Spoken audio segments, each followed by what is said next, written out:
All right, anything we need to do before he brings yours in? No, Your Honor, not from the state. Not for the defense. All right, go ahead and bring him in.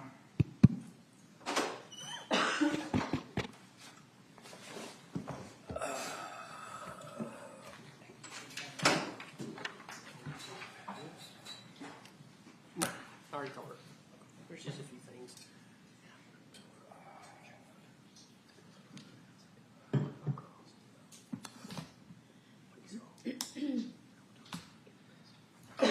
Shane, where's that little note?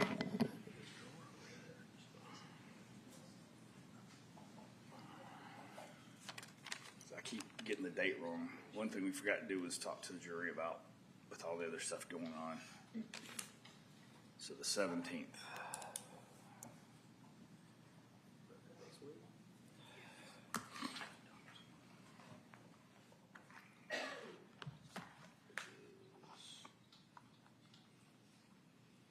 Next Thursday.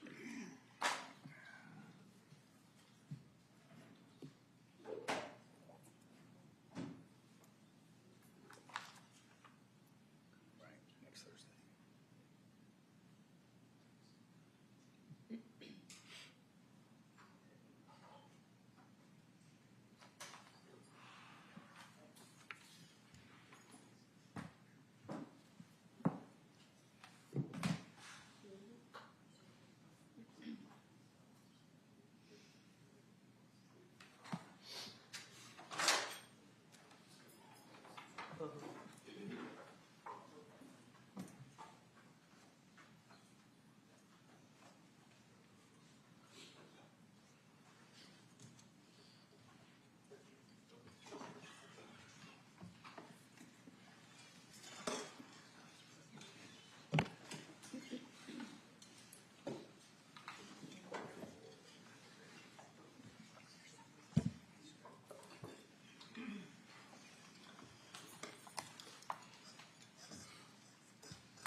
All right, good morning.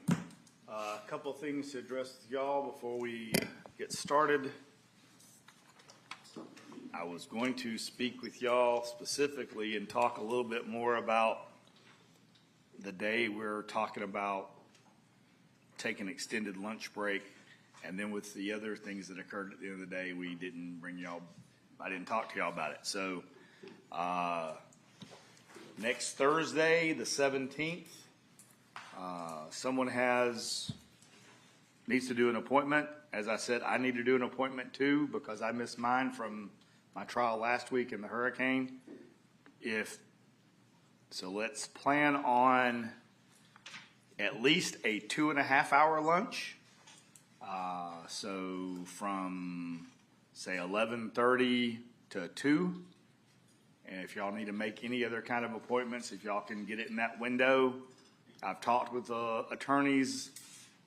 We can't prognosticate a week in advance exactly what we're going to be working on. If it's a good logical day for us to break and not do anything, then that may occur. We'll have a better idea about that probably Tuesday, Wednesday, as opposed to Thursday, and we might take a half day off. I don't want to get behind. So if I think we're making progress and we don't need to come back that afternoon and there's a logical stopping point, then that's what we'll do. I'm not promising anything there, but that's something that I was thinking about doing in the middle of the case anyway. That might be a good logical time. But for now, we're just planning on 2.5 hour window, and if you have an appointment you need to schedule, do it then. Another thing, we had an issue yesterday, and I don't know that everyone knows what was going on, but I don't really need to go into details with y'all, but I want to make sure that everybody understands that you're not supposed to be working. Okay? This is your job till this case is over. If you're some manager and there's some paperwork or stuff you need to do in the evening, that's okay, but you're not to be working another full-time job, which was an issue that we had yesterday. The bigger concern to me was that it was a county employee, and the county manual is pretty clear that they're not supposed to work, and they get paid, leave off without any repercussions. And so I have talked to the chief of the fire department and straightened that issue out, which I expect is going to cause more discussions among HR and the fire department. But for now, the big boss says that you are good to be with us for the rest of the trial. All right, and I don't mean by me, I mean the head chief of the fire department. All right, anything else we need to take up? No, All right, go ahead, resume, Ms. Frankish. Thank you, Judge. Mr. Farris, you're still under oath from yesterday, okay? Okay. If anybody else's boss needs a call from me, I will be happy to do it. I wanted to ask you a few questions about your dad. Did you ever know your dad to be suicidal at any point in his life? No. Have suicidal ideations? No. You testified yesterday that you didn't like to go to the farm very much, and you attributed that to your parents' relationship was one of those factors. Did you ever share that information with your dad? Yes. How did you do that? I wrote an email to him after he was in the hospital. I would say somewhere around May of 2018. And I just, because it's my dad, it was easier for me to communicate what I needed to say in an email because I couldn't really get through it in person. And what is it that you communicated it to him? I told him why I don't come up there as much. Did he ever respond to you? Yeah. Yes. Did that response give you a glean into his state of mind at the time? Yes. How so? He told me that he was very depressed, and he said that each day with my mother was pretty much the worst day of his life versus the day before. Like every day was the worst day of his life. Chris, did you have anything to do with the murder of your father? No. Did you have anything to do with the concealment of your father and the grandfather of your children? No. That's all I have for you. Thank you.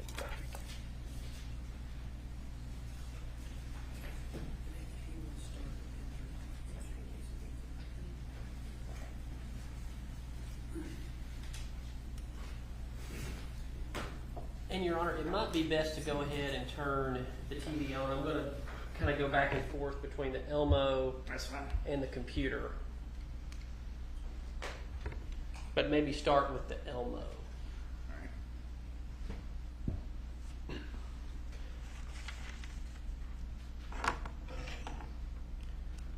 Good morning, Chris. My name is John Luke Weaver, and I, along with Michael Ray, represent your mother. I want to go back and you spoke at length about a lot of things yesterday, but I want to go into more detail on some of them. And first I want to go kind of back to your childhood and more of the family dynamics between the brothers and the sisters growing up. So you're the oldest. You were born in 1979 or 1980? 1980. 1980. And then who was born second? My brother Scott. Okay, what year was he born? 1983. All right. And then what about Emily? Emily was born, I believe, in, would have been, I think 1989, I believe so. Okay, what about Amanda? She was born basically a year and a half later, so it would have had to have been 1990. It could have been 1988, 1989, or 1989, 1990. I should probably know that. So maybe your sister Amanda was born in 89, and Emily was born in 88 or 87? Possibly. Okay. All right. So you grew up in Hoover for the most part? Correct. And let's talk a little bit about the personalities of the kids growing up. So how would you say your personality was? How about it's always self-introspection is also often a very tough thing to do. So I'll ask you last. How about Amanda's growing up? Introvert, extrovert? Was she funny, not funny? Things like that. Very outgoing and great personality, very funny. All right. What about Emily? Emily was, I think, a little bit more reserved, but very smart, very, very witty, and just very, very kind. Okay. And how about Scott? Scott was just a lot of fun to have his little brother. He just a sweet soul. Okay. What about, so how'd everybody do in school? I did fairly well. I had my moments when I could have done better. My brother had a few issues. I'm not sure what that was. I wasn't, in the part of those discussions, but I think it was maybe some learning difficulties type thing, possibly. But I don't really know. My sisters, both, from what I understand, what I remember, did very well in school. All right. And what about behavioral growing up? Who was well behaved and maybe less well behaved? We were all very well behaved. Never got in trouble? We got in trouble. Anybody have, temper, any anger issues? Never. No. Not at all growing up. I don't remember that. No. You don't remember your brother having any anger issues and a short temper as a child? No. Okay. Do you remember? Scratch that. So you moved to Atlanta in 95? Correct. Alpharetta, roughly. Yes, sir. All right. And tell me what you remember about that move.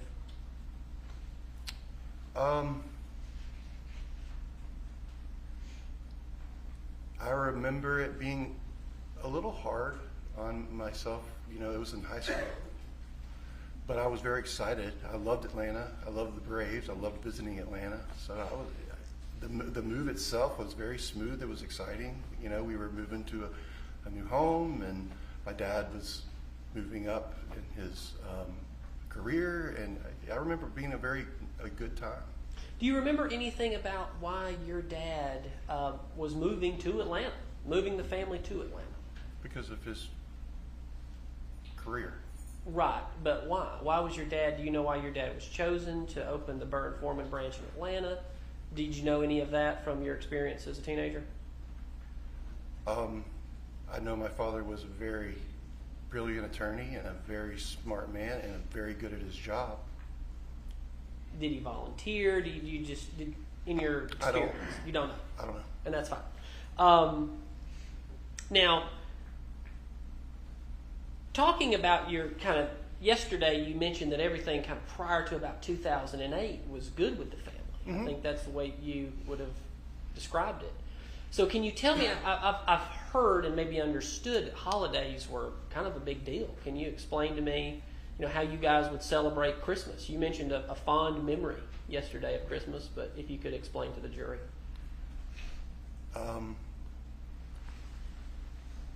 Everybody was always just happy, and my mama would cook. My daddy would... What would she cook? Oh, breakfast. We'd have a big breakfast and all the good, stuff, and bacon, eggs, and then she always would make a Christmas meal.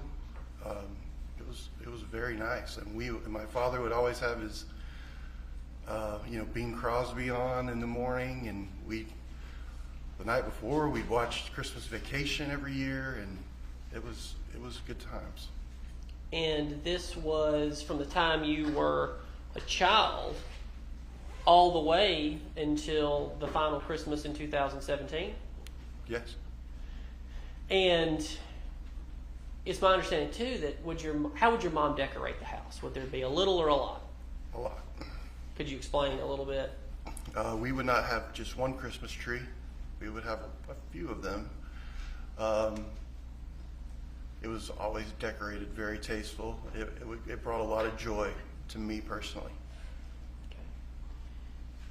And let's talk too about activities growing up. Did you guys play any sports? Were y'all involved in school activities, things like that? Yes. Like what? Growing up, I played baseball. My dad actually would assistant coach. He would make time for that, even though he was very busy.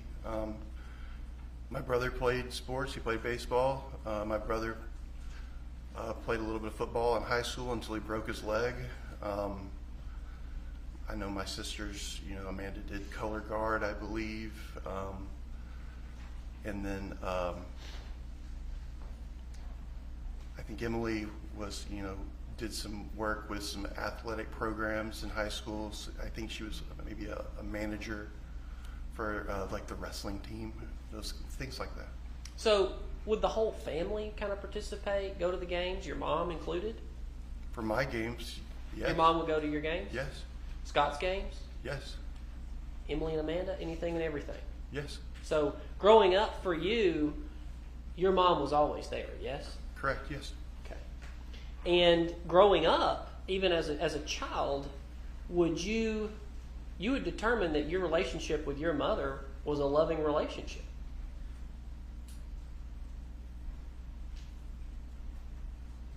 Take your time. I would say that's true. And you would also describe your relationship between your mother and your brother Scott as a loving relationship. I would describe it as a loving relationship. And with Emily as well. Yes. Yes. And Amanda. Yes.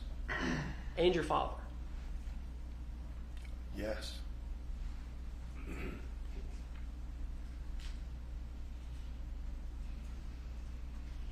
So in the 1995 move, I want to ask this, and if you have any memory of anybody that moved over from Birmingham, the Birmingham office, to Atlanta with your father. I'm not sure if it was then, but I know that his secretary came over. Okay. Do you know her name? Oh yeah. What's her name? Angela Phillips. Okay. So have you known her pretty much your whole life? Not my whole life, but I'd say majority of my life. Okay. Do you remember back then? Did you ever spend any time with Angela? No, I mean, not other than maybe seeing my father at work, or if there was like a Christmas. I remember in high school after we moved to Atlanta, they would host the Christmas party for the firm actually at my parents' house, and I remember her kind of being involved in getting food there for it and somewhat, but that's been so long ago. But no, not like a lot of time, no. Okay. So I'm going to ask this question, and I just want you to kind of tell me when you found out. But yesterday you testified that you started knowing there were troubles with your parents' marriage in the fall of 2008. And I believe it was an incident where you thought something was just kind of weird with Ted Wiley. Yeah. And that is his name, right? Yes. Okay. But were you aware in the 90s that your father was in a relationship with Angela Phillips? No. When did you become aware of that? I never became aware of that. Do you believe that to be true or not? I don't believe it to be true, but I don't know. I mean, you don't know that she's made a statement to detectives in this case that she had an affair with your father? No.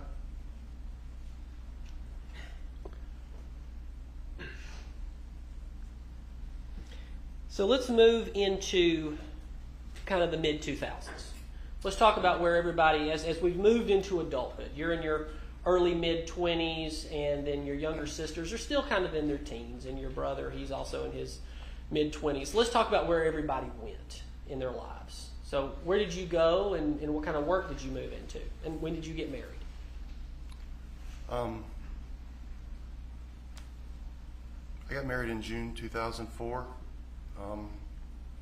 to Kendall Lee. She was pregnant, and we moved to Maine. I eventually... What line of work were you in at the time? Here or in Maine? Either one, both. When I went to Maine, I actually worked for LL Bean. I worked as in their returns processing center as I don't even remember really what it was, but like a technician, kind of like processing returns. We had a team, and this is a catalog company, and so there's a lot of mail order. So when people return things, we process them, that kind of thing. Okay. So I do want to kind of go back in time. So this is about 2004, so you'd be about 24-ish by that point. But let's go back in time more towards 1998, 1999. That would have been when you went to college, yes? Correct. All right. And you went to the University of Alabama? Yes. Did you graduate? No, sir. All right. Why not? I didn't do as well as I should have, and basically, eventually, my parents told me I need to come home. Okay.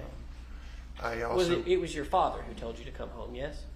I don't remember which one, but I mean, he would have, I assume so. Well, I'm asking for your memory. When he told you, could you tell he was disappointed in you? Oh, yes. And how did you know that? I don't remember specifically. Okay. I just kind of remember the feeling of that, dealing with that. And how did you deal with that? I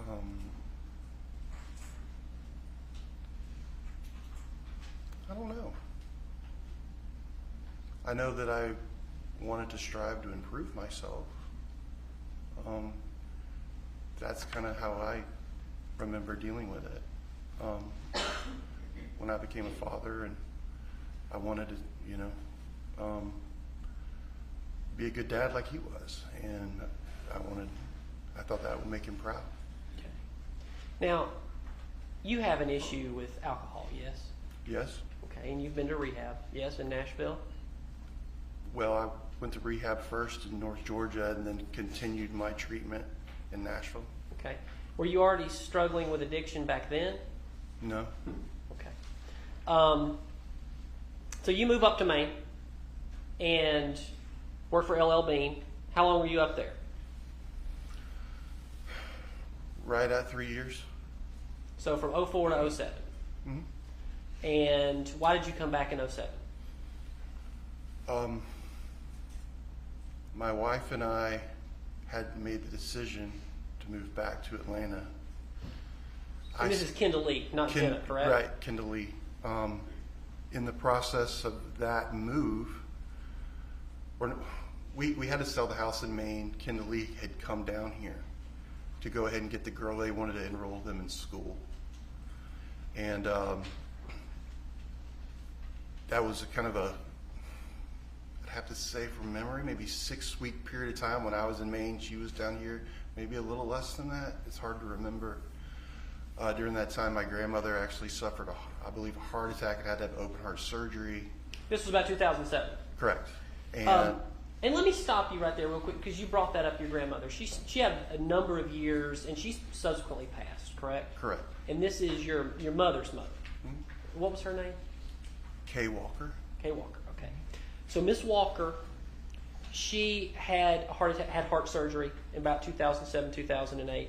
You mentioned earlier yesterday that your mother would go and stay gone kind of in the late 2000s for months at a time. But it's in fact true that she wasn't up there with Ted Wiley. She was with her mother, who was very sick. Yes? And if you don't know, you don't know. I think both can be the answer to that question. Both is your answer? Mm-hmm. Okay. But also with her mother. Yes. Okay. All right. So going back to, you moved down here 2008 with your wife. Go ahead. During that period of time, I think our relationship kind of fell apart. And when Kendall was in Atlanta and I was still in Maine, she told me she wanted a divorce. I got in my car. I drove to Atlanta. And she ended up going back to Maine, I think the day after I got finally, it's a 2-day drive. So I got to Atlanta and I stayed in Atlanta to, my whole plan was to come to Atlanta to work to begin with, to provide for my family better. And so hoping we could still move to Atlanta and fix the marriage, I stayed in Atlanta. Okay, so you stayed, and then she left. Correct. And that was 2009? That was 2007. 2000. Okay. All right, so now moving on to where everybody else was of the siblings. So Scott, he's the next youngest, next oldest, I mean. What was he doing in the mid-2000s? Where was he working? Where was he living? Scott was living with my parents. For work, I don't remember what he was doing. Was he between jobs? Would that be fair to say? Well, he would have jobs. I mean, he was a very skilled mechanic. So I remember him working at some car repair places, and remember him working at a car dealership. But these are the jobs before he joined the Army. Okay, and that would have been about 2007. Do you know?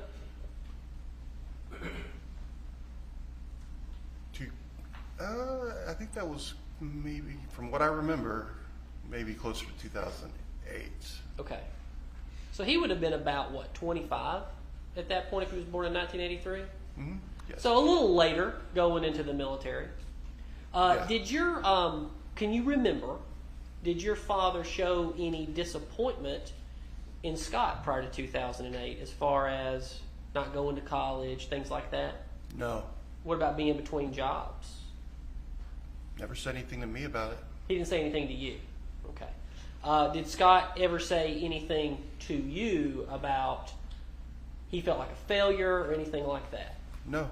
Did you ever hear him say to you that he felt like going into the military was his second chance? He finally put it together in his life at that point. I never heard him say second chance. I know he was very excited to join the military. Gave him purpose for the first time. You ever hear him say anything like that? Would you have described your relationship with your brother? You gave a number of interviews for this case. And I believe in one of the interviews, you said that you have become closer after this happened. Yes. So back then, how much did you and your brother actually talk?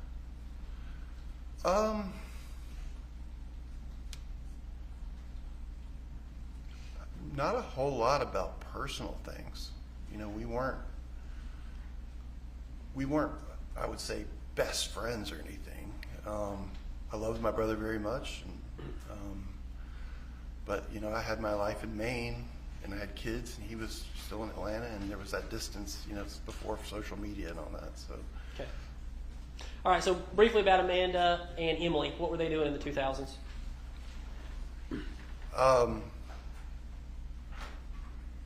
College. Emily was at Alabama. And she graduated. She did, yeah. And there was actually a condo that was bought by your mother and your father for her in Tuscaloosa. Yes. Okay. And did Amanda stay there too, or how did that work? Amanda didn't go to Alabama. Okay, where'd she go? I think she went to Georgia Southern. Yeah, she went to Georgia Southern first, and then was there, I think, for half a year or a year before she came back home. Okay. And that condo in Tuscaloosa, the family held on to that all the way until 2019, 2020, 2020?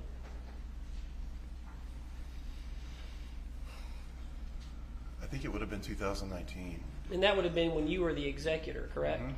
And you were unable to keep that property. You lost that property, yes? Yeah.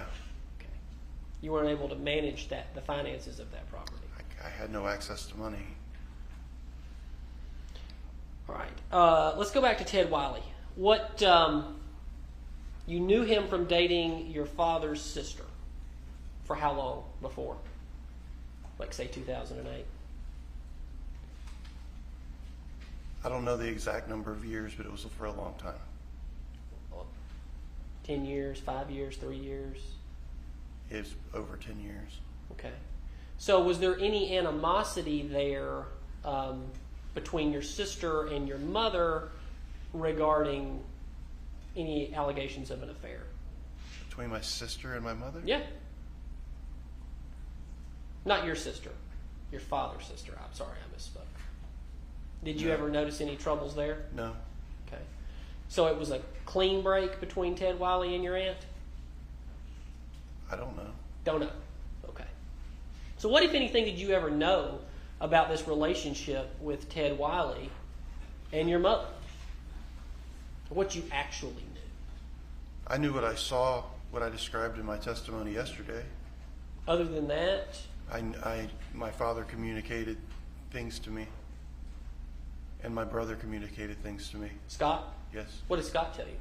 Well, during that time, Scott was up there because Scott was helping, fix my grandmother's house and helping take care of my grandmother. So he was spending a lot of time there too. And he would just say, it's just kind of weird. Ted just seems very flirtatious with Mama and things like that. Okay.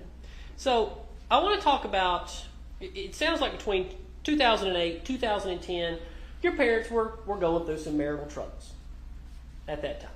I would say so. Fair to say. And you would agree with me. You've been married twice, correct? Yes, sir. You would agree to me that a husband and a wife have equal ownership of everything in a marriage. You got to say yes. You can't just shake your head. I agree with that statement. Okay. So yesterday you mentioned something to the effect of your mother took out a $50,000 HELOC on the home in Alpharetta. Do you remember that? Yes, sir. Okay. That was something that brought your father some frustration, yes? Yes. Okay, but they're talking about getting a divorce, yes? I don't remember the timing of if the divorce stuff. I believe the divorce stuff happened after that. But you don't know? I don't know. Okay. And so it's reasonable that somebody who has equal ownership in a home could go take out a HELOC in the home for things like hiring an attorney, finding her own house, things of that nature. Those are normal things, yes? I guess so. Okay.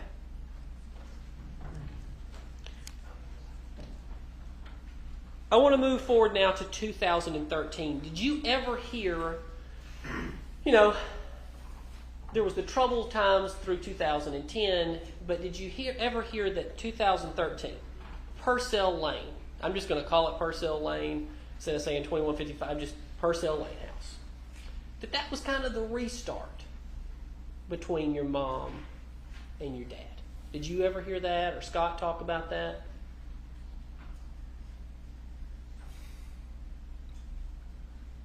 That doesn't come to mind. I thought they had kind of restarted before that. Okay, well, explain to the jury, please. Well, when he called me and said, your mother's going to come home, I remember things being really good for a while. So that would be... And it wasn't just like, okay, we're going to buy the farm and like this is the big restart. I never heard anything of that sort. Okay. But you think it was better before the farm? Mm-hmm. All right. And how do you mean? Could you explain that to the jury?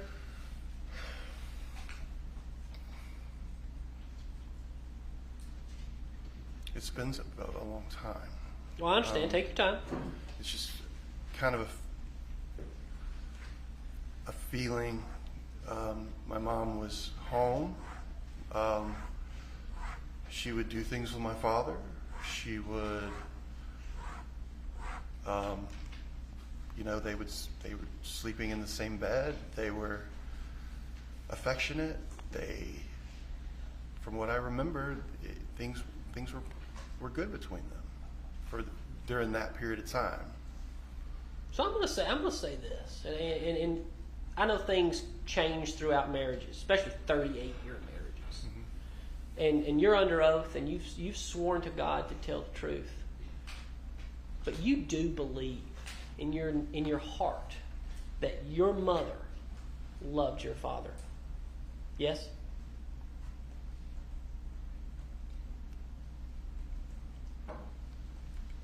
At a point in her life, yes. At a point in her life. So how about on July the 3rd of 2018? Do you believe that your mother loved your father? No.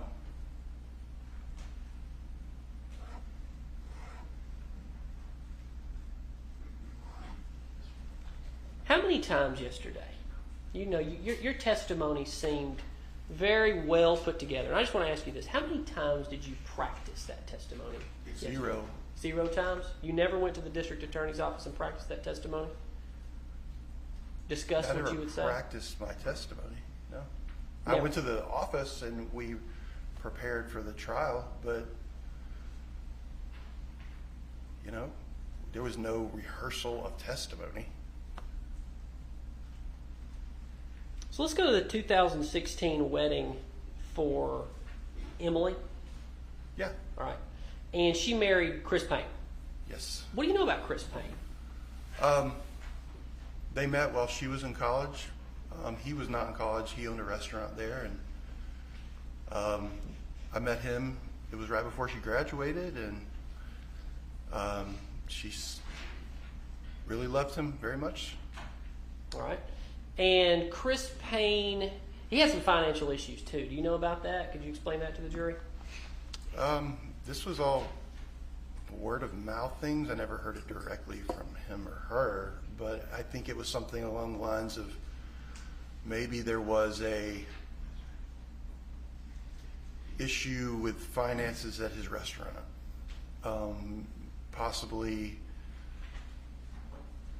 a check or something that had been, you know, bounced or something. But I don't know the exact details of that. Something to the effect he was arrested for that. You know that. I don't know why he was arrested. You know, you can be arrested for things related to stuff, you know, if it was a probation thing. I don't know exactly why when they showed up, the arrest warrant said. I don't know. Okay. Reason I'm asking these questions, you know, there's been pictures shown, I think even yesterday, of that wedding. And everybody's standing there at that wedding, but your dad and your mother were having to financially support Chris and Emily to some degree. Do you know about that? Chris Payne, not you, Chris, but also you. I know that my dad co-signed on the mortgage. In their house in Nashville? Yes. Okay. So you know about that. I know about the co-signing of the house. Anything else? No. Right. You know, yesterday you testified that your dad would give money to all of the kids, except for maybe Amanda. Did Amanda receive any money from your father as an adult? Yeah. How? I think insurance, cell phone, car, stuff like that. All right. What was Amanda's work? Let's see. How many? By the way, how many years has it been since you spoke to Amanda? 6 years. 6 years. Okay. Yeah, 6 years. All right. So. Oh, wait, I'm sorry. Let me correct that. I think there was a brief conversation. I mean, it's still about 6 years. I'm thinking of the last time I spoke with her, at length at all. But it's still at the same time period, 6 years. Right. So, but her job was what? What was her way of making a living? I remember Amanda was working for Tory Burch. I remember that. That's a clothing company. Okay. And she worked for another clothing company called Club Monarch. She worked at the mall and at Phipps. I remember that job. In Buckhead. Yeah. Okay. And what about Scott? You said he, of course, worked at the farm from the time he came back from the military. Yeah, he had a warehouse job for a little while. I just remember that because I remember him telling me about it. Excuse me. Take time. But mostly at that time working at the farm. Right. Did when Scott got back from the military, which how was he discharged? Do you know? I have no idea. No clue. No clue. Because y'all weren't super close back then, but you've become close. And you mentioned yesterday that you have undergone some treatment for PTSD. Mm-hmm. Have you and Scott discussed his PTSD? No. He never brought that up to you? No. Even though he's brought that up in multiple interviews in this case? Never brought it up to me. Okay. So on a scale of 1 to 10, 10 being so close that you guys talk every day, 1 being, I don't even talk to the guy. How close would you say your relationship with Scott is today?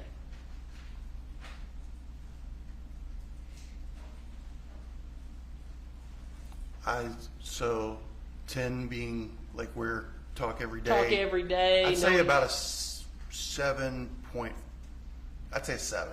7, not a 7.5, 7. 7. Yeah. Okay, all right. And how about 2015? 2015. Oh, I'd say about 2015. I'd say about a 5. About a 5. 4. So, You know, it's hard for me to really. I'd have to think about that for a long time to really give a. You know. What I think would. You know, give the answer that would say how close we were. But I would say about a 5. about a 5. So closer now. Oh, yeah. Okay. All right. So back in 2000, just real quickly at the wedding, you said you, after the wedding of Emily, y'all went to brunch or breakfast the next morning. Mm-hmm. And that's when your dad allegedly said that that's the last time she's going to embarrass me. I believe those are the words you used. Yes, sir. And who was at that breakfast? Jenna, Who else? Scott. Scott. But your mom was there too. No. Everybody was at this breakfast together. No. And it was a breakfast, not a brunch. No. Everybody but Emily. No. It was me, Scott, Jenna, and my father. It was at the hotel, was it not? What hotel did you stay at? I stayed at the Cool Springs. It's a loft hotel. My father stayed at the Embassy Suites. Right. My That's mother- where everybody stayed. No, my mother did not stay there. My mother did not stay with my father. You have no proof of that. I mean, do I have like a video evidence that shows? Like you just have no proof. You're just saying this to the jury. I have proof of what I know, but what do you mean by proof? Any evidence to the contrary. Like, Any evidence. You got no evidence. Pictures, photos, anything. no, I don't Okay. know how I would have that. All right. So let's go back to, you've been to rehab. You've had a number of issues. When would you say your substance abuse was at its highest? When the day I went to treatment, When was that? April, I think 10th of 2021. 2021. So how about back in the mid-teens, around 2015, 16, 17, 18? You drinking then? Yeah, Pretty regularly? yeah. All right. The reason I bring that up, and I'm not sitting here just trying to, everybody's got problems in their life, and I understand that. But you made a point yesterday to talk about the fact, I believe, and the date is right around the 4th of July 2017, that you got into an altercation with your mother. Mm-hmm. Where your mother would not let your girls leave with you. And she swiped at you. Mm-hmm. You remember that distinctly. But you also remember you were going to a Braves game, were you not? Mm-hmm.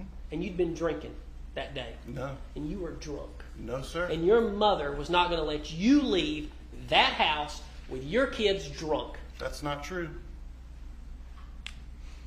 You got any proof of that? Anything? Prior to that, how about this? Had your mother ever took a swipe at you in your life? Swipe at me, what does that mean? Hit. Tried to hit you. You said yesterday she tried to hit you. Has my mother ever hit me in my life? Not when you're a kid and you got spanked. I'm talking about as an adult. Has she ever hit me as an adult? No. Okay, so that distinctly set out in your mind from that day. It was shocking that she would do that to her own son. Because, of course, you're testifying to this jury that you weren't drunk. I was not drunk. Okay. And you ultimately told her, I believe the words you used was something to the effect of, I can't wait till you're in a pine box. Or tell me how you said that. I think I said, the next time I see you, you'll be in a pine box because I'm not going to talk to you again for the rest of your life. All right, and Ella and Addison were standing right there. You said that right in front of them to their grandma, who they loved more than anything. I think the girls were inside the house. All right. But the girls continued to go up there, even in that time y'all weren't talking, yes? Whenever, no? Mm-mm. Not the time when we were not talking. They weren't here. They went back to Maine. Yeah. All right. But in all reality, in that time period, after you and Kendall Lee separated, every single summer, those kids would come down here and immediately you would take them and dump them off at your grandmother's house. Or at your mother's house, their grandmother's house, grandma. I wouldn't really phrase it like that. Well, then you phrase it the way you want to. My kids love going to the farm. They wanted to go there, but it wasn't an immediate thing because Grandma would take them shopping. They're teenage girls. Okay. That was a big influence in them immediately wanting to spend time with her, and she also wanted to immediately spend time with them. Well, let's do this. So, I'm trying, everybody that I ever cross-examine just knows that I just bounce around, and everybody I talk to in my life, and I'm trying to go as chronologically as possible. I'm going to go forward in time 1 year. Okay. On July the 4th, 2018, did you not testify yesterday that you just wanted to get Addison up there because you had a party going on? There was a party going on back at your condo in Buckhead. Mom, meet me on 400 somewhere. Is that not what happened? Well, what happened was, as far as efficiency and time management and gas money and things like that, it made more sense. She's driving back from Lake Lanier. I'm coming up 400. Why not meet here instead of going all the way west? It didn't make any sense to me at the time. Because you wanted to get back to your party. You said your friends were there. You were having a party at the pool. Sure, yeah. Yeah. I would rather be hanging out with my friends than sitting in a car. Than hanging out with your daughter on a holiday. No, I didn't want my daughter to go. Like what I said I did not want her to go, but it's very hard to tell Miss Addison Marie no. It still is. Miss Addison Marie really wanted to go see Cameron and spend the night at the farm. They had been talking about that leading up to this. With each other, with my mom, with me, with whoever they could talk to about it. But you and your mother eventually reconciled at a bar in Nashville? That's the first time I saw her after we didn't speak for a long period of time, and I gave her a hug. I don't know if that's a reconciliation, but it was I wanted to make things better. I always wanted to make things better with my mother. I wanted a happy family. But everybody was reconciled by Christmas. Because you went up there for Christmas that year,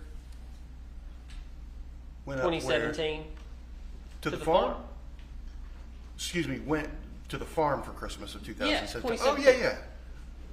So everything was good by 2017 Christmas. I remember it being good. Okay. Your mother had forgiven you for wanting her dead. I'd never wanted my mother dead. You said that. I did not say that. I said the next time I see her, basically, I'm not going to talk to you anymore. It's a big difference. All right. Let's talk about your father's spells. Now, you mentioned you never saw the spells. No, sir. But you knew about them from Scott, yes? I knew about him from my mother and Scott and my sisters, and I think even maybe a little bit from my dad, even though he knew how much I worried about him, and he would kind of keep things. He didn't want me to worry. He knew I had kids, and Yeah. you know. So you had, multiple interviews in this case, all the way through 2020, with Detective Hayes and Detective Kuykendall. And at one point, you were in an interview with Scott, and you're aware that these spells would happen even when your mother was out of town. Like, you knew that. You know that. It wasn't just after he would eat a plate of food from your... The plate of food thing was just talking about that last instance before he's in the hospital. Like, he never told me anything about the spells before, like if they were around her or not around her, she was out of town, things like that. Right. But you knew that the spells would happen even when she was out of town. Even with Rusty. If she was with Rusty. Which, by the way, everybody knew about Rusty, right? And we'll come back Suspicion. to that. Suspicion, but other people knew. Scott knew. Mm-hmm. Terry Brazel knew. Everybody knew. Apparently so, yeah. Okay. Because your parents lived a separate life. Top of the house, bottom of the house. And you knew that. You may not have liked it, but you knew it, yes? To some degree, they lived a separate life, yeah. Yeah.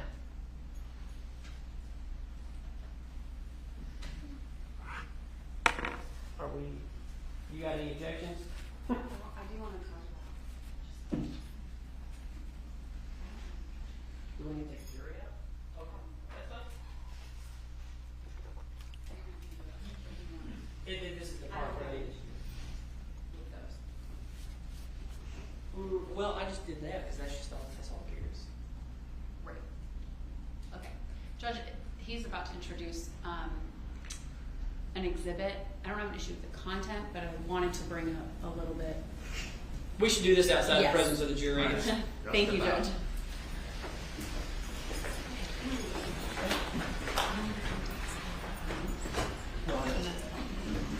This one you gave me. I can run.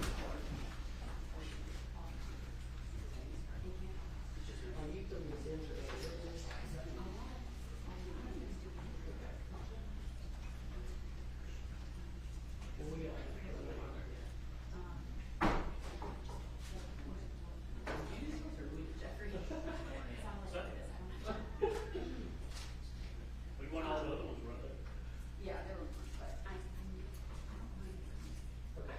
I'm not really getting into that. We're just... I know, but I don't want to have this in the back and be like, We need to identify the you know what I mean? But it can't just be like.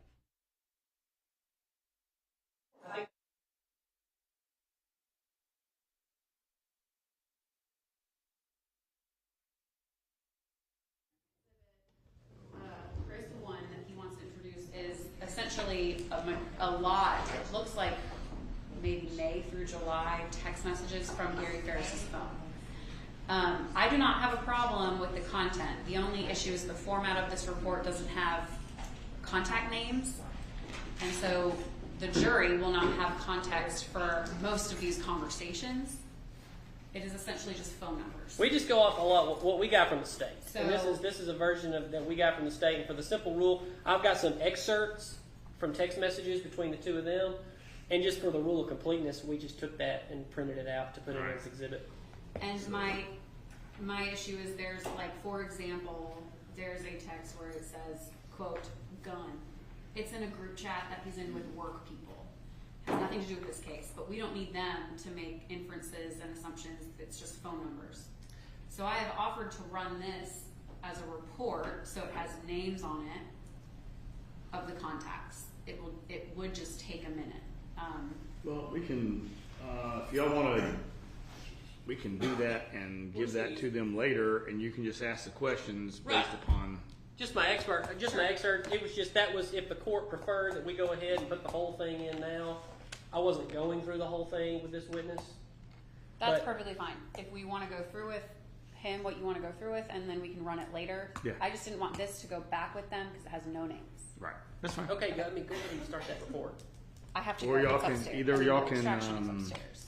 If y'all want to And I need- mark the names, either do your report or if y'all want to. I think the report may be easier. It would, and especially if it's if it's all of the messages, the format will be much more readable. Okay. I do not mind doing that. I will just need to, let me write down these dates. Yeah. We'll. Sorry, this is your But pen. you can go ahead and do the You can questions have with them now, and then we can supplement it, and we can. I'll be happy to explain that to essentially- them later. Make sure I'm doing, is this April 20th, 2018 through the incident date? Yes, ma'am. April 20th, thank you. Well, might as well take anything else we pick up. Might as well take a short break since it's after 10 and they're already back there.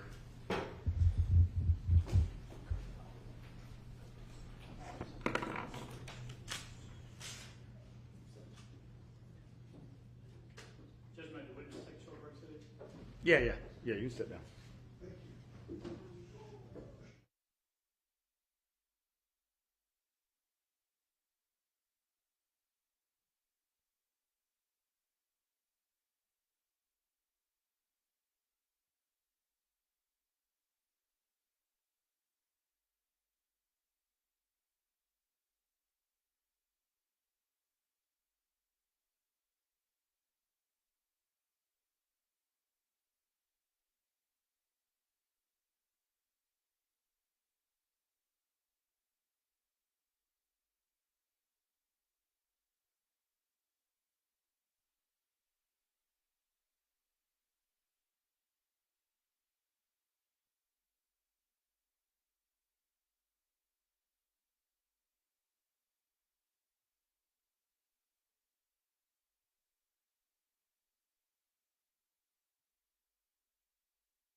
All right, y'all ready to bring jurors back in?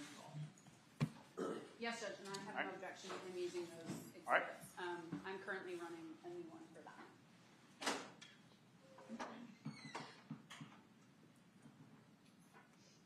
Supposed to zoom in with it on the docket with the tape. If I was practicing my zooming out.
All right, Mr. Hoover, go ahead. Thank you, Your Honor. Get it settled.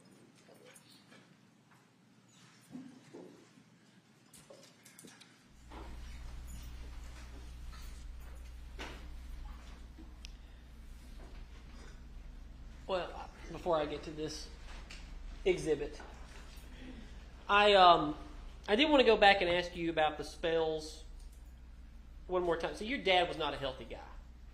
He had a CPAP machine, yes? Yeah. All right. I mean, nothing wrong with that. Yeah.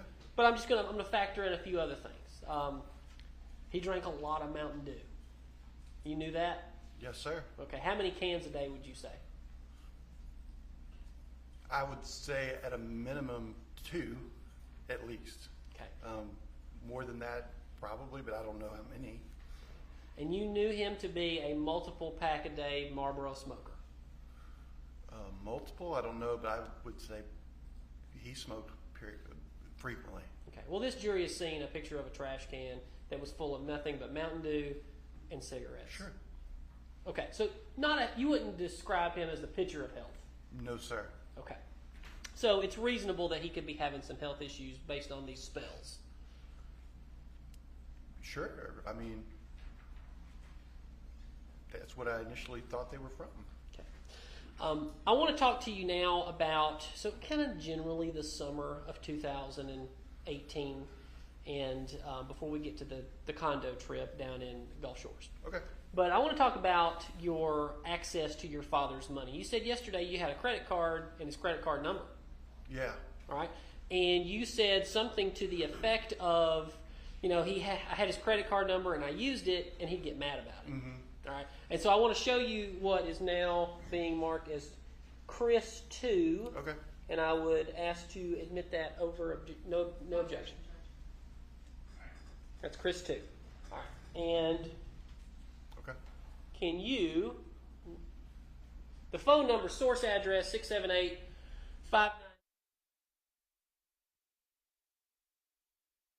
Right. And then your phone number was 40. Right? So that's from your dad to you. And this is on June the 12th of 2018. Mm-hmm. He sends you this message that says, what? Your stealing money is out of control. I will change my accounts tomorrow.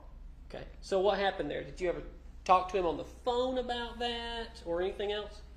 I don't remember. I never talked to him on the phone about it. What did you do? I mean, if my dad accused me of stealing money, I think I'd be shocked. Well, my dad, he could cut pretty deep with his words when he was upset with me. All right. So what did you do? I don't remember. All right. Because you'd used his credit card before without his permission, as you said yesterday. Yeah. And I'm just saying this, and the statute of limitations is long past. You know that's a felony, right? I'm not an attorney. I'm not law enforcement. I don't know. You take somebody's credit card and you spend their money without their permission. That's a theft, right? Yeah, but he would also allow me to use it too. So, I guess, I don't know. Okay.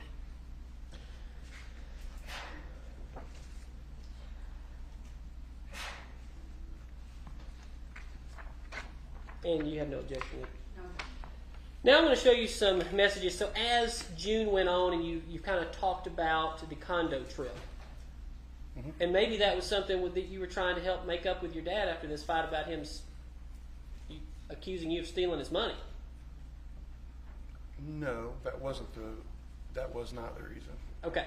All right. I'm going to show you some text messages. I've got them marked Chris 3, Chris 4, and Chris 5. And I'm just going to, it's between you and your dad. Okay. So this is about a week and a half, 10 days after the stealing message. So from you to your dad, your source address, your 404. The source? Oh, up here. Yeah, you oh, see that? Right. Okay, I see. I'm sorry. All right, so you've sent what appears to be a VRBO link. Correct. Or Yeah. Verbo, I don't know what it's called. Which one is it? Is it just called VRBO? I think it's VRBO. Okay, all right. All right, so the next message, and that was sent on 6/22 at 15:57, probably UTC time, so we'll have to get into all that later. But is your dad responding? Saying, I like that building? Yeah. Right. Because he tasked you with getting a condo picked out, and he was going to buy it. All right, so what's the next message? From me? Yep. It says, well, yeah. I mean, I think that was it's a building in Gulf Shores, or Orange Beach. It's like, well, yeah, it is a nice building. Okay. What kind of building? How big was it? I mean, you said it was. Oh, well, there were two buildings we were looking at, so I'm not exactly sure. I don't have the pic. I have the link to it, but there was the turquoise and there was the Phoenix. Both are nice, so I don't know which one. But they're big. I mean, Yeah, they are big. And in one of the interviews, again, you were interviewed many times by Hayes and Kuykendall. In one of the interviews, I believe you used the word that this was a place that I could never have afforded, but Dad bought it for us. well, rented it. Rented, Right, yeah. right, rented it. And you offered in this message, I believe you say, go ahead and tell you what you said. I said, if you get the condo, I'll cover the dinners out and fishing if we want to go. Okay.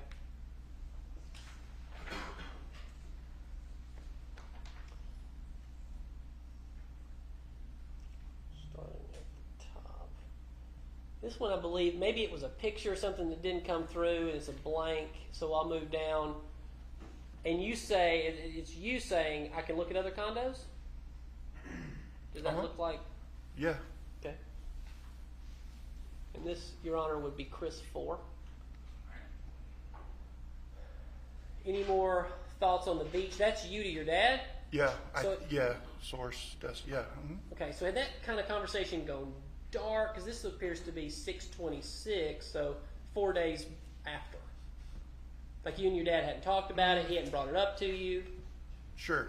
My dad's a very busy man, so it wasn't weird for him not to get back to me on certain things. Okay. And it looks like, I guess he didn't respond. And then you say, that's from you, right? Any Yeah. other thoughts on going to the Gulf? Yeah. Okay.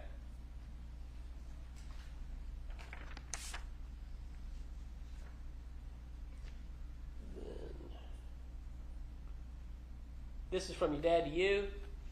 He finally responds and says, talk tonight. Hmm? And then you say, good place? Or he says that? Source address. That's me saying good place. I don't. Oh, you know what? I know what that's about. Okay. What's that about? It's a place in.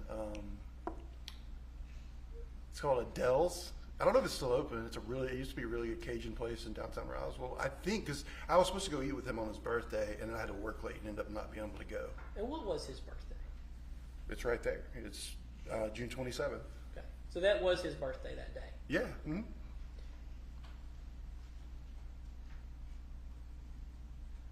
And this is your dad saying, I didn't have a chance to look at any more condo, or is that you? To your dad? That's me. Okay. Then you follow up with, sent a link to a condo last night. That would be the following day. So yeah, I guess on the 28th I did have a chance to, look. And we're timeline-wise, just for perspective for the jury, we are now within the last week of your father's life at this point. Yes, we are. Okay. And then he said to you, or you said to him, who said what there? It looks like I texted him. I would say book through the 11th or 12th, arrive on the 7th. So get there on the 7th, and we'd leave on like the 11th or 12th. Okay.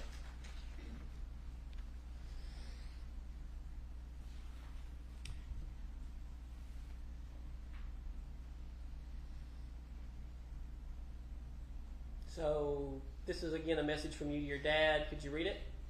7th through 11th are available dates. So just do that. So you send him the link. He puts in the credit card information and books it.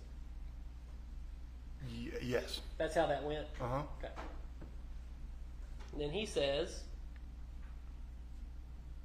I booked it. and you say, Great. Will be fun.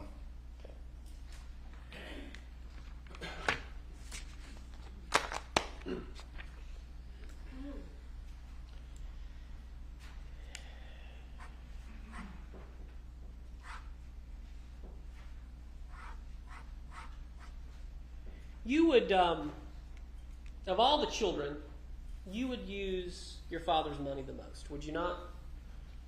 I don't know that. I mean, doesn't seem an unreasonable thing to say. I was the only one with children, and he, like I said yesterday, he helped out a lot with that kind of stuff. Well, who else? I mean, would you say you or Scott received the most from your father? I have no idea. I mean, Scott never went to college. I did. My dad paid for it. I mean, I don't know the numbers. Okay. But if you had to say for this jury, you or Scott received the most money from your dad, who would it be? I don't know.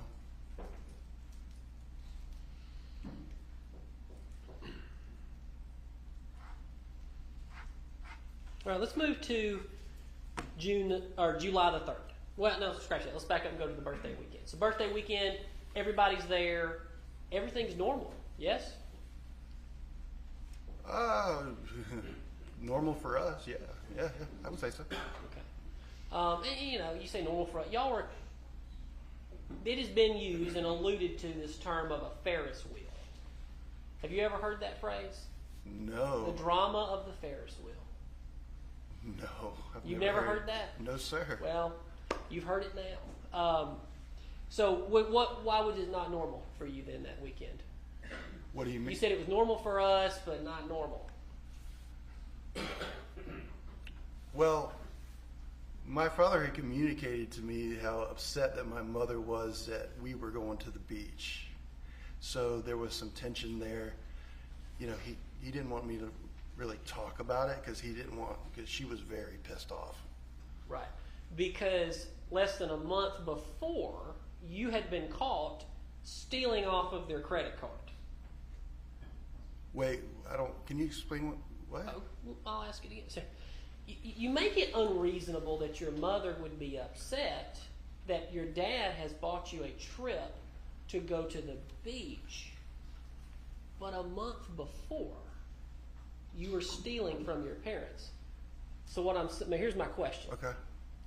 It's not unreasonable for your mother to be agitated at that point. Well, I think what was kind of funny to me was I talked to my mother about it, and she never said anything to me about my dad wanted her to go. I wanted my mom to go.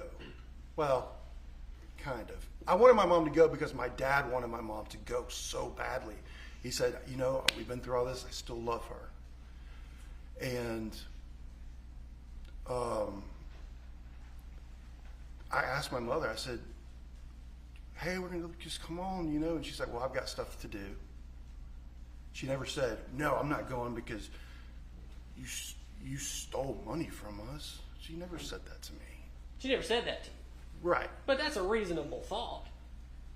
I guess it could be reasonable. I mean, Yes? guess what? It's reasonable? I guess a certain person maybe could think it's reasonable. I'll give you that. Okay. Other than that weekend, y'all did the normal stuff. Y'all rode around on the RTV. Yeah. Did y'all grill out? My brother smoked some barbecue. Yeah. Birthday cake. I'm sure yeah, my dad was a big fan of caramel cake. Yeah, there's probably one involved. Grandma cooked a big spread. I think she made the side items. Good side on coleslaw, things like that. Yeah, we'd have coleslaw. Your mom was a good cook. Oh, absolutely. Okay. So was that the Saturday of that weekend or Sunday? Which we've actually got so it would have been Saturday, Sunday, July the 1st, or Saturday. Last day. I believe it was Saturday. Okay. How long were y'all there that day? Oh, I would say, because I went to Academy to get his gift, got there, I'd say for at least a couple hours. All right. And Amanda and Chad were there. Yes, sir. And Cameron? I can't remember that for the life of me, but I kind of think she might have been. I just don't remember. So Emily and Chris were there. Yeah. Chris Payne. And Olivia, the Yes. baby. How old was Olivia at that point? She wasn't even a year old yet. She was still in a bouncer, like bouncing around, and I remember recording videos of. So she wasn't even a year old. Okay. And the girls were obviously still up in Maine, Correct, yes, sir. coming down on Tuesday. So anybody else there? Scott Scott was bring a there. date. Bring a Scott was friend? there. I think Ted, his friend, was there. Ted Pierce. Yeah. Okay. Who you play golf with a lot? Yeah. Did you know Ted? Yeah. Did you ever play golf with Ted? Yes, I did. Okay. A few times. Who's a better golfer, you, Ted, or Scott? I would say me. All right. How much would you say that your brother would play golf? Or like that? I know he'd go play golf with his friends a lot more than me. I was always trying to get him to play, but our schedules, it was hard for me to play a lot as much as I would want to. But I know he played with his friends. Like a good lot, bit. like every week. Oh, I don't know that. To me, a lot is playing every month. Once a month, to me, is a lot. So. All right.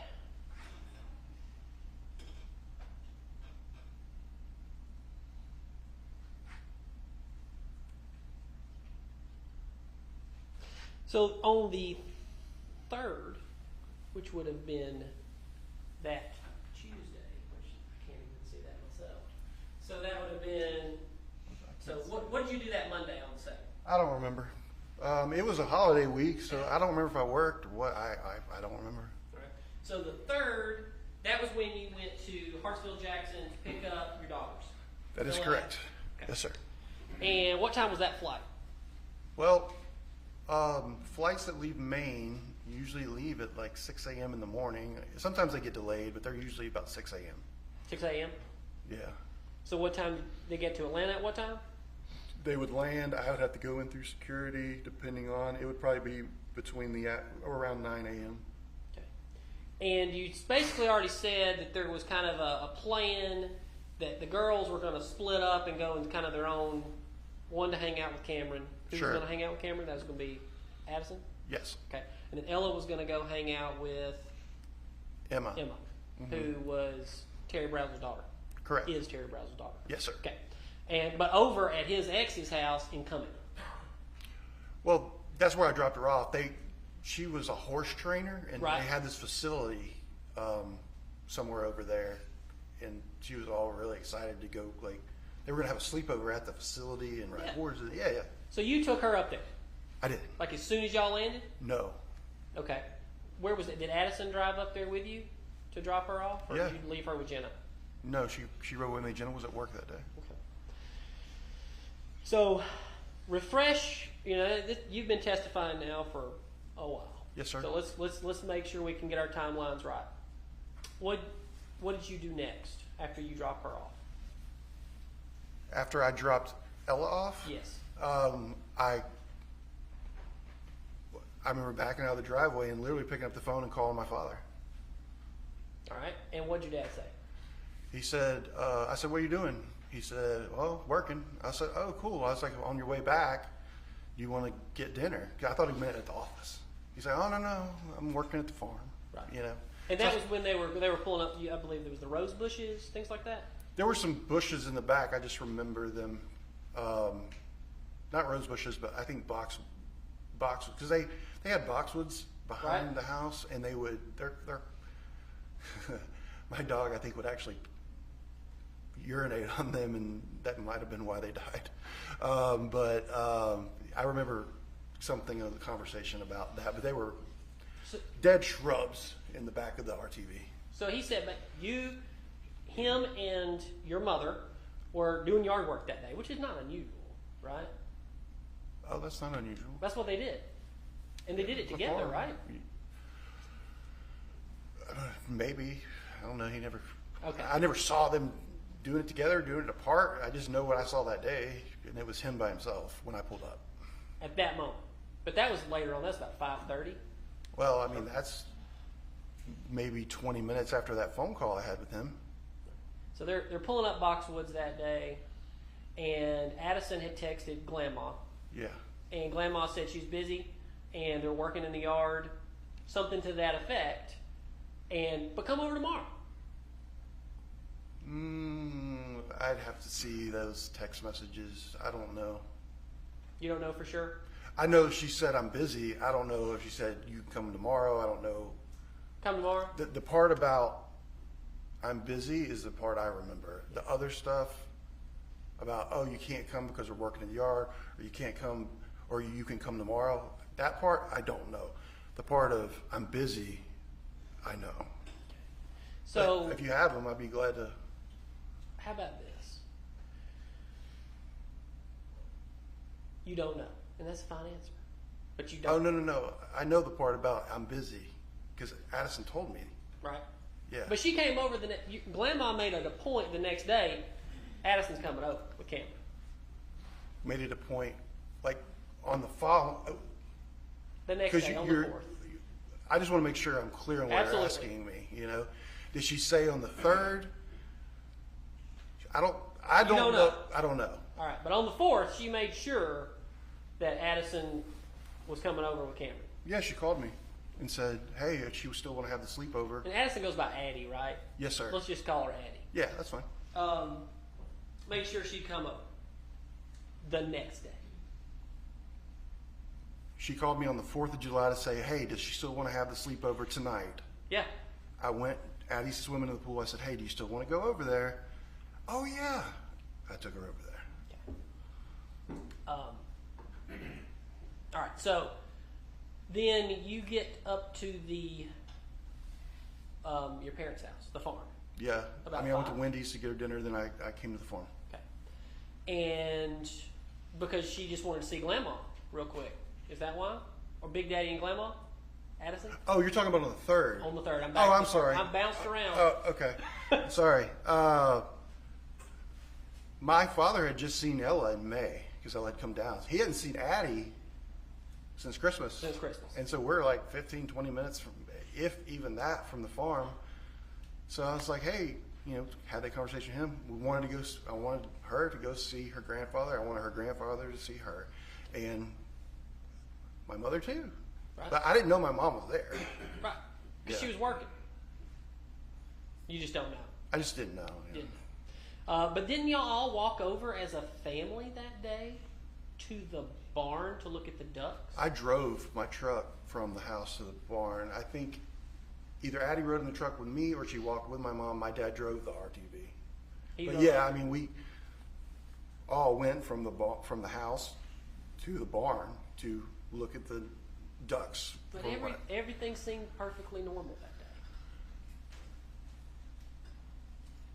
day. Nothing at that time. Nothing stood out to me that wasn't normal.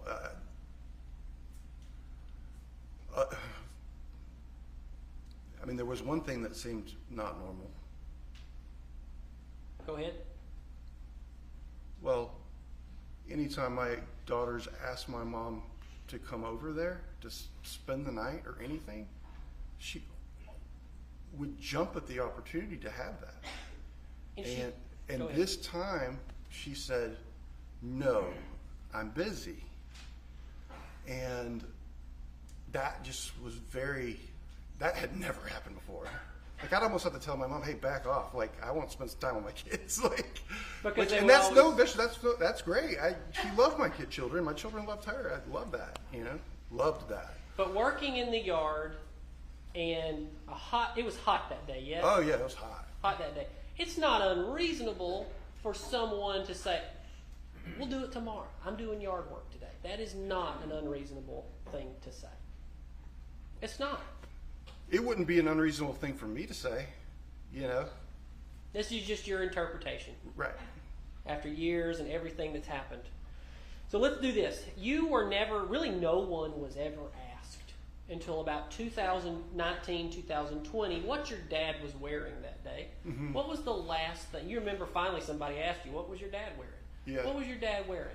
My dad, when he would work in the yard, would wear, or when I say the yard, it's a farm, okay? So it's not like mowing the grass. I mean, there's things to do.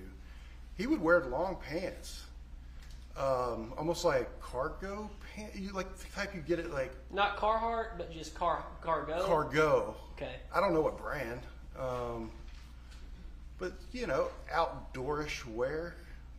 And then I just remember him wearing it wasn't a t-shirt, it was like almost, those fishing shirts that. Like a Huck shirt, something like that? It wasn't a Huck shirt, but I would have known if it was a Huck shirt. I like Huck shirts, but it wasn't, maybe like a Columbia type. Something like that. Yeah. PFG, some kind of shirt like that. Yeah, yes, sir. Okay. And what was your mom wearing? I don't remember really. When you're thinking about these things back and forth and people are asking you, try to remember. You want to know something, Chris? Nobody's ever asked you. Nobody's ever asked you Yeah. or anybody what your mother was wearing that I day. think somebody asked me that. Well, what was she wearing? Well, I don't really remember. Okay. And so what was your last memory and interaction with your father?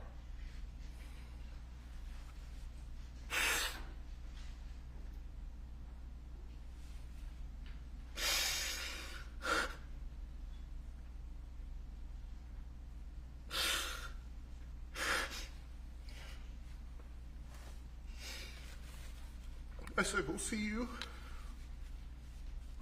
Maybe we can go watch fireworks. And I'm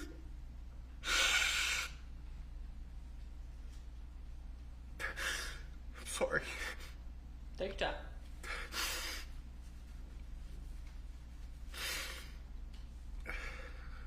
My last thing I said to my father was, all right, well, we're going to go back to Buckhead and, maybe we can go, see the fireworks tomorrow night or something like that. And I don't remember even what he said. I wish I did.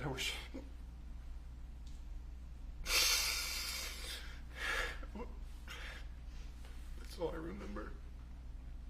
But you do remember he was preparing a burn pile. A Yeah, large burn preparing. pile. Oh yeah, he told me he was. He's like, I'm getting that ready to burn. I said, when are you gonna burn it? Tomorrow.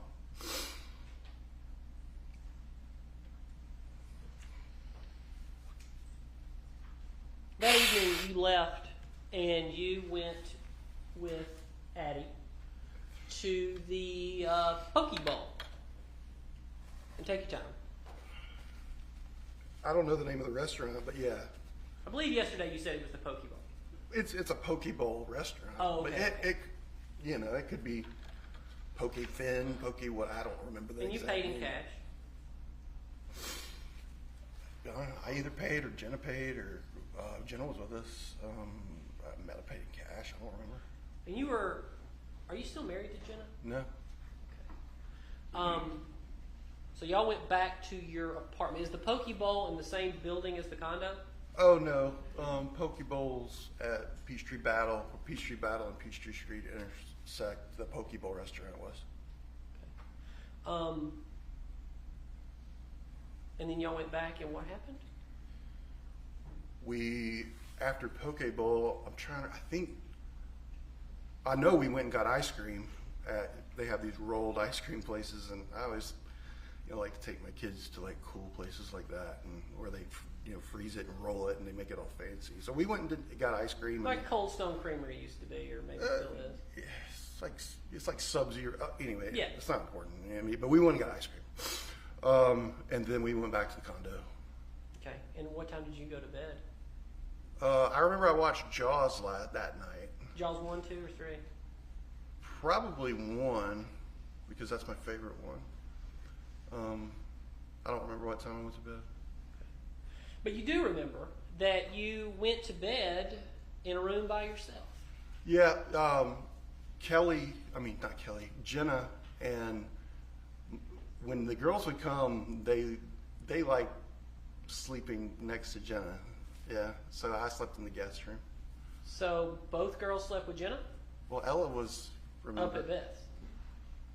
She was up at Beth's. At Beth's, yes. So it was just Addie and Jenna sleeping Yeah. in y'all's bedroom, Uh-huh. and then you slept in the guest bedroom. Correct. All right. And then, is it not also true that they came down to see you at the Peachtree Road race the next morning? You were already down there. Who? Addie and Jenna. Well, I know Addie walked down with me. She walked down with you. Yeah. But what time was that? It was early. It was a lot earlier than I normally would get up, probably on 4th of July. What time were you up on the 4th of July? It had to be. I mean, that race starts early in the morning, so it had to be 7 or 8 o'clock in the morning. Okay. And the farm was how far from your house? It'd take you a good 45 to 50 minutes to get there from Buckhead. 45 to 50 minutes. Yeah. And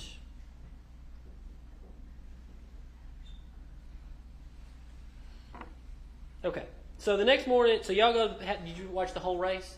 No, sir. Okay. Like we didn't see the actual competition people, like how they start with the professional runner. I'm a professional. Oh, I'm going to ask you one more question, and then we'll move on from this topic. You was your phone ever dumped in this case? Like they did an extraction? We're always extracting phones in these cases, and it takes forever to actually do a case like this because so many phone extractions. But did they extract your phone? No, sir. Okay. And do you know, did they ever do any kind of a geofence on your phone? Do you know about that? To see where you were? Yeah, absolutely. They told me they did. They told you, but you don't know for sure. Did they show you a map? I was shown a map at some point as something, but I don't remember what it was. I don't remember exactly what it was, but I was shown a map at some point during interviews about this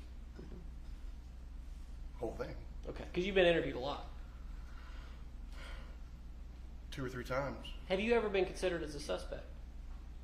No, I don't think so. Okay.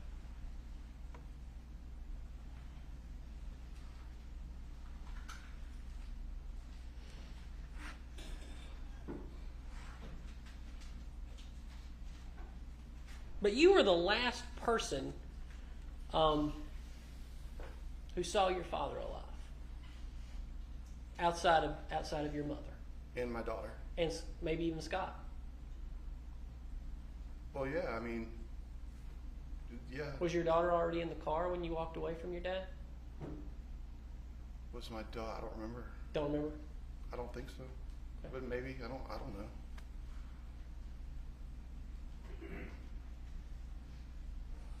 Did you get in a fight with your dad about him regretting potentially paying that much money for this trip? No. And that maybe he was going to call off the trip? Nope.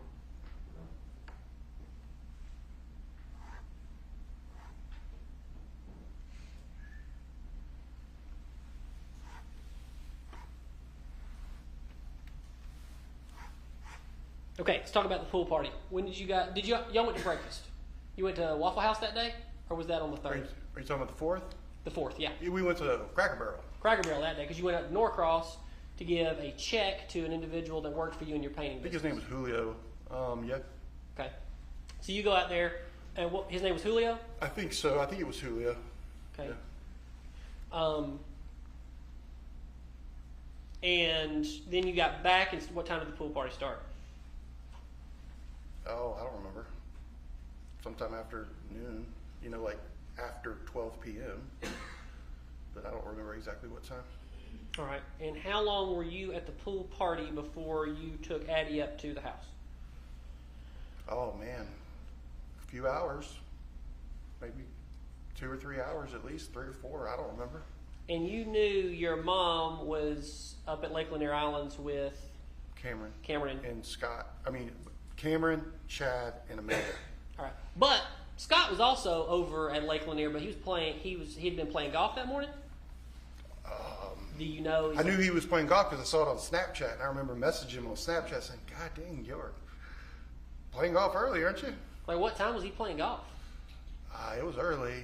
You know, I don't remember exactly what time. I just remember, like, you know how you look at a picture and you see kind of the haze. Like, he did a Snapchat post that morning about playing golf. Yeah. It's like a selfie and. No, not a selfie.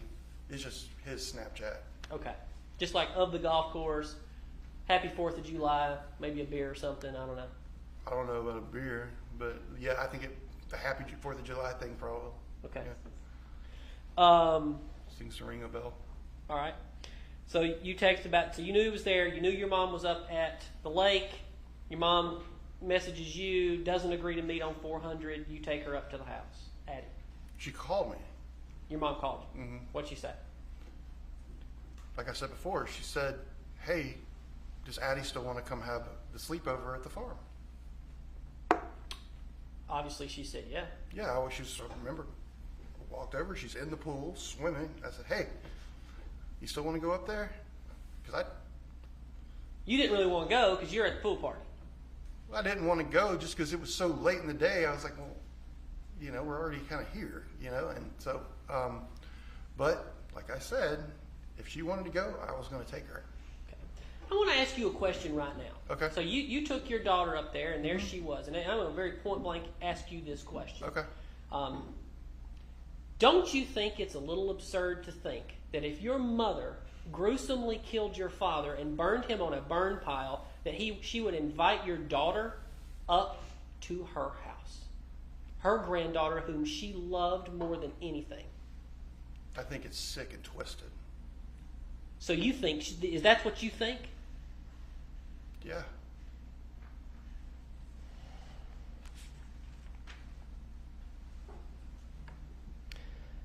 And that was, what'd you do the rest of the night on the 4th?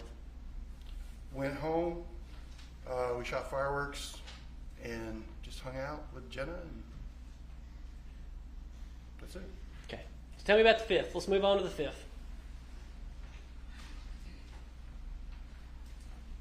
Okay. What'd you do? Tell me when you got up. Woke up, you know, I knew I needed to go up there, pick Addison up. At some point, Amanda called me, and she said, you know, Daddy's missing. And that increased my haste to get to the farm. And Judge, if we could switch back over to the computer.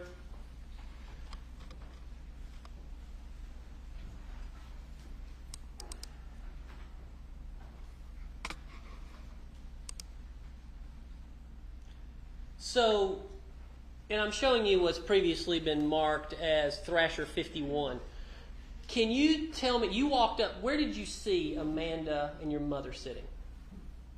You see those steps? I'm pointing, these steps right here? Yes, those. And so were they just sitting on the steps? Mm-hmm. All right, what were they talking about when you walked up? Oh, I don't know what they were talking about. I know what I was talking about. Okay. What about Scott? Where was Scott? He was not right there. I don't know where he was at the time. I don't remember. I don't know. I didn't know. You know, I hadn't talked to my brother. So nobody was sitting on the back porch. Y'all never went back there? Nobody was sitting on the back porch. Okay. So where did you walk? I walked into the kitchen first. This is the kitchen, right? Yep. I mean, that's where the door kind of goes in, right there. Right. And this is and then this you turn is right to the kitchen. this is what the kitchen looked like that day. I gotta ask you a question. Do you smell any detergents or Cloroxes or anything like that? I don't remember that. No. Okay. And this would have been the dining room, Yeah, that's the formal dining room. and this kind of behind where this orchid plant is, that'd be the door going down to the basement. Correct, sir. Did you walk any? Where did you go in the house? Well, I walked in, and I remember going to the kitchen, and then I'm thinking I need to find my dad's wallet because that would tell if he's still possibly here or not. It would give a tell if he wouldn't leave the house without his wallet. Right. He's missing. I'm trying to figure out where he's at. Right. That tells me, well, if his wallet's here, then Because, he should be here. and you've talked about, a number of witnesses have kind of talked about that your dad would just kind of go sometimes and be gone for a period of time. Meaning he was at work, he just didn't tell everybody where he was at. Maybe go to Birmingham. Yeah. No, I mean, he wouldn't text us every day and say, hey, this is my plan for the day. He was kind of independent guy. Right. Right? Kept to himself a lot. His world was small outside. He had his big business world. He was pretty introverted when But he he was was at home. introverted. Yeah. Yeah. It was kind of his domain was in that basement. Right? Yeah. Yeah. So you went down to the basement, right? Well, I went to the garage first to look in the Mercedes. All right. Are you aware? This is shocking, but nobody's ever taken a picture of your dad's Mercedes for this case. Nobody. To see if that wallet was in the Mercedes or anything that was in that Mercedes. It was never taken. Well, the picture I just saw, his wallet sitting on the counter. Okay, but nobody took a picture of his Mercedes. Okay.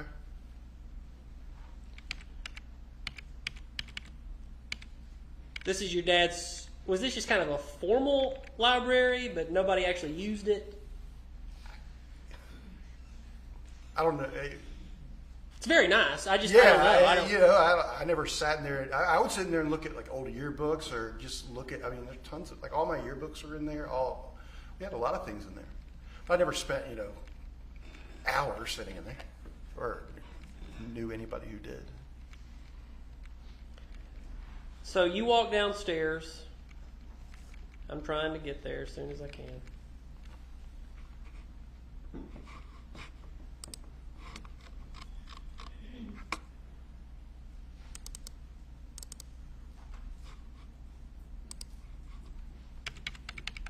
Is there a way, Megan, to get just a screen of all the pictures?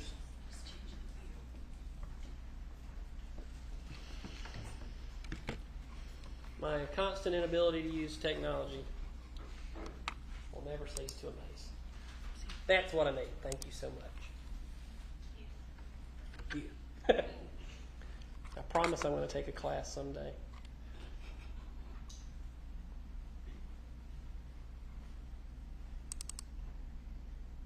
Okay.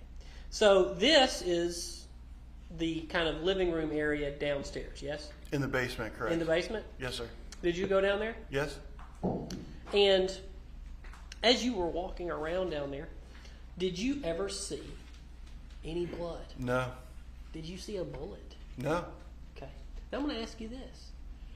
Are you aware? Now, at what point did Scott come up to you and tell you that a gun was missing? He never came up to me and said a gun's missing. He just kind of was talking about it. That's what I testified to yesterday. Well, I'm asking you again because sometimes. Yeah, he never pulled me aside and said, hey, I have this gun. Like, he was saying it for everybody knew. So Amanda was right there. Oh, yeah. Mom, right there. Yeah. Was that when you first came up? No, I remember him saying that. This is after what we discovered in the burn pile, and from what I remember, after 911 had been called, from what I remember. And did you hear your brother say something to the effect of, I was in Afghanistan or Iraq. He was in Iraq, correct? And I know what burned bodies look like. I don't remember him saying that, but I think he told me he had said that, or somebody told me he had said that. I mean, were you standing there when he was calling 911 because he told 911 that?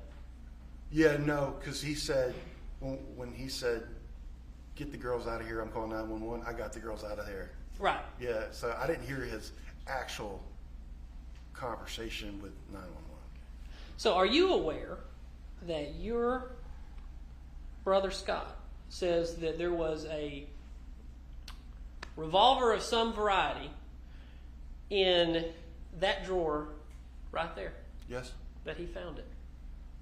Now, again, going back to and the statement you said earlier, and I'm going to ask you the question, and the jury can hear the answer. But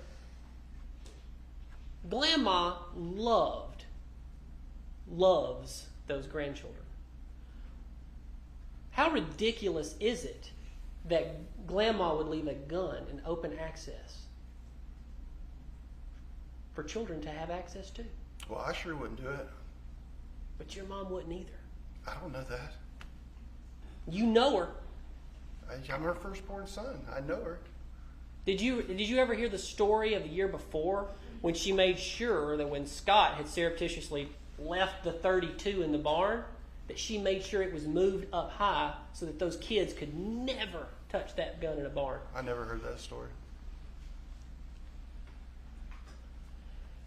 And this, just because you're more familiar with the basement and the basement arrangement, these candles, like, is this glass holding up these candles? It appears to be glass. I mean, you can see through it. I doubt they're plastic. And that's a glass table. It is, sir. And this is fine leather furniture. I'm sure And it your is. mother had the finest furnishings. She has very good taste. And when you were down there, nothing seemed out of place. It didn't. Nothing was broken. Nope.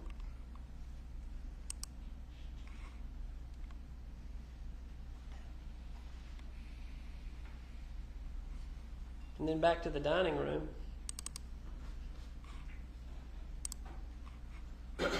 These are fine silk chairs, are they not? They are, I guess. I mean, I guess they're silk. Well, you say so. Like, Well, I don't know. I'll agree to their. It was your mama's house. I just didn't know Yeah. if you'd ever sit there for a holiday or I'm not anything. much on fabrics. But it was a fabric chair. Oh, yes, sir. Okay. And these are fine, ornate lamps. Wouldn't you agree? They're very nice. All these furnishings. But nothing was broken. Nothing was out of place. You were there this weekend, the weekend before. Yeah, no, nothing. Okay. So you would agree with me that it's a bit absurd that the state is contending that that is where your mother shot your father.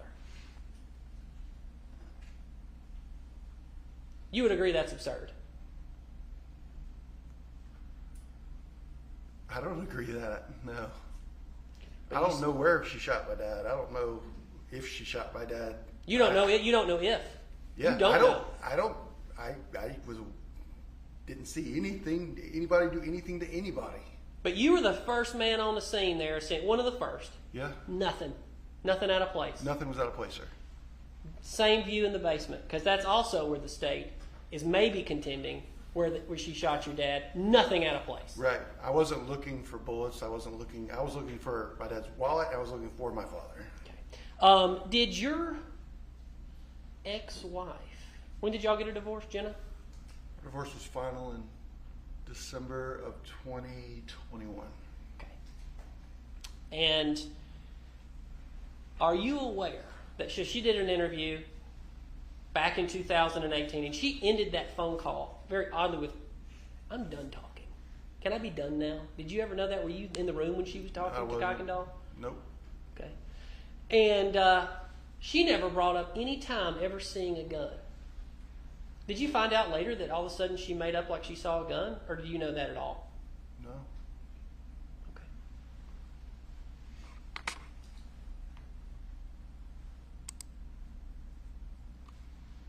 But again, when you went downstairs, nothing out of place. You went to his room. I did. CPAP machine was there. Did you check that? I didn't check it. Like I didn't register in my mind to see if the CPAP was there.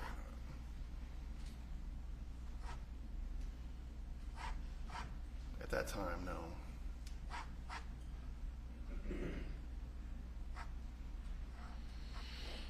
So I want to ask you this. So you guys start then combing out across the property. You said you went out to the barn. Did you notice anything in the barn out of place? No, sir. Did you smell any cleaning chemicals in the barn? No, sir. Did you ever see the tractor? No, sir. There are a certain number of family members that know where the tractor normally is and things like that, but you wouldn't have been that guy. You didn't know that. No, I didn't. No. Okay. I didn't know how to drive tractor. Right. Did you look through the barn? Did you go up to Scott's apartment? I don't remember if I would assume I did, but I don't remember exactly. So let's talk about Scott. Okay. We're almost done. We're getting close to lunch. I know the jury's getting hungry, and so am I. So are you. Scott was in the military. Yes, sir. What was his duties in the military? He was infantry. I know he drove a Bradley, which is a armored vehicle. Okay. Do you know any details about his service? No. I mean, I know, I don't know the name of the town in Iraq where he was stationed. But I remember, him kind of telling me about it. I mean, he would call me from over there and say, check in, briefly. But I probably can't give you the most details about his exact service. Like day-to-day type thing. Did he ever mention, because he mentioned to 911 and the number of law enforcement in this case, that he knew what a burned body looked like? Did he ever mention any stories, any situations in Iraq? No. I And never asked. And that's not unusual Yeah, for I know. vets. Yeah. But he's mentioned it, and so that's why I was asking you, since you guys are much closer. Yeah. No, I never asked him, and I didn't want to ask him about that. I just kind of, if he wanted to tell me anything like that, that'd be fine. But no, we never talked about that. But your brother, being in infantry division, was obviously well trained in firearms. Oh yeah. And had a number of firearms. Mm-hmm. Okay. Now I'm going to ask you this: did you ever know of your brother having a revolver? No. All right.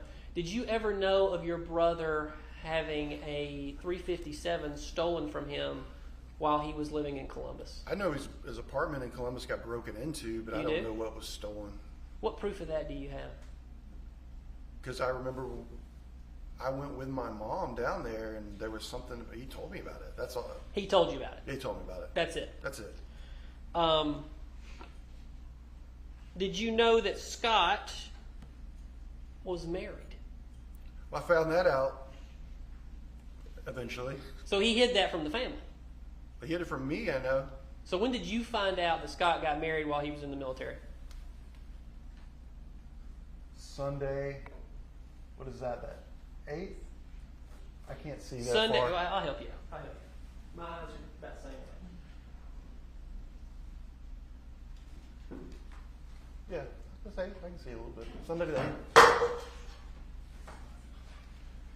So that Sunday, July the 8th, 2018, you Yeah. found that your brother had been married Yeah. and divorced, we Yeah. believe, I don't know for sure, for the first time. Yes, sir. Okay.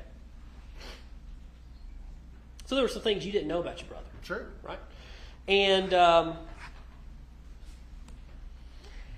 did you know that almost for your brother to do anything on that farm, he had to ask your dad for the debit card? Every time. Yeah, I mean, I don't know every time, but Would it shock you if I showed you text message after text message? It wouldn't shock me that if he needed a debit card, but I don't know if he had a card that did, like an account for the farm. I don't know. I mean, that was never discussed with me.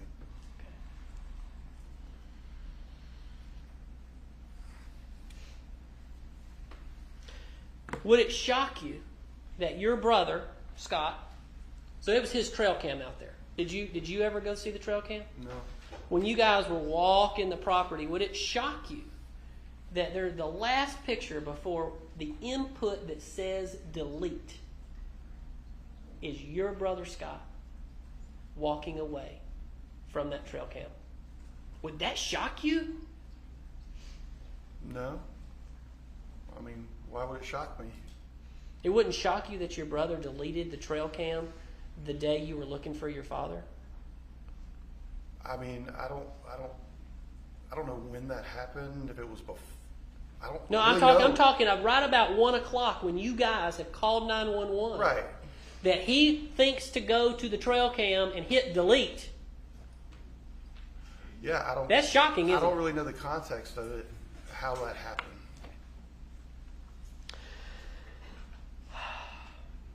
Did you know your brother had a drawer full of 38 special bullets? Yeah, he told me. Yeah, and he had, After this all happened. like, how long after? It was a while after. It was like a year, and we were just talking about things. And he said, "Yeah, I had some 38 caliber ammunition. It was some of it. It's kind of like a junk drawer." And my friends, one of my friends, because his buddies would come over and shoot at the farm, and they would bring their guns. And he's like, "Yeah, that's where that ammunition came from." Like tactical shooting. Did you ever see him do any drills of tactical shooting? Like on Facebook? Oh, yeah. Well, I noticed he would kind of, I mean, he was, how would you say, his form was, he'd be like kind of walking, things like that. So at tactical shooting, I remember seeing a video of him. You've seen him do it? Yeah. He was pretty good at it, you'd say. Scott's always, we used to go hunting and stuff. He's always been a good shot.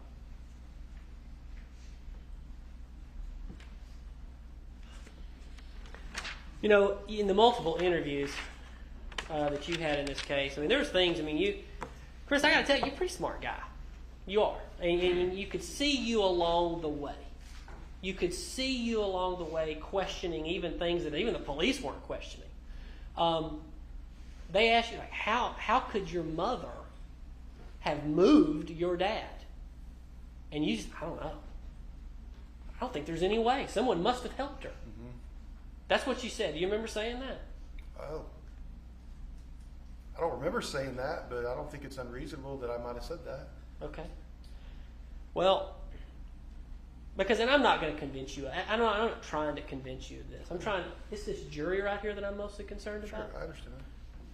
But let's just legitimately talk about this. Your dad was how big?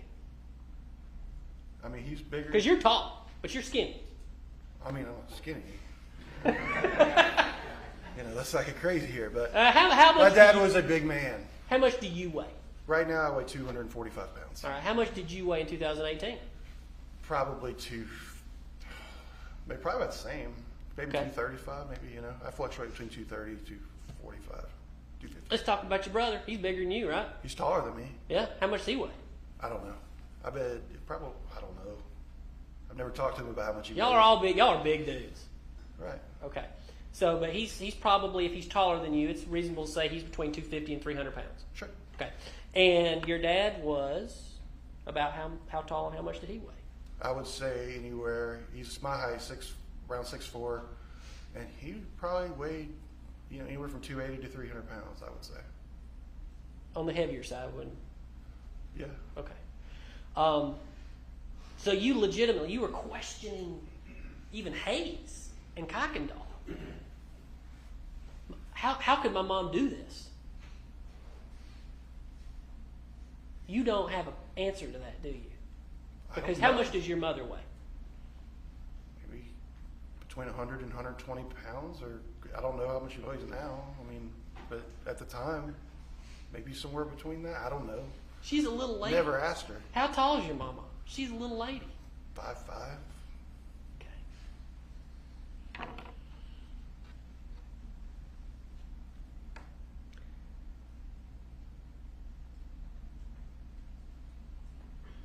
You told the jury yesterday that when you left that evening, there was a lot of things that maybe you even blacked out on that day. It was a long day. I understand that.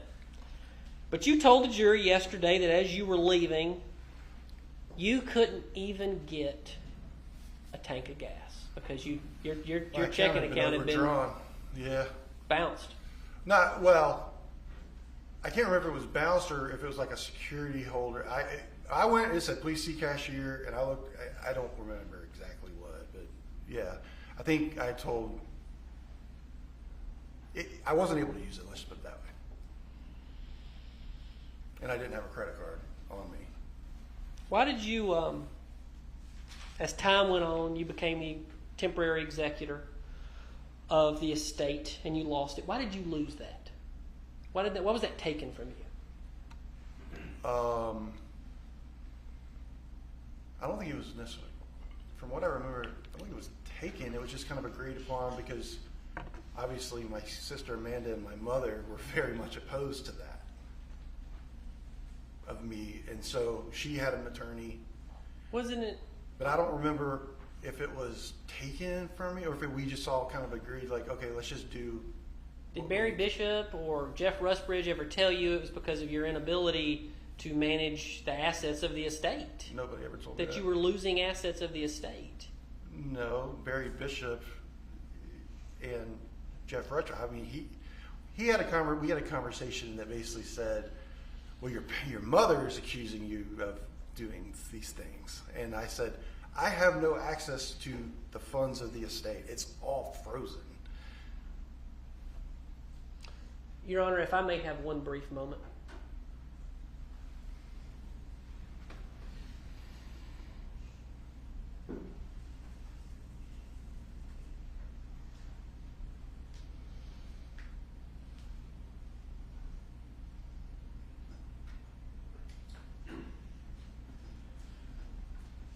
Yesterday, you said something that struck me, and I think it's important that I get your words right.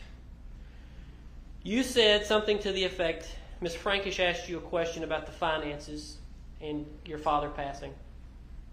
And I believe you said his kids would financially gain if he died. Well, I mean, it's just a matter of fact. If your parents pass away, the money, like I have a will too. I have if something was to happen to me, my kids would, get what I have. I have life insurance, but both of my daughters' names on it. I believe you said that they would be you would be better off financially. I don't remember saying that, But you would be financially better off. If what? If you were to get the estate in this case. Because it's still held up, Like correct? right now? Like nothing, nothing's been able to access because of course this case Right. is going on. Yeah. No, I mean, nothing's been accessed at all. Right. So, I mean, which is So you would financially benefit if your mother is convicted of murder.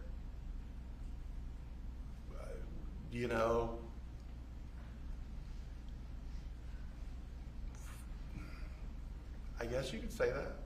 Nothing further, Your Honor. Hi, Ms. Frazier. Thank you, Judge. I want to talk about your mom a little bit. When you guys would have family gatherings, where would you find your mom? What would she be doing for the family? She's usually in the kitchen. Was that kind of like her domain? She liked to cook? Yeah, I mean, she was always cooking at family gatherings. That was. Would she cook for your dad too? Oh yeah.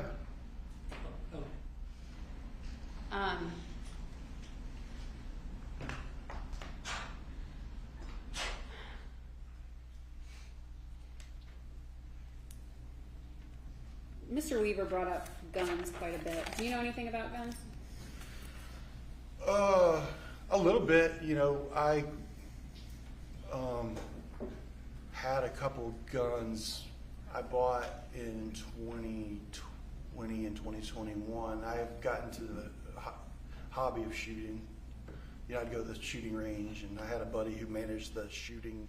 I think it's the shooting alley or Quick Shot in Buckhead. So he wouldn't charge me he'd just let me come. So Yeah. Do you know enough to know the difference between a revolver and like a semi-automatic pistol? Yes, ma'am. Okay. Did you ever know anybody in your family? Now, when I asked you this question, we already know about the 32, the older one in the barn. Did you know about that one? Yeah. Whose was that? That was my grandfather's. Okay. And did he have other kinds of pistols? Yeah. Yes. What did he have? Do you know? I just remember him. I spent a lot of time up in Muscle Shoals, Alabama. Okay, so when he would close the hardware store, he armed himself, and it was almost like a shoulder. I don't know what the word is. Forgive me, but it's like a holster where you kind of put it around your arm, not around your waist, but kind of like, I don't know what that's called. Like a backstrap type. Right, and he had a revolver. But you didn't know what kind. I didn't know what kind. No.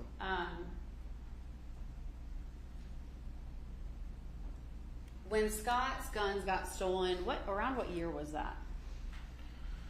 He would have just been back.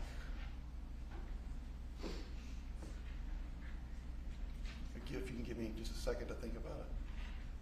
Before 2012? I would say probably so. Yeah. Before 2016? Yeah, I mean, because he was at Benning when he got back from Iraq. Well, he was stationed there.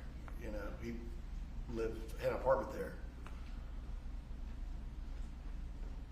Your Honor, may I approach the witness? No objection. Chris, I just want you to look at this and read it to yourself before I ask you some questions about it. What kind of pistol? Okay, to yourself. Oh, sorry.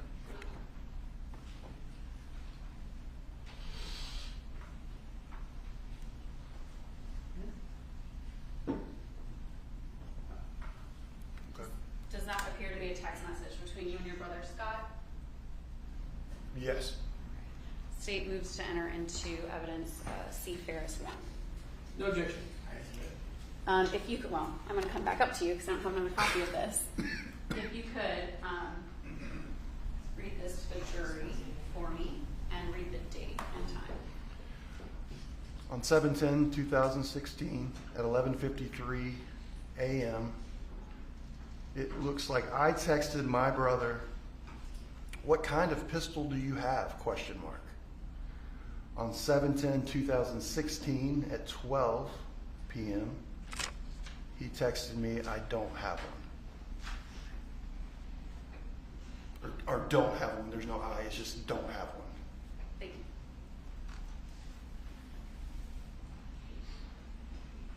Chris, do you recall ever seeing a revolver in any of the homes, in your Alpharetta home or the farm? Yeah. I saw a revolver other than the 32 at my parents' house in Alpharetta, the Hampton Hall house, Ridgehaven Run, the house they lived in before the farm.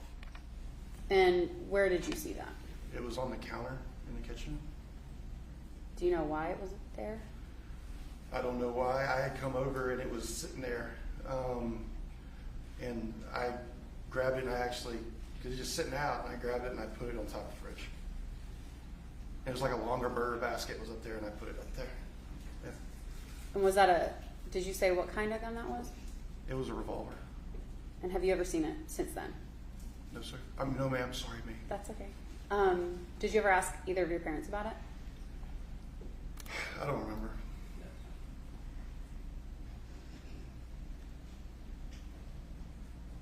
You mentioned that the kids could possibly gain if your dad passed away. Scott was living at the farm, and your dad was funding his life. Is that true? Sure, yeah. When your dad passed, who did the farm go to? My mother. So if your dad had passed, Scott would essentially be homeless. Yes. And your mom was the beneficiary of your dad's 401k? Correct. That's all I have. Thank you. Very briefly. As to the gun back at the Hampton Hall house, what did it look like? I remember it being like, kind of like a shiny metallic. You know, like the metal of the gun? Mhm. It was kind of like shiny. And I almost remember it having like a, almost like an ivory handle to it. Old gun? Maybe. I don't know. I'm not a gun history Not a gun person. guy. Not a gun history person. You know, I know some stuff, but yeah. Long nose or short nose? Short nose. Okay. And you know you've never told anybody in any of your interviews this before, right? I don't know that. Okay. That's all I have, Judge. Wait, hold on. Mr. Ray says I got something else.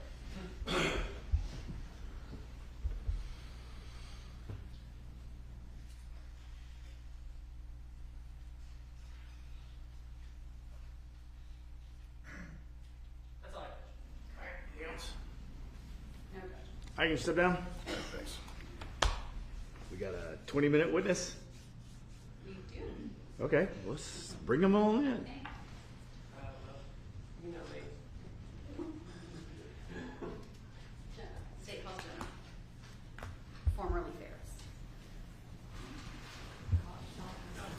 Hey, y'all. Stay up the stretch. It's already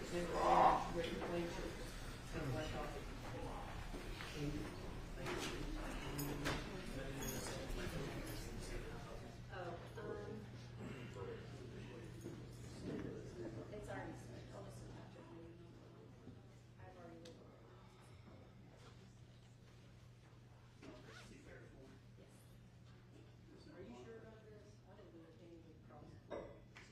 Unless you want to do your direct, and then you can come back on cross after.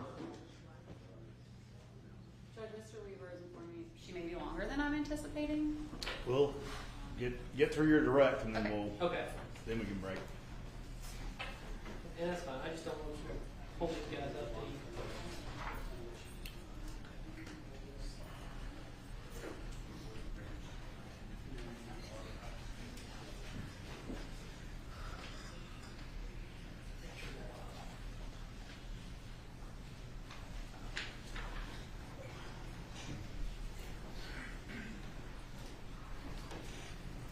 Oh, ma'am, if you could please raise your right hand. Do you swear or affirm the testimony you're about to give in the matter now pending before the court will be the truth, the whole truth, and nothing but the truth, so help you God? Yes. Okay, you can have a seat. And if you could, please introduce yourself to the jury and spell your first and last name for the court order. My name is Jenna Palowski, Jenna. Last name Pawlowski. Thank you. And are you formerly Jenna Farris? Correct. Okay. Were you married to Chris Farris for a period of time? That is correct. How long? About 6 years, almost 6 years. We were together for 13 years total. Together for 13 total. And what years were you married? 2015, separated. 2021 in April, and finalized divorce December 2021. If you could, you have a very soft voice. If you could please speak up just a little bit so Yes. all of the jurors can hear you. Okay. So you were married to Chris when his father was murdered. Is that Correct. Okay. What I want to talk about is we have a calendar up there. Essentially, that first week in July. And you and I have spoken briefly before today, right? Okay.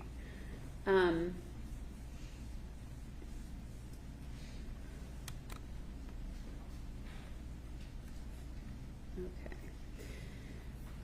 So, do you remember what you did on Monday, July 2nd of 2018? Monday, I believe I was at work. Yeah. Where did you work at the time? Cooper Carey, architecture firm. Okay. And did you have normal work hours? 8:30 to 5:30. It's downtown Atlanta.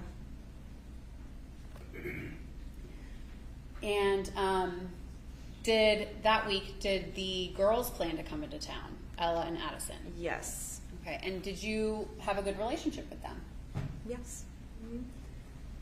What day were they planning to come into town?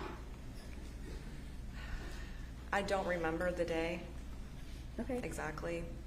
I had just started that job about a year prior, so I remember working a lot that week and having the 4th as a holiday. Okay. But I do not remember what day exactly they were coming in. So if the day of the 4th was the day of the pool party, the day before that would be the 3rd. Right. Were they there on the 3rd? I don't remember. Okay. Do you remember talking to law enforcement at any point after, during the investigation of this case? Only on the phone. Maybe within that week. On that weekend, that Saturday, I think, I was with my friend Carrie and her 2 nieces that were around the same age as Ella and Addie, and we had them at the pool, and I got a call from someone about the case, and they questioned me about Chris's whereabouts and where we had dinner, and that was the last time I heard anything. Okay. During that interview, would you say your memory would have been better of that week? Absolutely. Okay, so if the girls were there on the 3rd, and you said that they were there on the 3rd in that interview, would that be accurate? Yes, Okay. definitely. So let's go into the night of the 3rd, the evening of the 3rd. Did you work on the 3rd? I think so, Okay. yes. So after work, when you came home, do you remember seeing Ella or Addison at your condo with Chris? I believe yes, I remember seeing them. I know Ella wanted to go up to the farm, and I can't remember if she was already there or not. But I believe Addie, Chris, and I got dinner that night. Do you know where you got dinner?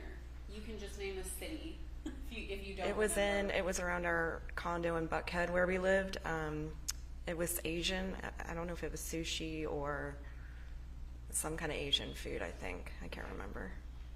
How long was your dinner that night? Typical, maybe an hour or so. We didn't get any alcohol. It was one of those places I think you order and just sit down, or it's pretty in and out, quick. Okay. So, What did you do after dinner? as far as I can remember, from 6 years ago, I went home, back to the condo. Okay. Do you remember if you went home alone and Chris and Addison went to go do something, or did you go do something with them after dinner? Maybe get ice cream? I don't remember. Okay. But that night, did you all stay at the condo? Yes. The 3 of you? Mm-hmm. Okay. Was it typical for Addison to sleep with you when she came to stay? Yes. Okay, why is that? We just had a king-size bed, and I don't know, she just liked sleeping next to me. Where would Chris sleep? In the other bedroom. In the other bedroom? Mm-hmm. So the next day was the 4th of July. Peachtree Road Race was happening. Mm-hmm. Did you get up and go watch the Peachtree Road Race? Yes, I remember waking up. It was maybe 7, 8, 9, somewhere in that time, maybe around 8. And we walked up because we lived in Buckhead, so we lived off Peachtree. So we walked up and watched the race go by, handed out waters and drinks, and watched everyone. Who's we? Addison and I and Chris was kind of, I can't remember exactly, but I don't think he walked up with us at first, but he was there. He was there, and maybe you guys met him there. Right. So we're on the 4th, the morning of the 4th. After the Peachtree Road Race, do you remember what you guys did? No, I really don't. I want to say that we went to the pool. Other than that, there's really nothing that sticks out was any different than any other 4th of July. Sure. When you were at the pool, Was it you, Chris, and Addison? Yes. Did Chris and Addison leave at any point? I really don't remember. Do you remember you and I talking about those days Yes. on Zoom? We met. Yes, we yes, Chatted on Zoom. yeah. Okay. And did I tell you what to say or anything? How to No. answer questions? No. Okay. No. And we talked about in 2018 on the 4th of July, Chris taking Addison to the farm. Right. Would that sound? Yes, because Ella was there and she wanted to go up there too. Ella was up north at the farm. Somewhere up there. Somewhere. Okay, and that's okay that you don't remember all these details. Yeah,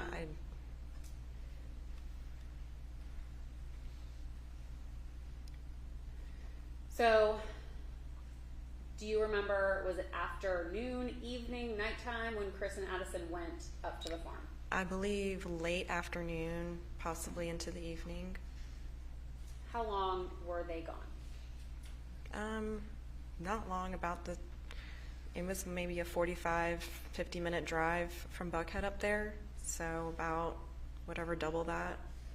I would imagine he dropped her off and said hi to someone, or he came right back. Chris came back? Yes. Was Addison with him? No.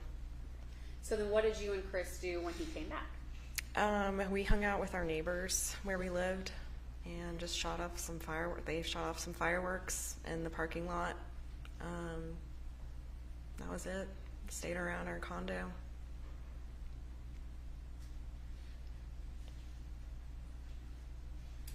Did Chris ever leave again that night? On the 4th? Yes. No. Did he leave the house the night of the 3rd? To drop Addison off? After dinner, did he ever leave again? Not that I knew or heard or, no. So on the 4th, you guys just went to bed. Yep. And then, did you have to work the next day on the 5th? Yes, Okay. I remember that. So, what happened on the 5th that stands out in your mind? Did you get a phone call? Yes, so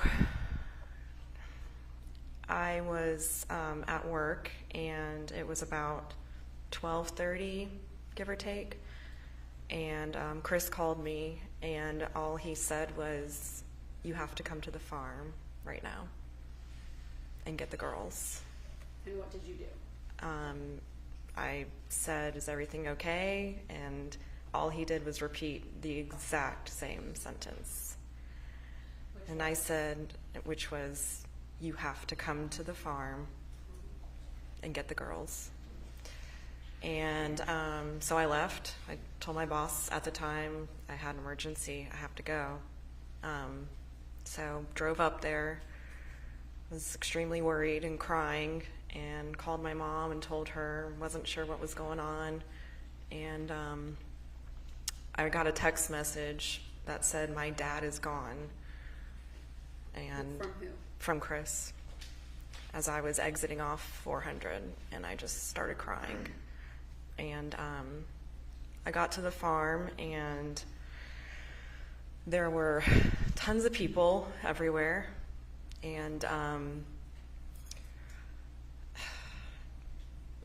my only focus, I was driving my Camry, my only focus was just to protect Ella and Addie and make sure Chris was okay. And I had no idea what was going on. I don't think he knew either. He was visibly shaking. He was so distraught. Chris. His voice was shaking. He was just in shock, I could tell. In complete and utter shock. I had no idea what had happened. So all I did, I took the girls, and Ella and Addie were sitting there. Addie was very quiet. She didn't have her phone with her. Ella kept asking, "What's going on? What happened? Why won't anyone tell me what happened?"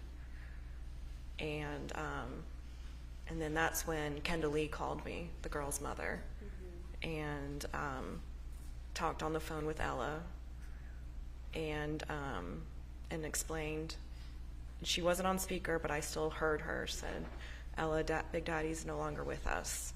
And Ella sat there, and at this time we had kind of pulled over off the driveway, And Ella just was on the phone, said, okay. And after that, I really don't remember what we talked about, but I took them back to Buckhead, to our condo. And from that day forward, when they were here, I just wanted them to have a normal, be kids. And we took them to Main Event, we took them to just things like that, Cheesecake Factory, and I just wanted them to get away from all of that and not have to worry about that and enjoy their summer. And unfortunately, they couldn't really be with their dad because he was having to deal with all of this. So, Did you also bring Cameron back with you? yes, yeah, she To the came. She condo? came with us too. So after that, did you see Melody again? Yes, When? I'm trying to remember. She was in our condo unit in the hallway.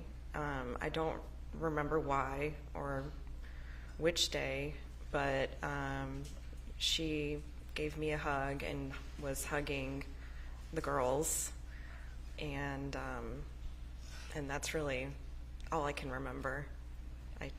I don't know why, the circumstances, who was doing what. Sure. Did she say anything to you that stood out that time? She said, I can't believe this is happening to our family. And it was just a very weird feeling. Ever since I picked the girls up and had been, I don't know, it was just a weird feeling. It's just something did not sit right overall, just with everything. Did Melody ever confront you and Chris about money, owing her money? Yes. So after everything not calmed down, but I think about a couple weeks later, she started text messaging me about bills that Gary had paid for, like our Comcast bill at the time. Did I know about them? And I said no. That was basically it. Okay. And it was things that she was saying, I can tell you more, I can show you more, and show you what's going on, or something like that. I don't remember the exact wording, but it was things like that that I just wanted to avoid and get away from. I just did not Stay out want of to be involved unless I needed to. When you and I met, you had some information that you thought people needed to know, but you didn't get the opportunity to say back in 2018. Is that a fair statement? Yes. Okay. So I sort of just asked you, okay, what is that information? So at any point, well, let me ask you this. In the weekend prior to the first week of July, so June, was it Gary's birthday? We were celebrating his birthday and Father's Day, I think, all kind of on that, whatever day we were there, Saturday or Sunday. Okay, so prior to? Yeah. That was late June. Late June. And at that gathering, I will say, did you and Melody hang out with each other and converse? Not specifically to be alone, but we were, I don't remember where. I think we were walking outside in the basement, towards the basement, the double doors out there. So I think, I want to say there was something in the kitchen that maybe was redone or remodeled, or there was something new down there that I was looking at, or she wanted me to look at, I think. I can't remember why, but. And what stood out to you about that encounter? Well, I walked down there and the whatever credenza, I don't remember exactly where, but she opened the drawer and she said, "This is my granddaddy's gun," and I said, or revolver, and I said, I don't even remember what I said because it was so, I don't know why. I don't know why, but I just kept moving on. And when we met, I showed you a couple of photos. What room in the house was this? This was the first room when you walk down to the basement. And when we met, I showed you a couple of photos so you could identify items. May I approach the witness, Your Honor? Okay. I'm showing you states Thrasher 45 and defense exhibit Thrasher D1. Are these similar to the images that I had showed you? Yes. Okay.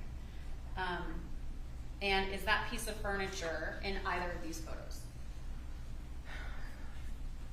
Yes. Which photo?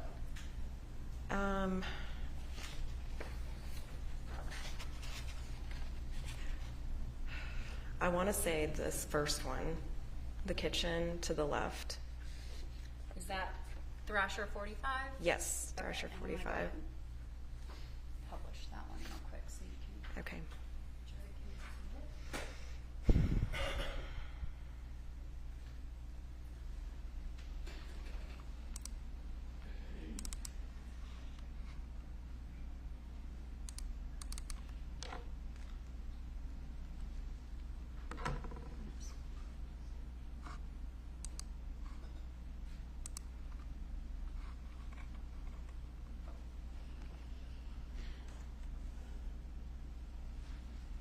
Okay, this is the photo you identified? Yes. Okay, and which piece of furniture did Melody open to show you the gun? The wooden cabinet on the left. Do you know much about guns? No. Do you know was it a long gun, short? Shorter. What did it look like? It was kind of curved. Sure. What was the color? I want to say like a silver color. Let I me don't ask you remember. this. Do you know the difference between a semi-automatic pistol, like what police carry, versus like a cowboy gun? Yes, yeah. Okay. Which one did it look like? Like the cowboy one. The cowboy one? Mhm. And when we met, did I show you 3 different photos of a cowboy gun? Yes. 3 different Yeah. versions? And did you identify one that it may have looked like? Yes. Okay.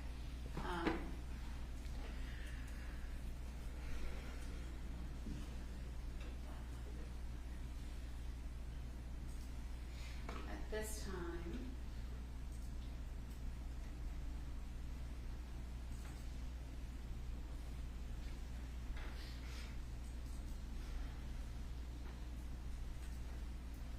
state moves to admit J. Farris 1, 2, and 3. No objection. Jenna, I'm gonna All right, show sure. you. When you go out. But Right. we'll deal with that later. All right. One of them is We'll deal yes. with that later. Yes. That is fine. Okay. This is one that I showed you. Mm-hmm. Okay. And I'm going to keep them all up here.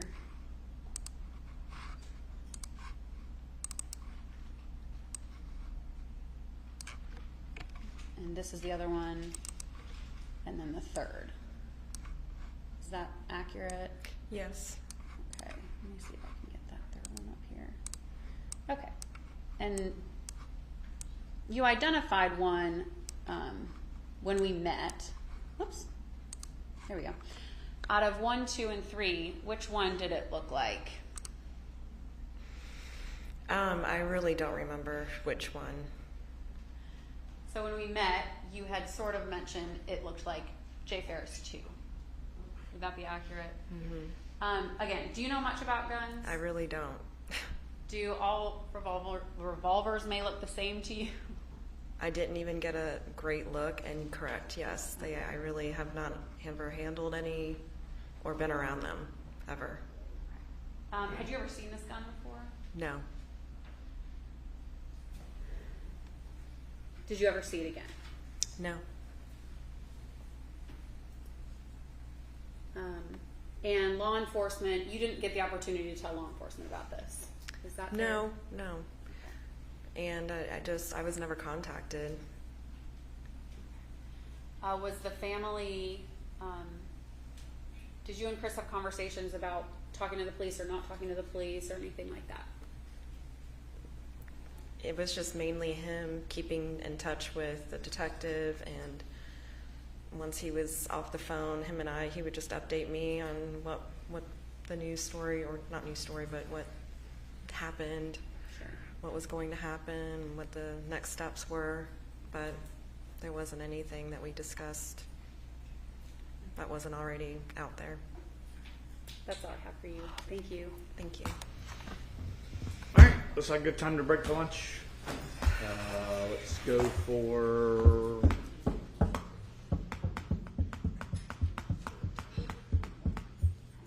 Y'all be back at 20 after, so we can be up and running by 1:30. All right.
back in? No, Judge, we should go get our witness. All right. What'd you say? All right, go ahead and round them up.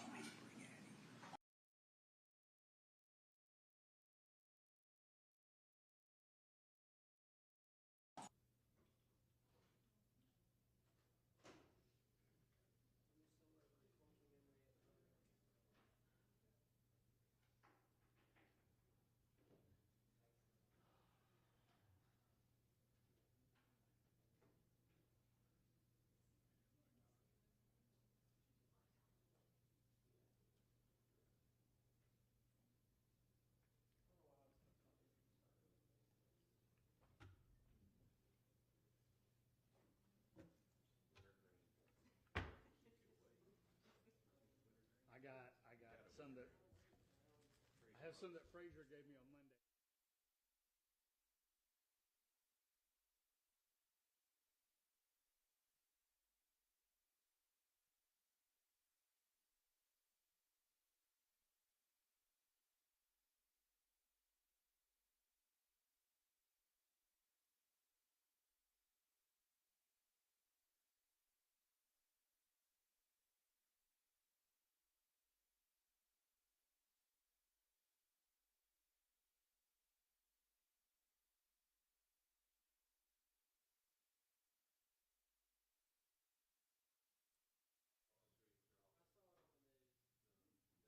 Well, they didn't say she was going to be in the gazebo.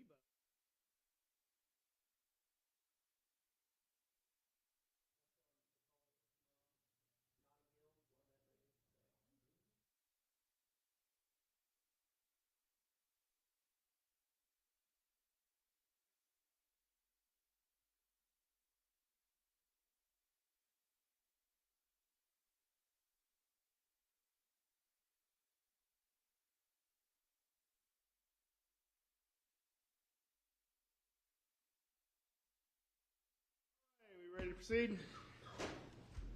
All right, go ahead. Thank you, Judge. And your last name is Palowski? Palowski. Palowski, I'm sorry. My name is John Luke Weaver, and I, along with Michael Ray, represent Melody in this case. So I want to talk about some things, kind of going back and, we're going to go ahead and talk about the guns. Leave that up now, because I'm going to ask you to switch it over to the Elmo. So earlier you stated, so there was, you believe you saw a revolver. Yes. Okay. And I'm going to take this mouse, this purplish magenta mouse, and you tell me where to stop. Which one you think you saw? It was either that one or the one with the brown. This one or this one or this one? Correct. Okay. I don't remember the colors. Okay. But not this one. No. No. Okay, so longer muzzle, not the shorter muzzle, not a snub nose. From what I can remember. Right, and that's all I'm asking, ma'am. Mm-hmm. Okay, all right. Now, Judge, if we can switch over to the Elmo. Thank you, Judge. You show me where the button is. I'll come up there and do it. I'm trying to get a button installed down there. That's part of the source of my frustration. Okay, let's see, back up here. Going the wrong way. All right, so this is a report in the state. You've stipulated to the admissibility of this report? Yes, no objection, Judge. So I would ask to admit this as Jenna 1. All right, that's it. You went to the district attorney's office on August the 27th, so a little more than a month ago, yes? Of this year? Is this the virtual meeting? I don't know. Was it a virtual meeting? This is a report regarding you talking to the DA's office about this gun. I'm not. I don't. Is Well, this? I'm not was saying this that the? Was this the phone call that I had to come here? I'm not, ma'am. I'm not. I don't know what you're asking. I'm just going to read the report. Okay, it says on August the 27th, 2024, at approximately 14:48 hours, I requested to attend a Zoom meeting with Jenna Palowski. Present for the meeting was ADA Megan Frankish and DCA DA Jeffrey Fogus. Ms. Palowski is the XY. I'm going to zoom in a little bit.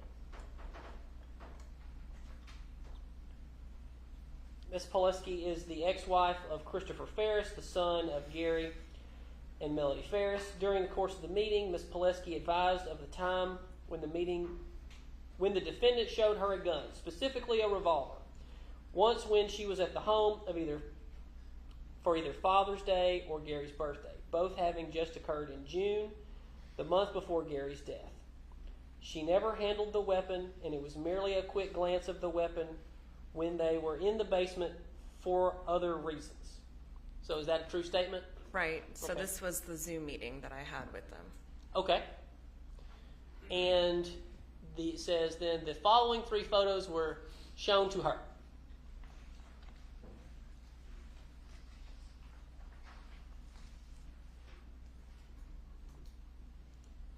And of the 3 weapons shown, and without certainty, she identified the black metal and wood-handled revolver as the one that looked most similar to the gun Melody showed her in the basement.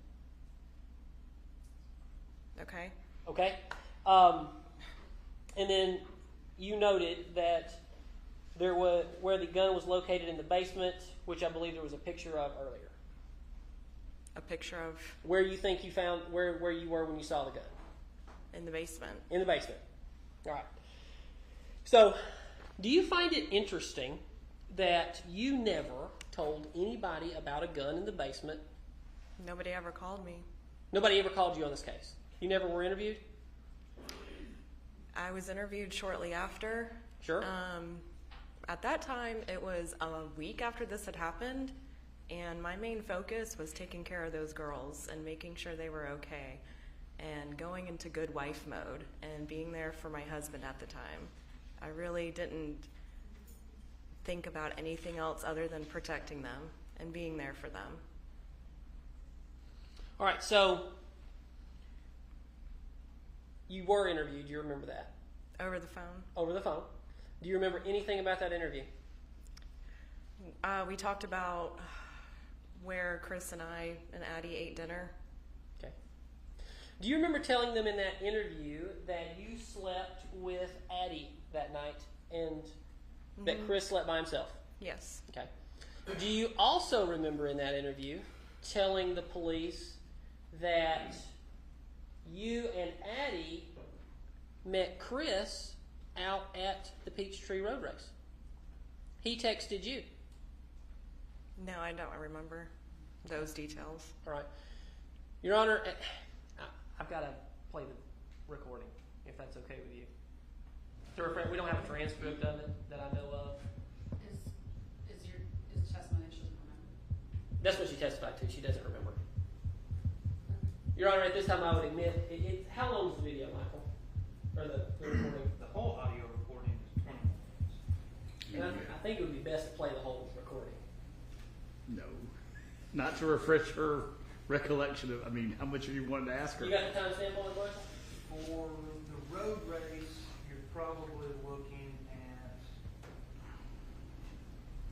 Hey, why don't you ask her all the other questions you want to ask her about the interview and see if she remembers any of that, and then we'll go from there. Okay. So you don't remember that you told the investigator in that case that he was out at the road race and you and Addie met him out at the road race? No, I don't remember. Okay. But you do remember that she slept with you that night? I do. Mm-hmm. All right. And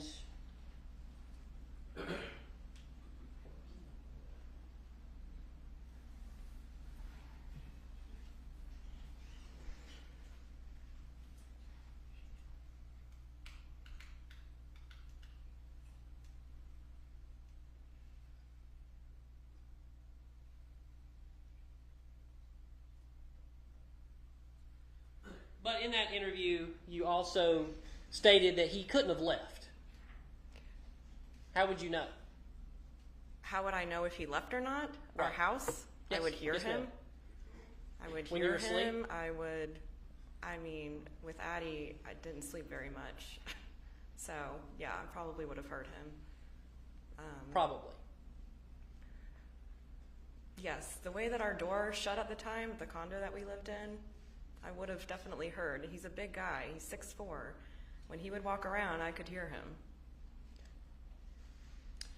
And in that interview, I think you concluded the interview with something to the effect of, "Can I get off the phone now?" Do you remember saying that? Probably, yeah, I remember. Why is that? Because this is stressful. This is extremely overwhelming and scary and awful. You're no longer married to Chris, correct? Correct. When did you divorce? We separated in April of 2021, and the divorce was finalized in December of 2021. Okay. Was that because he was having addiction issues? It was for several reasons. And what were those reasons? What does that have to do with this? Well, ma'am, you have to answer the question. Okay. We divorced. We were together for 13 years, married for 6, and he did have addiction issues. However, that was not the main reason. We had had financial issues.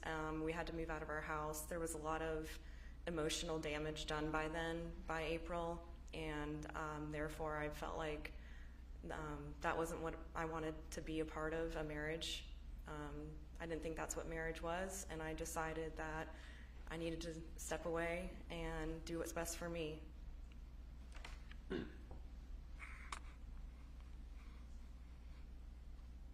Did you struggle with any substance abuse issues? No. Can we switch back over to the other?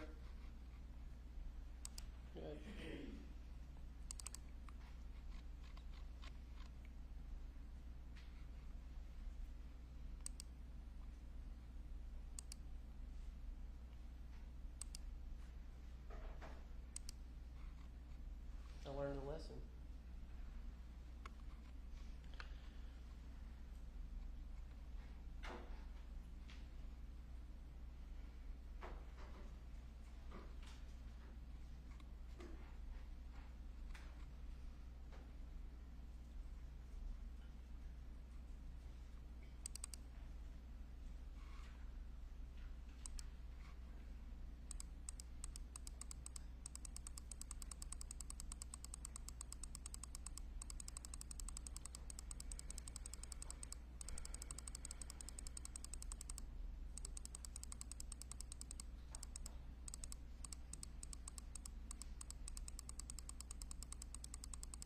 Trying to get to a picture of the basement.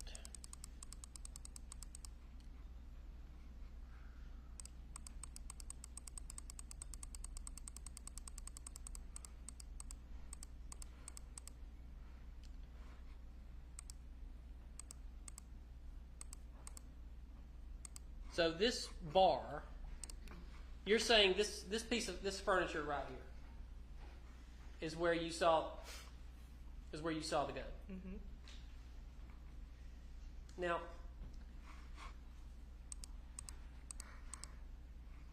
do you see the gun above the door here? Yes. So you're talking about a historic gun that was Miss Walker's or Mr. Walker's gun. Grandfather, her father, Chris's grandfather's gun, correct? That's the story you told.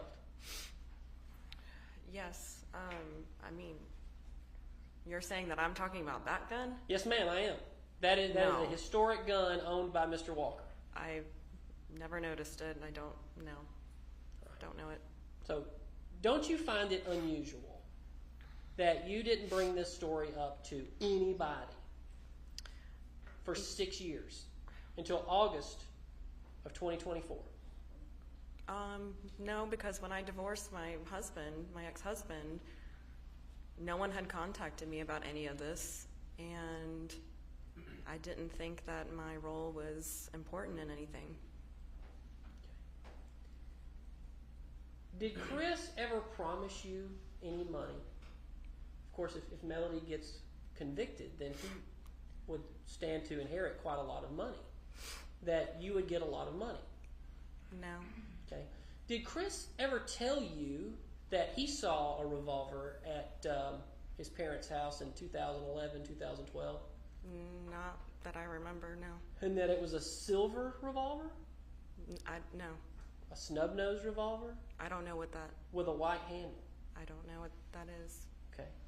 Are you aware that Scott Farris says he found a revolver in this drawer No. that looks nothing like any of the revolvers that you've described? Okay.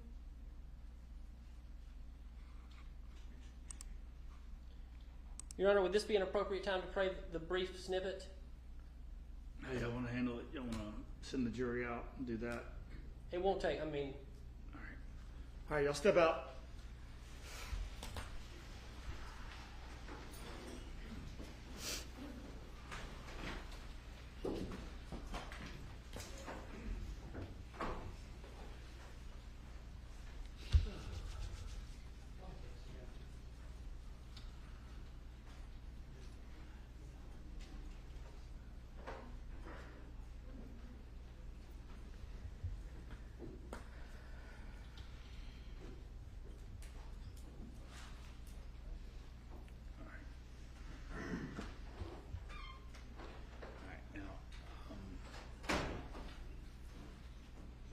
I know we have a couple of jurors who are trying to get their steps in, but when we're doing stuff in the courtroom while they're back there, they need to stay in the jury room, not the hallway.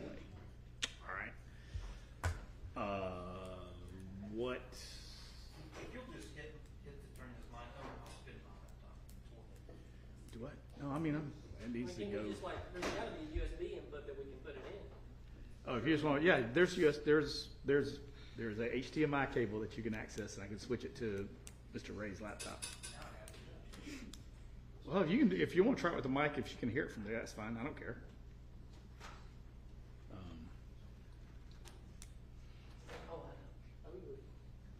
You got to push that button on the rack to 1. Put it to 1. Yeah.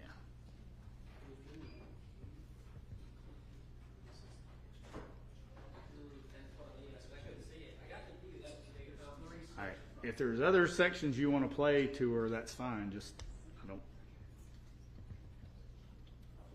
Yeah, well, yeah, we'll turn it down a little bit. But.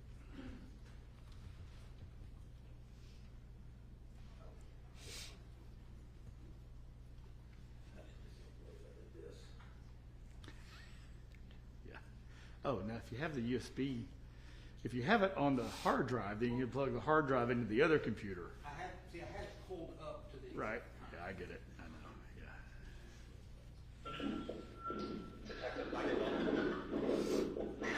Hi, this is Jenna Farris returning your call. Thank you so very much, ma'am. I sincerely appreciate it. And I'm sorry Yeah, no that I didn't have. I wasn't sure if I was. Let's see, 4th. That's the part we're going to talk about. Well, yeah. That's the part she didn't remember. Don't wake up might be probably the best place to start. It's 9 or 10.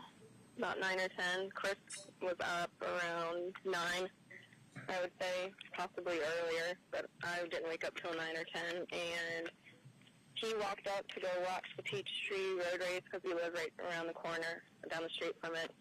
And he text messaged me to bring Addie, so I got up, walked the dog with her, walked her up there, and then I came back. And hold on, let me read through here.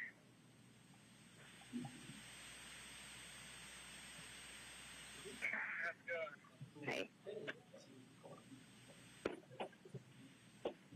That's it. All right, is there anything else you're going to want to talk to her about? That's it. On there? Anything the state's going to want to ask her about that you want to refresh her memory with? I don't think so, Judge. All right. Oh yeah, well now ask her if that. See, now you got to ask her if it refreshes her memory. Well, we can do that. Well, let's do it here first before. Does that refresh your memory? Yeah. Mm-hmm. All right. And I can ask her in front of the jury. Okay. All right, bring them back in.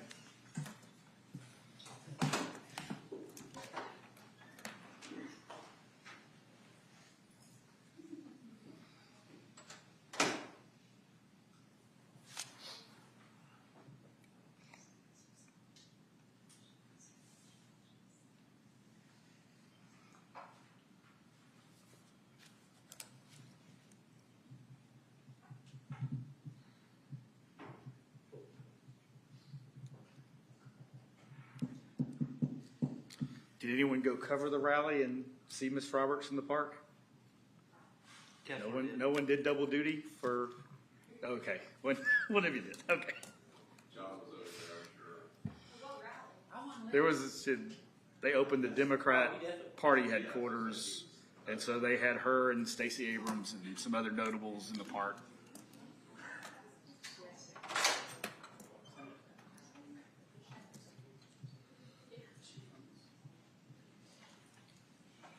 I think she's from Smyrna. Mystic Pizza, another great one.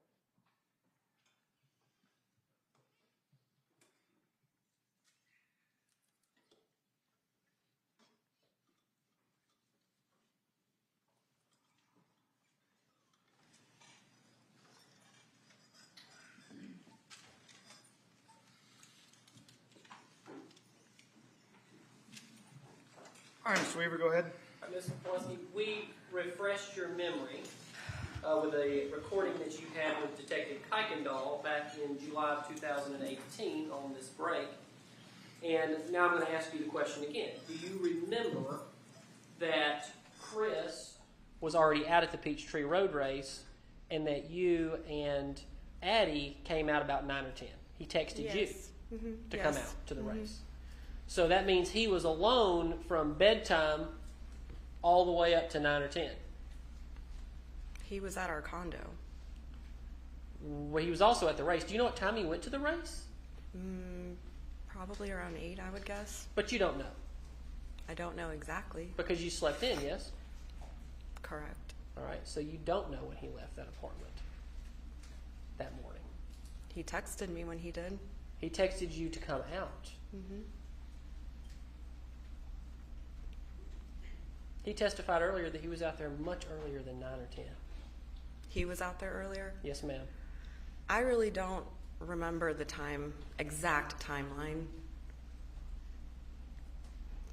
So what I said on the call is probably more accurate than what I'm trying to remember 6 years ago, because I've been trying to push this out of my brain ever since the divorce was finalized. So I've been making every effort I can to forget about everything.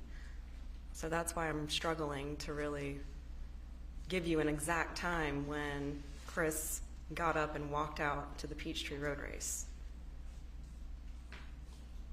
And Judge, that's all I have for this witness. Spank, anything else? Just briefly, Judge. Jenna, did you know Gary Farris? Yes. Did you have the opportunity to see Chris and Gary around one another? Yes. And did Chris love his father? Yes. Would he have ever wished him to be gone? No, never. Did he ever express to you that he wanted his money more than his father? No, absolutely not. That's all I have. Thank you, Judge. All right, anything else? No, Your Honor. Hey, you can sit down. Thank you, ma'am. Thank you. Call your next witness. Oh, sorry. Philip Samples. The state calls Philip Samples.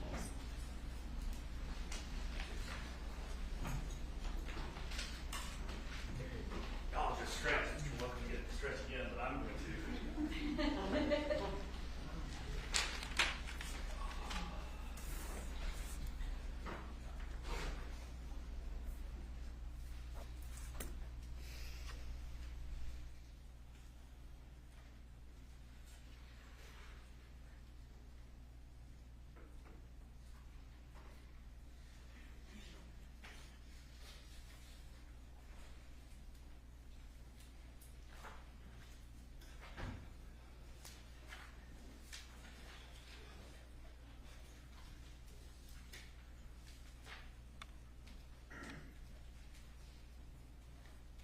Before you have a seat, if you could please raise your right hand. Do you swear or affirm the testimony you're about to give in the matter now pending before the court will be the truth, the whole truth, and nothing but the truth, so help you God? Yes. Okay, you can have a seat. Can you please introduce yourself to the jury? Philip Samples. Mr. Samples, how is it that you know Scott Farris? Met him through my wife before we got married almost 9 years ago. What's your wife's name? Randy Samples. Okay, I'm going to have you scoot a little bit closer to that microphone. Thank you. Okay, and how did Randy and Scott know each other? I believe that they met a couple years before that Randy and I got together. My wife worked at a restaurant, so they met at the restaurant and became friends from there. What is your wife's maiden name? Pierce. And does she have any siblings? She has an older brother. What's his name? Ted Pierce. Are Scott and Ted also friends? Correct. And is Scott close to the Pierce family? He is. And that would include you now. Absolutely. So how long have you known him? Met Scott roughly 9.5 years ago, if I remember correctly. Okay, so 2015-ish? Ish, yes, Okay, ma'am. Sure. And were you with Scott? What kind of things would you do with Scott? Play golf, shoot guns, bowling, campfires, normal, regular, fun stuff outside. Where would you shoot guns? At the farm. What kind of guns would you shoot? Would you shoot? Typically just shotguns, shooting at targets, stuff like that. Did you ever know Scott to shoot a revolver? Off the best of my knowledge, no. So you like to play golf, Absolutely. and how frequently would you guys play golf? At least 2 to 3 times a month, as much as possible. I want to take you back 6 years to July of 2018, that week of the 4th, so Monday through Thursday. What is it that you do for work? I'm in construction. And did you do that back then as well? I did. You had the same job? Different jobs, same industry. Okay. Did you have to work that week? I did. Did you go to work on Monday, July 2nd? Yes, ma'am. Did you go to work on Tuesday, July 3rd? Partially, yes, ma'am. Okay, what did you do on July 3rd? July 3rd, I went to work when I was working in Houston, Georgia at the time. Worked about a half a day. Most of the crews from the job site left early that day, being that it was 4th of July early, the next day. So I left midday and headed to the lake house Where's the lake house? in Dawsonville. Whose lake house is it? My mother-in-law's, Nancy Pierce. So that would be Randy and Ted's mom. Correct. Okay. And you said that was in Dawson? Yes, ma'am. Dawsonville, Dawson County? Dawson County, Okay. On what lake? Lake Lanier. So you headed up there in the afternoon? Early afternoon? Early afternoon. It was after lunch. Who was there when you got there? My family, Nancy, Ted, Randy, Scott, and I can't remember who else, but there were people in and out. What did you do when you were there? Went out on the lake. We like to surf. We like to just spend time floating on the water. And Scott was with you. Correct. Around what time did you leave the lake that evening? I stayed the night that evening. You spent the night? Yes, ma'am. Who spent the night with you? It would have been my mother-in-law, Nancy, Ted, my wife, and our daughter. And your daughter, who was how old at the time? Not even one yet.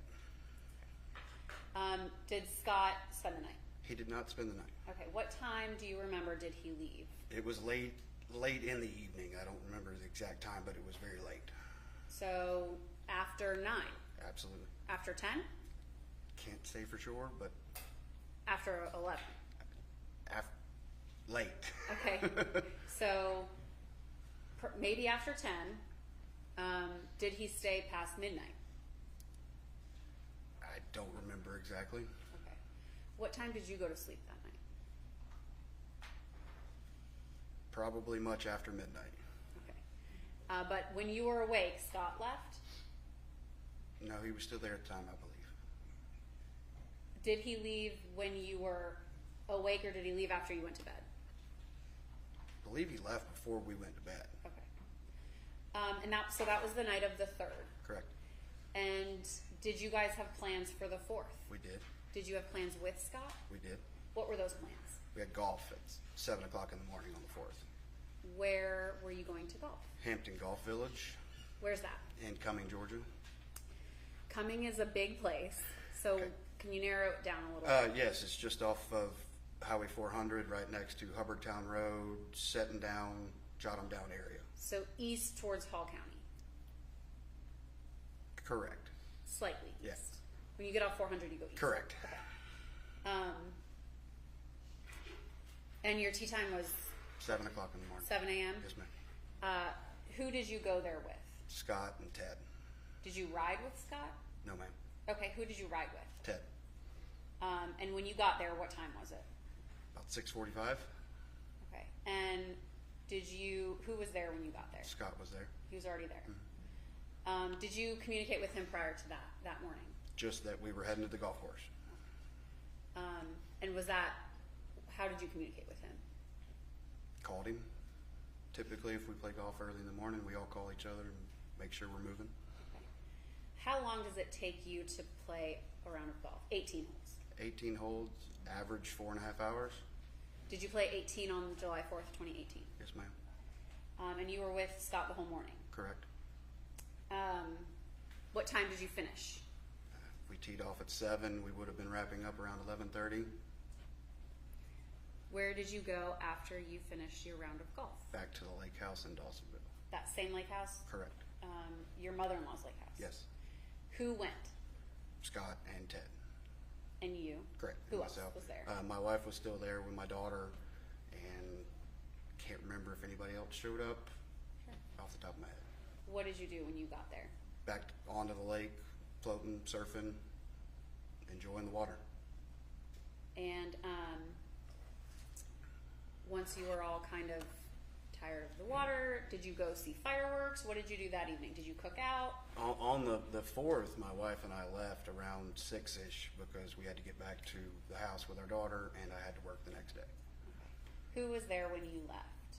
Nancy, Scott, Ted, and again, I can't remember who else was there. So throughout the time that you were with him on the 3rd at the lake, did Scott ever leave and come back? Not to my knowledge.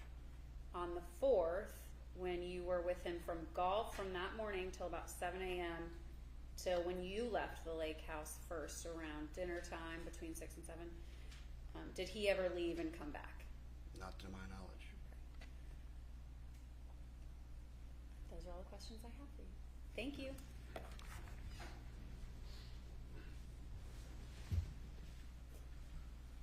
Mr. Samples, that's correct. Correct. My name is John Luke Weaver, and I, along with Michael Ray, represent Melody Farris. I want to talk to you a little bit. How long have you been friends with Scott? Roughly 9 years. Before 2018? Yeah, roughly. Before then, I mean, that was 6 years ago, so roughly 3+ years, just give or take. Okay, all right. So did, in all y'all's time as friends, did Scott talk to you at all about his time in the military? Very sporadic, but yeah. Yeah. What did he tell you? That he spent time in Iraq. I mean, Okay. we didn't go into the details, stuff like that, so. All right. Did he ever tell you that he had experience with burned bodies in Iraq? Not to my knowledge. Never brought that up to you? Okay. And any type of weapons that he used? Not to my knowledge, no. Did he tell you that he'd been previously married?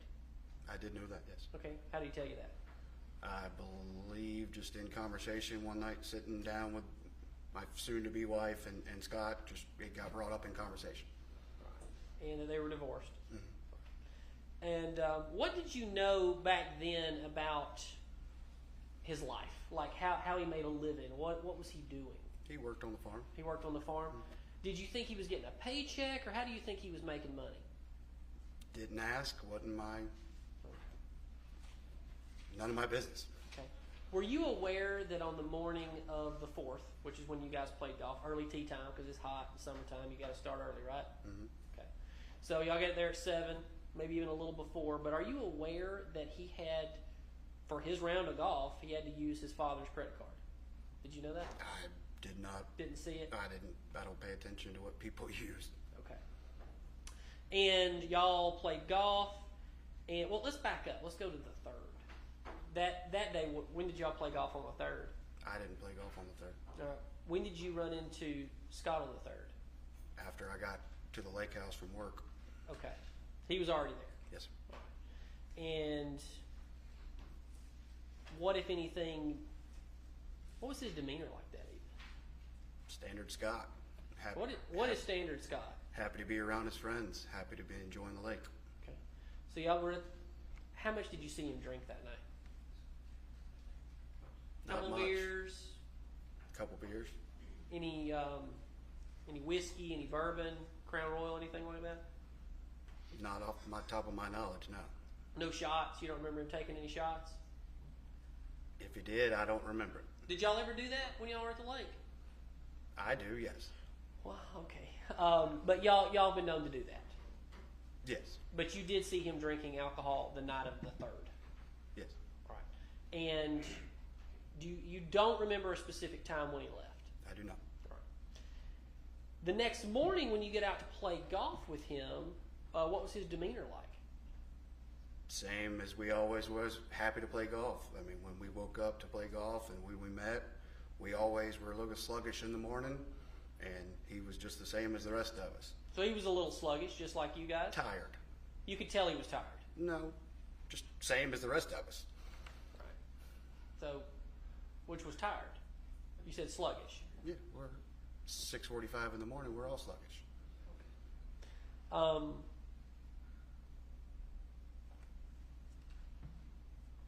And y'all went to the lake again that day. Correct. Did he drink?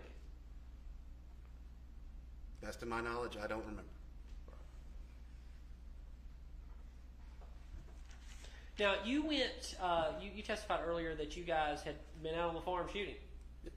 All right. Were you ever in a Facebook video with him where you guys were shooting what appeared to be an AR-15 and then you start shooting some sidearm? Was that you? Not that I know of. Okay. I don't recall ever shooting an AR-15 over there. All right. When you guys were shooting, was it along the backs? What part of the property were you guys on? Behind the barn. Behind the barn? Where Scott lived, yes. All right. And did you, what would you guys do? How would y'all shoot? Shoot at targets. Would you do any like kind of tactical movements as you did that? Absolutely not. Absolutely not. Y'all just standing there shooting targets? Yes. Tell me about Scott. How was he a good shot? Is he a good shot? Average. Wow. Okay. Explain why he's an average shot. He didn't shoot much better than me. All right. And you would define yourself as an average shot. Absolutely. And the type of guns you guys would use, what would you bring your own? Would you use Scott's? Bring our own. All right. What did you bring over there? I would have brought my dad's rifle, I believe, if I remember correctly. All right. And any handguns? I didn't own a handgun at the time. Did Scott? I believe so. And did he shoot with a handgun while y'all were there? Possibly. I don't remember exactly what we or everybody was shooting.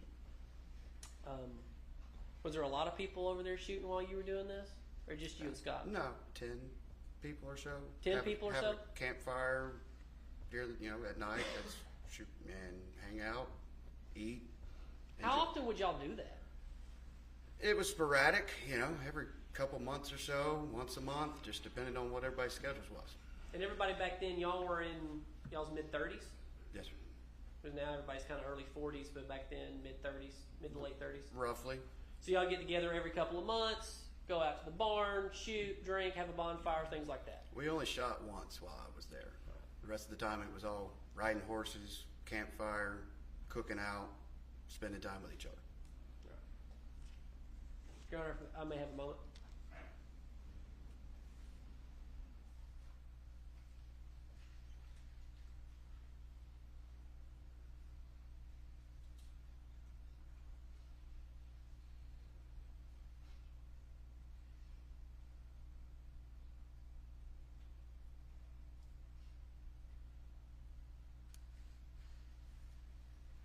That's all, Judge. Redirect.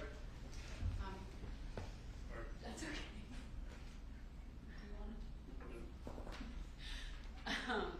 No, Judge. All right, you sit down. Thank you, sir. All right, call your next witness, Mr. Fergus. Take off Scott Farris.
solemnly swear from the evidence you're about to present in this matter is the truth, the whole truth, and nothing but the truth. So help you God. Yes, sir. Go ahead and have a seat. Underneath.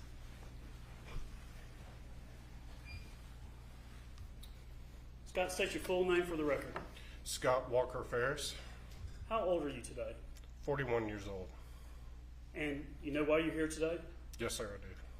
And would you identify your mother for the record, please? You see your mom sitting in court? Yes, sir. Just describe the clothing she's wearing.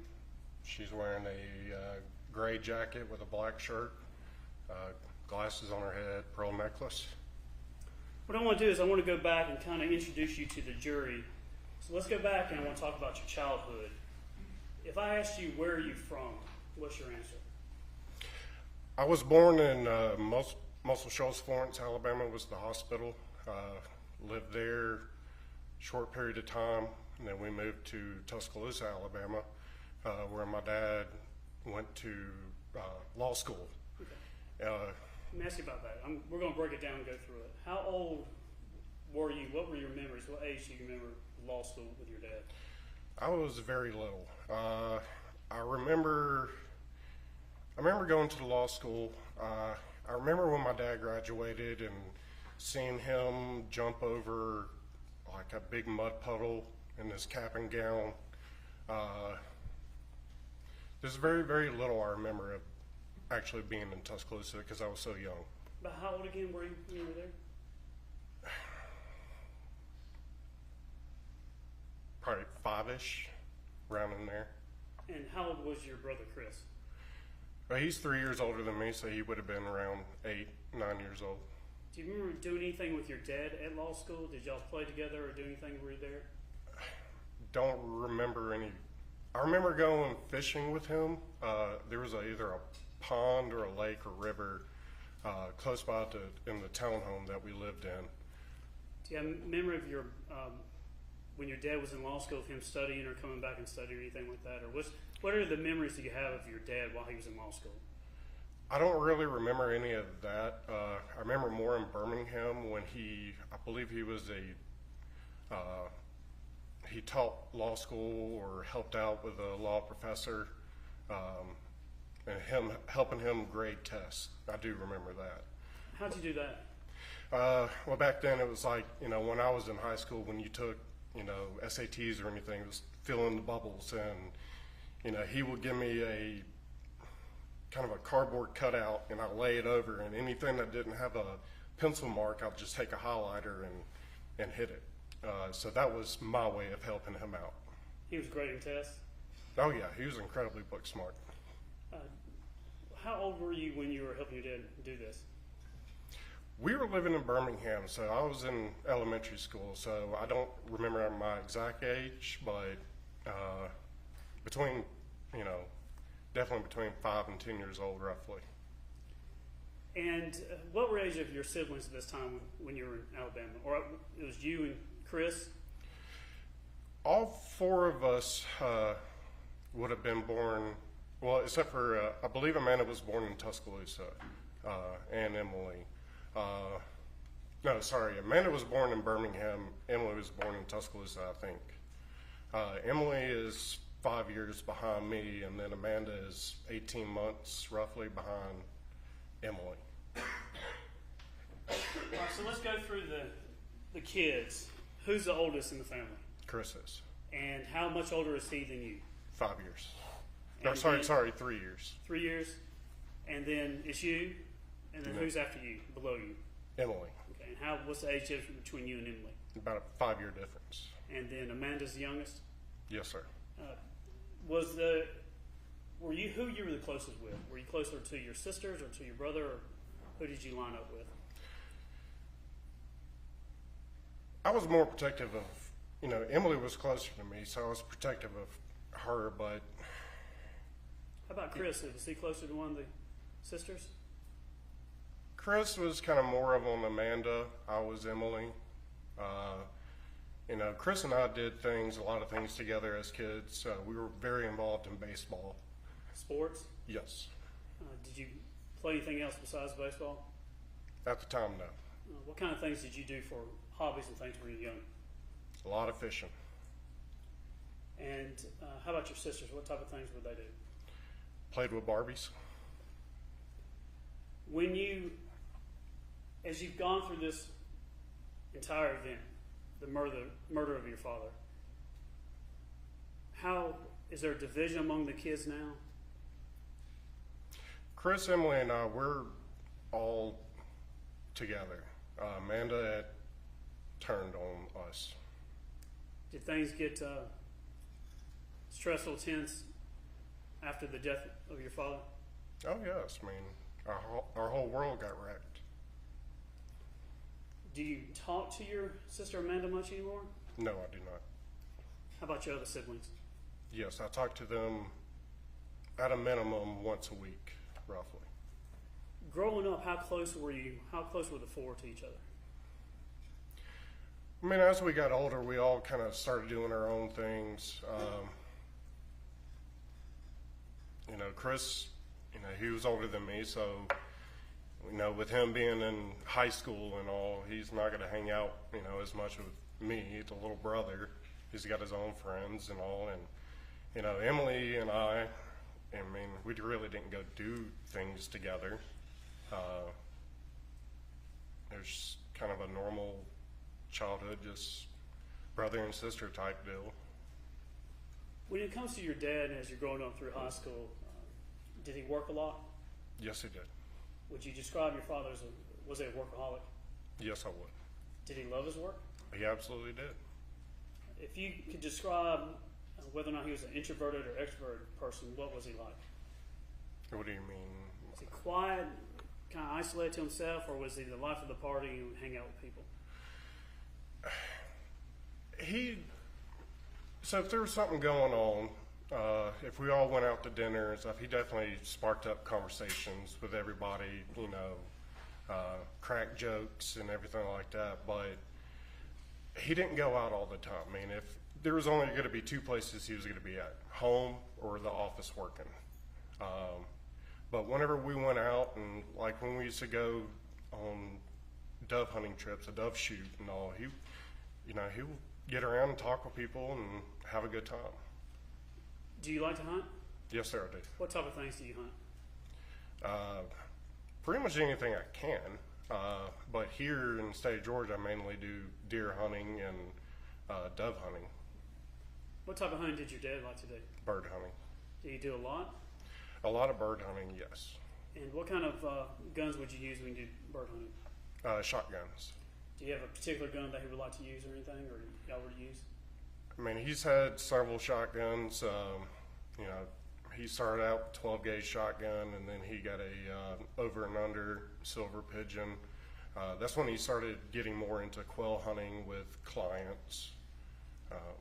But he just mainly always had shotguns. Do you like to play golf? Yes, sir, I did. Did your dad like to play golf? He did, but he didn't play as much as, say, I would. And who would you play golf with? Who was the people that you usually would go out with? I've gone out a couple times with my brother, but mainly my friends Philip, Ted, and Justin.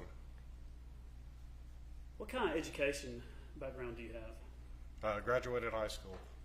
Did you get any training after that? Not besides military, no. Yeah, we'll get into military, but outside of that, no college degrees or anything? No, sir. What kind of skills, though? You're very good at certain things, I think. What things are you good at?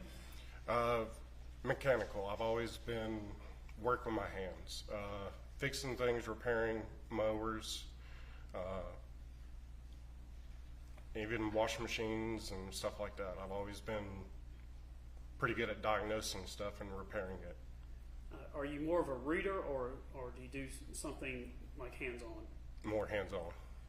And what type of work are you doing now? You don't have to give us the name of any business or anything, but what type of work do you do now? I'm a manufacturer technician.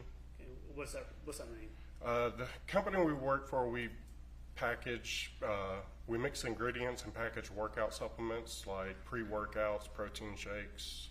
I take care of all the equipment like conveyors, massive blenders, machines basically that puts the powder into bottles and then puts labels on them and so forth. Who has the highest education among the kids? That would be Emily. And do you know what she has? She has a degree from Alabama, and I don't really remember what her specific degree is, but I know she's like in human resources now, I think. Smart. Yes. Now I don't want to pitch your father's love against anybody, but how did your dad feel about Emily? Oh, he loved her to death. Did he love all you kids? Yes, he did. Did y'all at times disagree? Between who? Your dad and the kids. Y'all ever have disagreements with your mom and dad? Oh yeah, everybody does. Would you consider the relationship that you and your kids had before all this, was it pretty normal to you? Yeah, I mean, it definitely, I felt like I had a pretty decent, happy child life. You know, we try to do as much things as possible. We went to the beach every year. I mean, we never got to go to Disney World or anything like that, but we had our family vacations, and you know, we always got together for birthdays and Christmas and holidays. Would your dad give you anything you wanted? No. Would he limit what you could get money-wise or make you account for it? What kind of car did you have? Which time? As a teenager.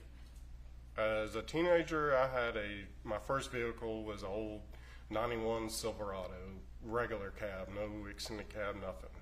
Would he give you whatever car you wanted?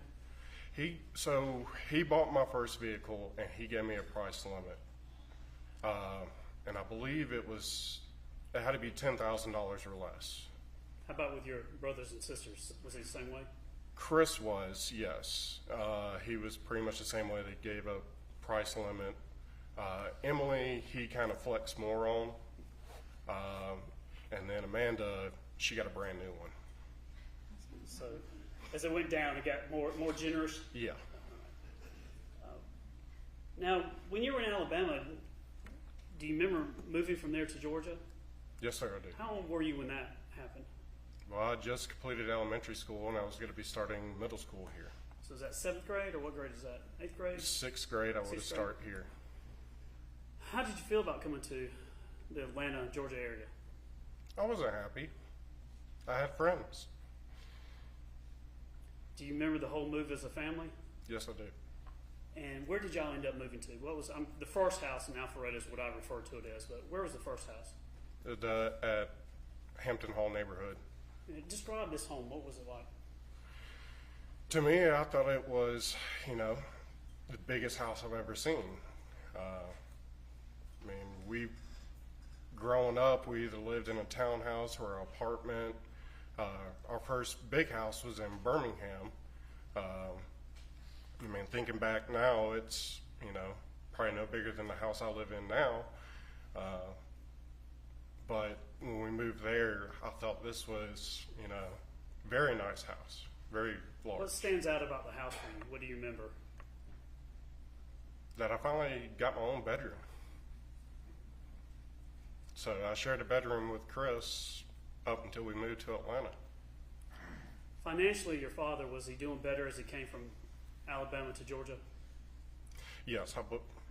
When y'all started out, he was in law school and all that. He was not making as much money as he eventually made. I assume so, yeah. I mean, back then I really didn't look at, you know, how much money my dad was bringing in. Did things get bigger, though, and more expensive, or I guess better things in some ways? Was the house a nice house, your first house in Alpharetta? Yes, it was. I mean, I noticed my dad liked to do projects, so we were able to do a lot more projects. We did projects at the old house, too. What do you mean by projects? What would he like to do? Tear down a deck and build a new one. I remember doing that in the house in Birmingham, and building a tree house in Birmingham. And when we moved to Atlanta, there was a lot of projects. I mean, backyard, any yard work, just improving the house. 2-story house, the first house? Yeah, I mean, it's 3 stories if you count the basement. So you have the basement, the main floor, and then the top floor. How about the backyard? How big is the backyard? Where you actually used, it wasn't, I mean, if I had my back against the wall of the house, the fence would have been at the wall at the back of the courtroom. But the property extended past that, but that was woods. Or some woods and stuff like that? Yes, sir. And I'm going to ask you, talk later on about, but at some point did your dad set the woods on fire there? Yes, I do remember that. I want to go into now and talk about, as you got older out of high school, at some point, I guess, did you have several jobs or before you went into the military, or what were you doing before you went in the military? And what age did you go to the military? Well, in high school, I was on work program, so I got to get out of school right after lunch. I worked for Jiffy Lube. I was taking automotive in high school. Started working there. Once after I graduated high school, I moved up to working for other mechanic shops, like Tires Plus and American Service Station. Did that for quite a while, and then I just got kind of burned out on turning wrenches all the time, and I got into selling cars. And what age are we talking about here now? Well, I've already graduated high school, so, you know, between the ages of 18 to all the way up until I joined the Army, which is, I was around 23, 24 years old. And all this time, where were you living? At my parents' house. I moved out for a while, lived with some friends, and made bad decisions and, you know, partying too much and all, and wound up moving back home. And then that's when I started getting into selling cars. So you were in your 20s drinking, partying a little bit? Yeah, I was being your typical. Sure. And then at some point, you decided to go into the military? Yes, sir. And which branch did you go into? I went into the Army. And when you went into the Army, do you remember how old you were and what was going on at that time? So when I joined, I started joining around 2007. It took me a little while to actually join because I had to lose some weight to be able to get in. But I remember, you know, after I graduated basic, I turned 25 years old, so. Where'd you get, you were in the Army, is that right? Yes, sir. Where'd you go to basic at? Fort Benning. And what do you remember about that experience? Most challenging thing I've ever put myself through. Are you proud that you did that? Yes, sir. And what did you do in the Army? Infantry. And what does that mean? Tell us, if we don't know what that means, what does that mean? If anybody's ever joined the military, especially the Army, we're called 11 Bang Bang, bullet catchers. All right, say that one more time for me. We're called 11 Bang Bangs, bullet catchers. Okay. I fought on the front line. And at some point, did you have to be deployed and go overseas? Yes, sir. I went to Iraq. And I'm not going to ask you too much about it, but you may be asking questions. But what I want to know is, what year was that you went over? I went in 2009. I want to say it was April. Now, how was your relationship with your mother, the defendant, this time? Pretty much, you know, normal to me. We got in arguments and, you know, got in arguments, had our good days, had our bad days. Did you describe it as a typical relationship with your mother? Yeah, I mean, nothing really stood out of the normal. I mean, the only thing, man, I definitely remember the day that I told my parents I was joining the Army. When I told her, she just flat out said, "You can't do it." And then when I told my dad, he was like, "You need to become a sniper." That's what your dad said? That's what my dad said. Was he proud of you? Oh, yes.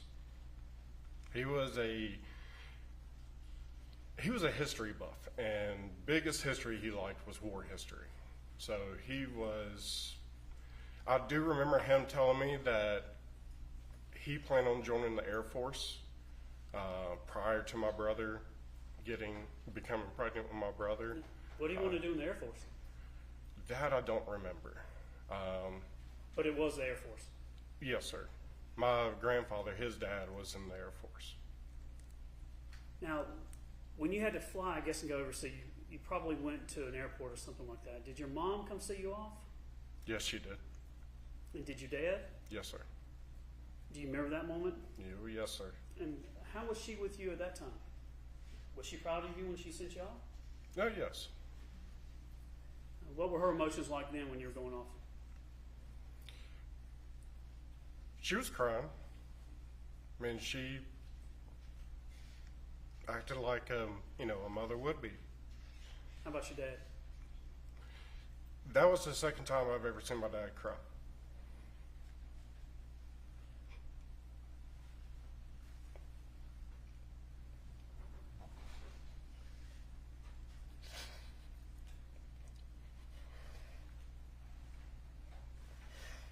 There's some tissue back there, Scott, if you need it.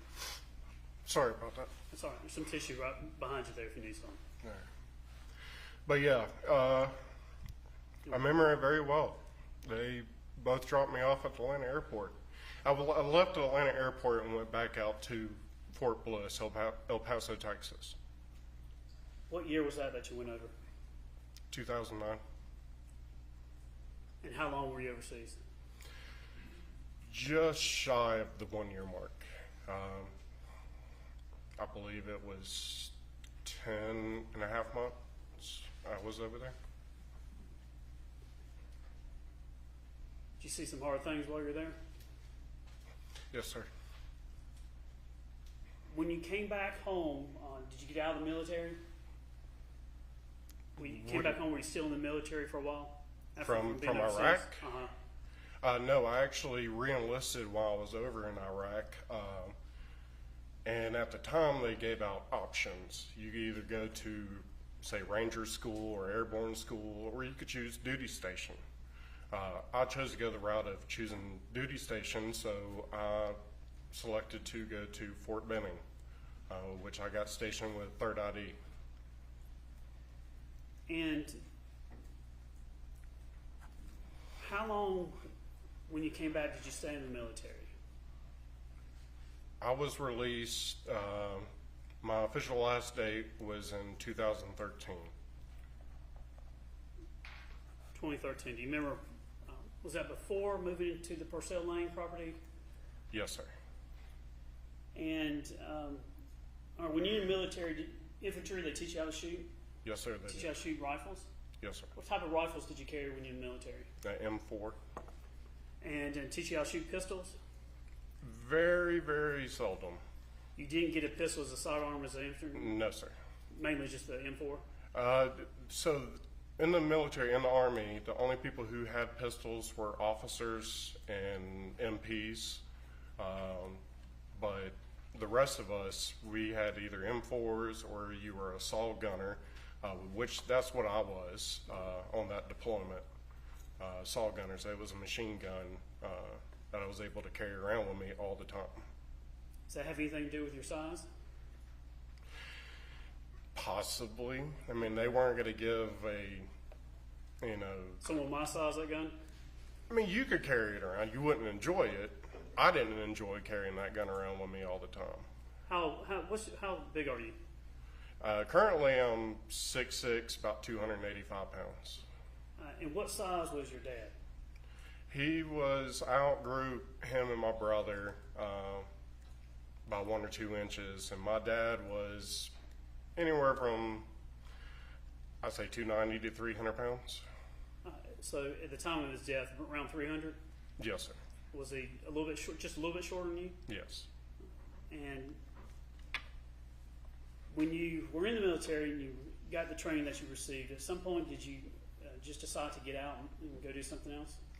No, sir. I actually was let go from the military for reduction of force. It was during the Obama administration, and they basically kind of did a lottery system. If you join between a certain time and you've done so many days of service, that's how you were selected. So on my DD-214, it says reason of separation is reduction in force. Now, let's talk about this secret marriage of yours. You know what I'm talking about? Yes, sir. All right. Look at the jury and tell them about this secret marriage that you had and what was going on. Who was it with and what was going on? So it was with Jenna. We both in process at Fort Bliss together. She was in the military as well. She did financing. We both got to Fort Bliss at the same time, and we met during the in-processing, which took several weeks. And we all had a group of friends hanging out, and we eventually started dating. I deployed, she didn't, and you know, she was my girlfriend, and I was, you know, in love and scared and just had a lot of different emotions. Where'd y'all meet? Where we meet? Yeah. In El Paso, Texas. You're working together, the same thing, or not really? Well, we didn't work together. How did y'all meet is what I'm asking. During the in-processing, we wound up ending up sitting next to each other, and then pretty much all the group of people that, you know, we were sitting around, we all became friends and hung out all the time. How long did y'all date? We were together until after, till all the way until I moved to Fort Benning. But going back on, you know, to us getting married, we talked about when I came home on R&R from Iraq, she came to Georgia to be with me, and, you know, we talked about getting married and all.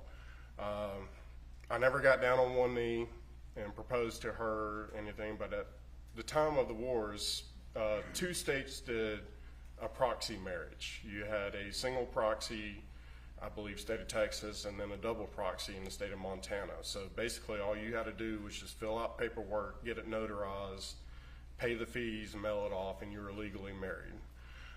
So we went ahead and did that, and what the plan was is I was gonna come back and we were gonna move to Fort Benning together and actually do it the right way, you know, have a wedding and, you know, tell everybody, but things didn't work out once we were together for quite a period of time and decided to split ways. So how long were y'all actually together? How much time were y'all together, whether dating and married? Besides deployments, man, it was several years. Did y'all live together? We did live together out in El Paso when I got back from Iraq. We lived in an apartment for about 4 or 5 months. Did you hide her from your family? No. Did you bring her around your family? As much as I could. I mean, we lived out in Texas, so. Did they ever lay eyes on her and see her? Oh, yes, sir. She actually wound up getting out of the Army before I did, and she moved back here to Georgia because she was originally from Rome, Georgia, where she lived with her family, and she used to go and have dinner with my dad while I was deployed. Did they like her? Oh, yeah, yes. I mean, here's a $1 million question. Why didn't you tell your family you were married? It was kind of a thing that, you know, I'm kind of old school in a way, kind of like my dad. I mean, I've wanted to do the whole ask her father's hand in marriage, but he lived in Colombia, so couldn't Columbia, really do South that. Carolina? No, Colombia, South America. So I've met her brothers before, but didn't get to meet a lot of her family. But she met all my brothers and my brother and my sisters, my mom and my dad. Well, did y'all divorce or separate because of something bad, or it just didn't work out? It didn't work. She wanted it. I didn't, because I loved her. But I wasn't her first or her last marriage, put it that way. So we were just young, and I was just going through a crazy time. I mean, I was being deployed to Iraq. I mean, I didn't know if I was going to come back. When did you end up telling your family about the marriage? After all this happened, and we were sitting in the law office, and Manny Aurora's, and he said, if there's anything that needs to be told that could come out of this, it needs to be told now. And that was the only thing that I was like, oh crap, I might as well tell them. I mean, we were already divorced, and I didn't know how extensive it was going to become. Sure. So Did you tell Amanda too? Did she know? they were all in the room. Chris, Emily, Amanda. Yes, sir. Let me ask you some questions about what your dad was like. You said he's smart. When you say smart, how smart was your dad? Very. In my eyes, he was the smartest man I knew. In what ways did he show that? Oh, growing up, he always, was grabbing our books from school and reading stuff, and he always loved watching Jeopardy, and constantly watching that, and he just, Alex Trebek will ask a question, boom, he'll give out the answer. I mean, put it this way, my dad was so smart, he talked in his sleep. And if you caught him talking in his sleep, you give him a math problem, and I'm not saying 2 + 2, like something big, he'll give you the right answer in his sleep. How did he do in law school? If I remember right, he was top of his class. He was either number 1 or number 2. I kind of want to say number 2 because I do kind of remember him being ticked off that he didn't get the number 1 spot. When it came to his work ethic, what was that like? He worked a lot. He loved his job. He was very good at what he did. If he wasn't doing law, he was working around the house. When he was doing his legal work, would he take a lot of vacations, or is he one of those guys that would just work a lot? He would work a lot. The only time that we took vacations is when he had to do law seminars down. It originally started off in Gulf Shores, and then eventually it moved over to Sandestin area. That's how we did our vacations. So he would go get training at a very nice resort or something. Y'all go with him? Yes, sir. Did you enjoy those? Oh, yes. Whole family go? Every year we had to do it. He had to get his continuing legal education hours in. Did he go do that? Yes, that's what I presume it was. Would he be checking his... Now, I know you said your dad is very smart, but when it comes to...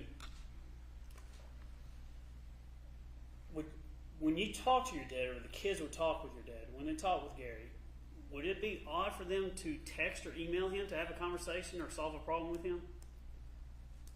I mean, is he somebody that communicated by email or text message with the family? Both. Before really texting became a thing, it was, email. So that's how he would communicate with me when I was over in Iraq, or when I lived in El Paso, Texas. He would send me emails. You remember his email address?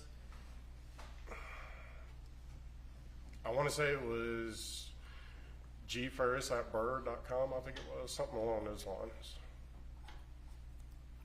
What about your dad's wit? Could he cuss you with his wit? Was he quick-witted? If you did something, would he say something? What was his personality like when he would have banter or debate with you or anything like that? I mean, he would respond fairly quickly and all, but not aggressively. Well, I'm not saying that. Was he sarcastic? Was he straightforward? What was his personality like? Was he a joke? He always cracked up jokes. I mean, to me, they were corny, but, he always cracked up jokes. When it came to the things that he really liked, how much did he like Mountain Dew and cigarettes? 2 things about my dad. He always had a cigarette in his hand, and he always had a Mountain Dew in his hand. How much do you think he would smoke a day? He was a pretty heavy smoker. Did you ever get on him and tell him to quit smoking? Oh, yes. What did he say? Oh, I'm going to, I'll quit one day. That was always his, response to it. How about the Mountain Dew? Yeah, you didn't take those Mountain Dews away from him. It was like water to him. He didn't drink alcohol. He occasionally drank coffee, but no, 99% of the time it was the Mountain Dew. And your mom, how did she feel about him smoking and drinking Mountain Dew? she didn't enjoy it. I know more of the smoking she didn't like.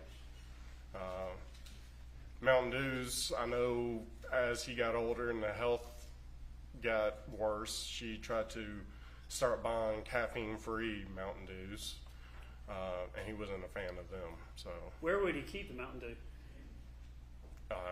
in the garage refrigerator.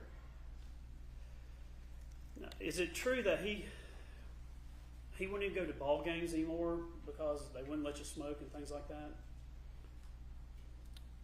I guess didn't enjoy going out because of couldn't smoke at certain places, or No, I wouldn't really say that. I mean, he still went. I mean, we went, before he passed, we went to, SEC championship. I believe it was the year prior. And who went with you to that? It was my dad and I, Chad and Chris.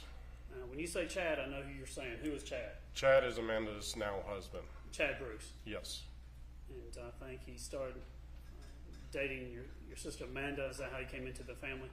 Yes, man. At that time that we went to the SEC championship, he was dating Amanda.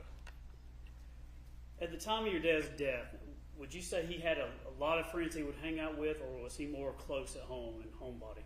My dad was a homebody.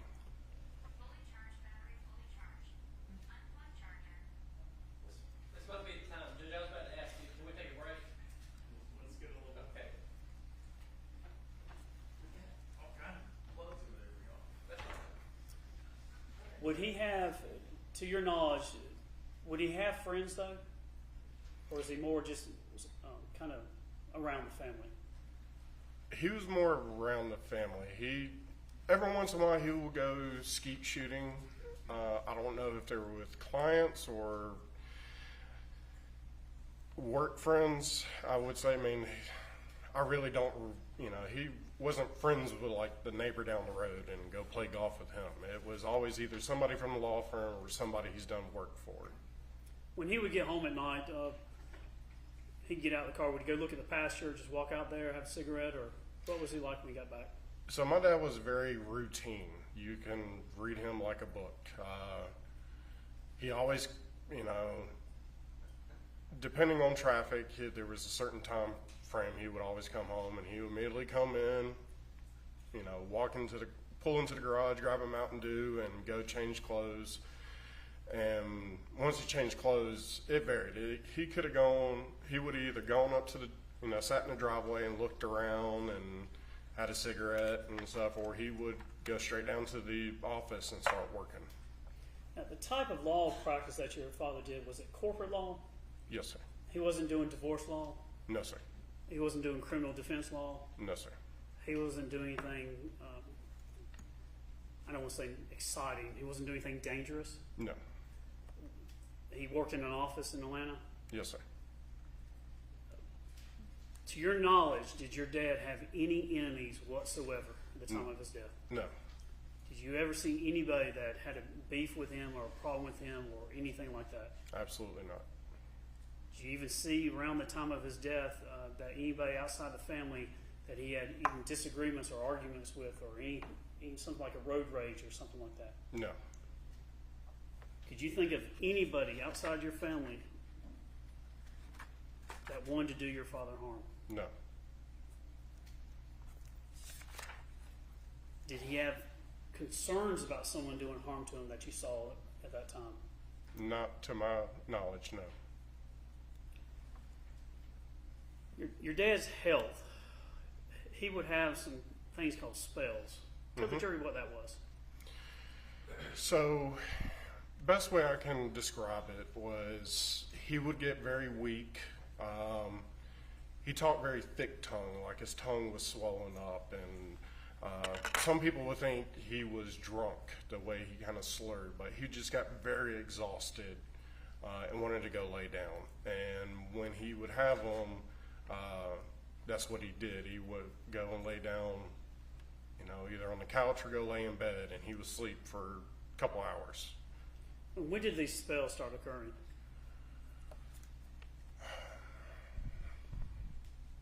I think they kind of started possibly at the old house in Alfred and Hampton Hall, but they got more prominent after we moved to the farm. They just started occurring more and more and more. Now, is this when he would have these spells? Is it any sign that was coming on, or were it just all of a sudden just start happening? We talked about it, and he said, yeah, he could kind of feel, the first thing that he would notice is he'll feel, really tired, like he wanted to go lay down and take a nap. So once he started feeling that, that's when his speech started getting slurry, like he had a real thick tongue. And once that happened, that's when he would just go and lay down.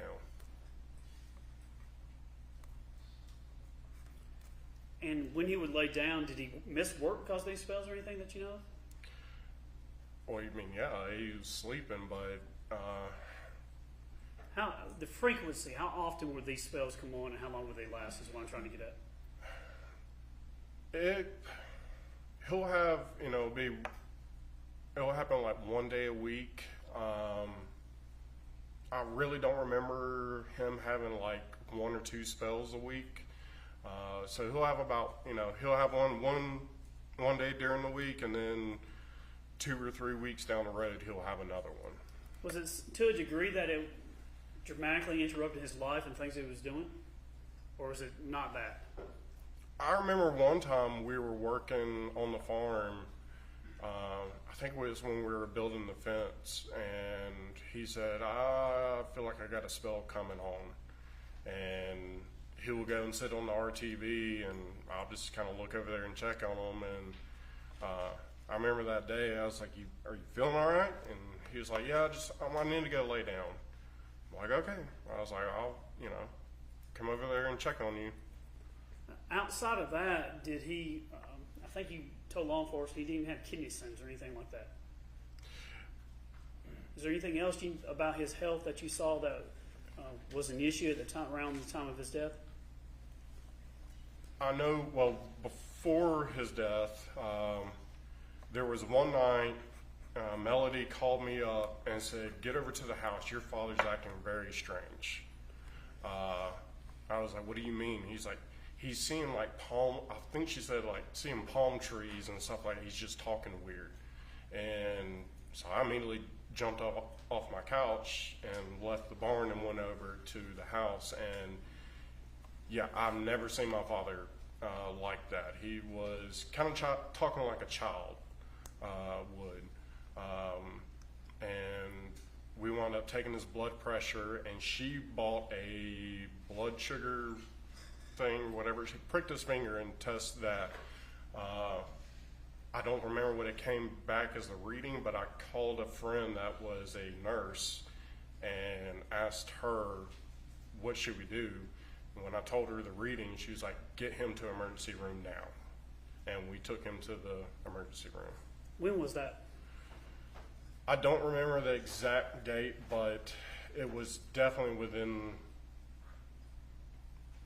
a year prior to his death. So it was fairly, Was that the last time, was that when he was in the hospital? Was that possibly April, or was that something else you're talking about?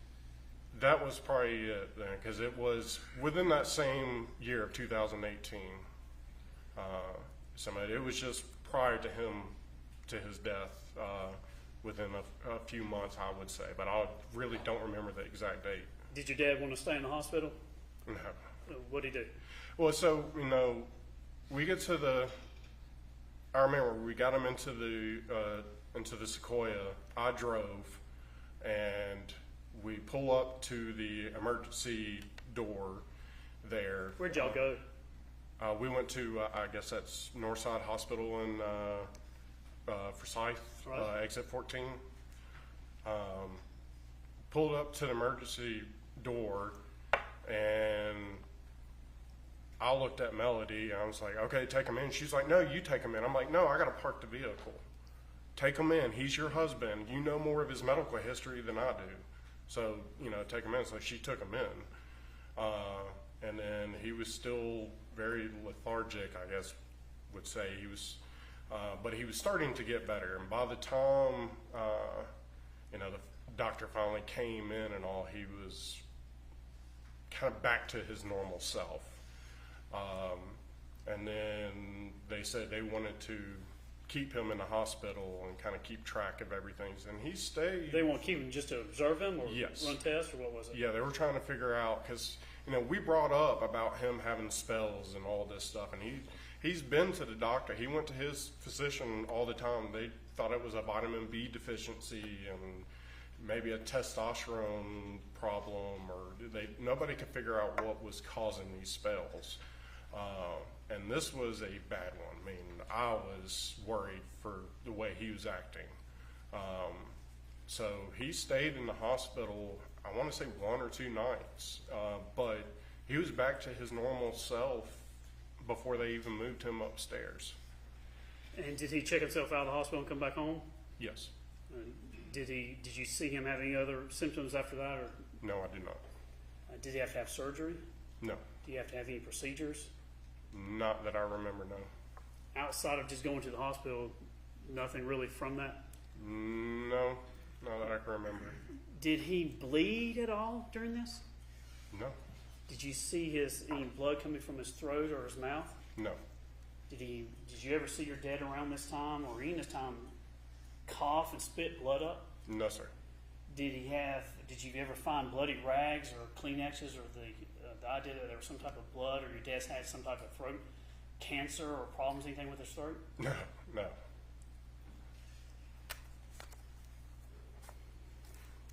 Was your dad suicidal? No. Did you see anything about your dad that made you think, my dad's got thoughts about hurting himself or killing himself or anything like that? Never once in my entire life. Outside of the spells, is there anything else health-wise that you think the jury should know about? The man had high blood pressure. Pretty much everybody knows that. It runs in my family. But yeah, I was always worried he was going to have a heart attack one day. That was my biggest concern, was him having a heart attack, because of how much he smoked and, the amount of Mountain Dews he drank, and he didn't go out and run. Last time I ever remember my dad jogging is when we lived in Birmingham, so, Did your dad like to walk a long distance? No. He liked to drive that RTV? That RTV his butt was glued to it. You talk about your dad's, I think you could almost, I don't think he said set a clock by him, but write a book by him or something about his habits when he would come home. Would he do the same thing? His procedure, his routine was the same thing? Oh, yes. I mean, like I said, if you were around him enough, you would be able to pick up on his routine very quickly. He always did the same kind of thing every day. I hear you're a good cook. Is that true? Well, in the kitchen, or I guess grilling, barbecuing? I could do some barbecue. I think your mom, did y'all buy near your dad's death? Did y'all get a new barbecue or grill or something? Yes, I got for my birthday that year, I was asked what I wanted, and I said I wanted an electric smoker. Smoker, that's right. Yes. And did your mom and you use that to smoke something for the family or friends? It was my dad's birthday, I think it was, just prior to his death. Smoked a whole bunch of barbecue chicken. Now, on July 5th, 2018 is when you found the remains, and that's that Thursday. Was your birthday 2 days later? Yes, sir. So July 7th? Yes, sir.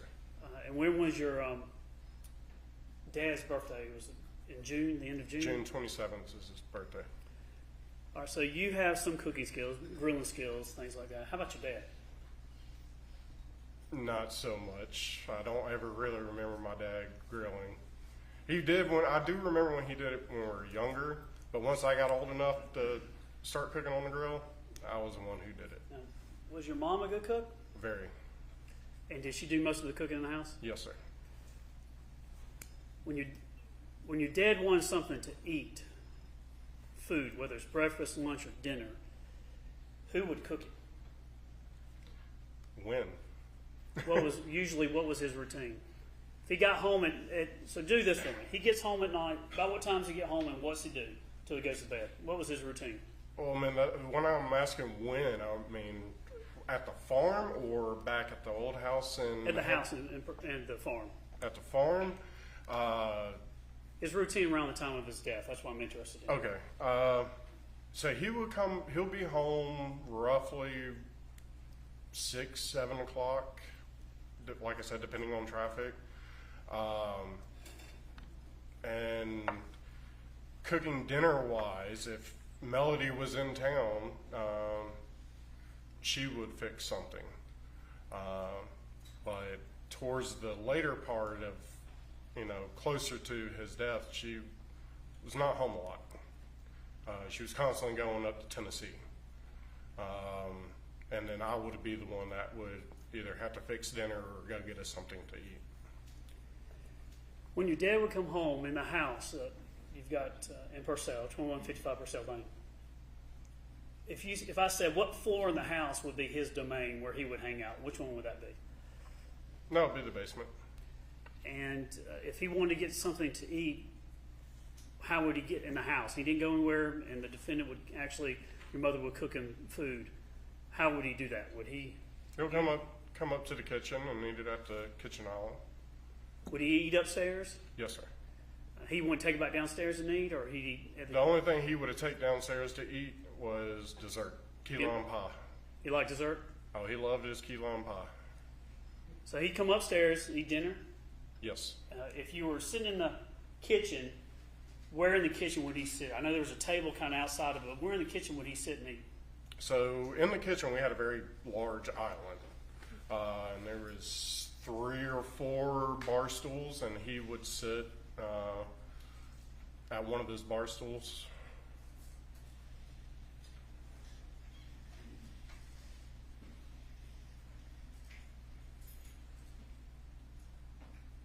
See this photograph here of Thrasher 72? Yes, sir. You were in this photograph, or is it a different one? No, it's so yeah, right there where your mouse is, that's where he would sit and eat dinner. How would he, when he'd come up and just sit down, would he eat with other people, eat by himself? What would he do? Well, there was nobody else there. It was only... If the defendant was fixing dinner or anything, would she eat with him, or he eat by himself? He would be eating by himself. Would you eat with him at all, or would you be doing something on your own? I would, if I came over there to cook him dinner or get food, I would go down to the basement and eat in front of the TV. My dad loved to read, so he would read while he ate dinner. What kind of things would he read when he was eating dinner? Leisure stuff, not law stuff, or would it be work? No, it would be, history books or, war books or whatever book he was reading at the time. We had a library or office in the house, and there was a lot of books in there, and that's what, I do know a lot of his books were in there that he's read. When he was done eating, would he go back downstairs or stay up on the first level? He would pretty much go back downstairs. What would he do when you go back downstairs? He would go into his office and probably check emails and stuff and have, cigarettes and just, kind of finish up the day for work. Judge, do you mind if we can take a break right this moment, if that's okay? All right, sounds good. All right, we'll take 15. And we'll stick to the 15 if I say that.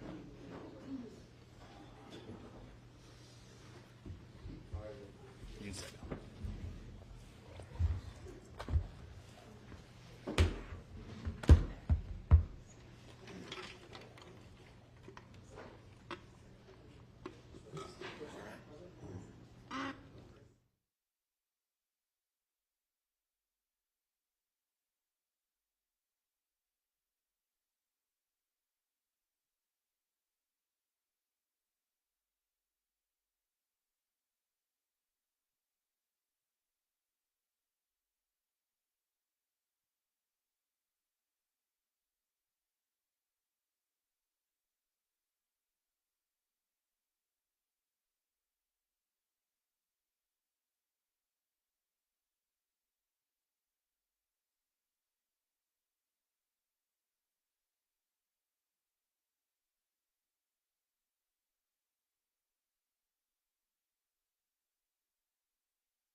Whenever you're ready.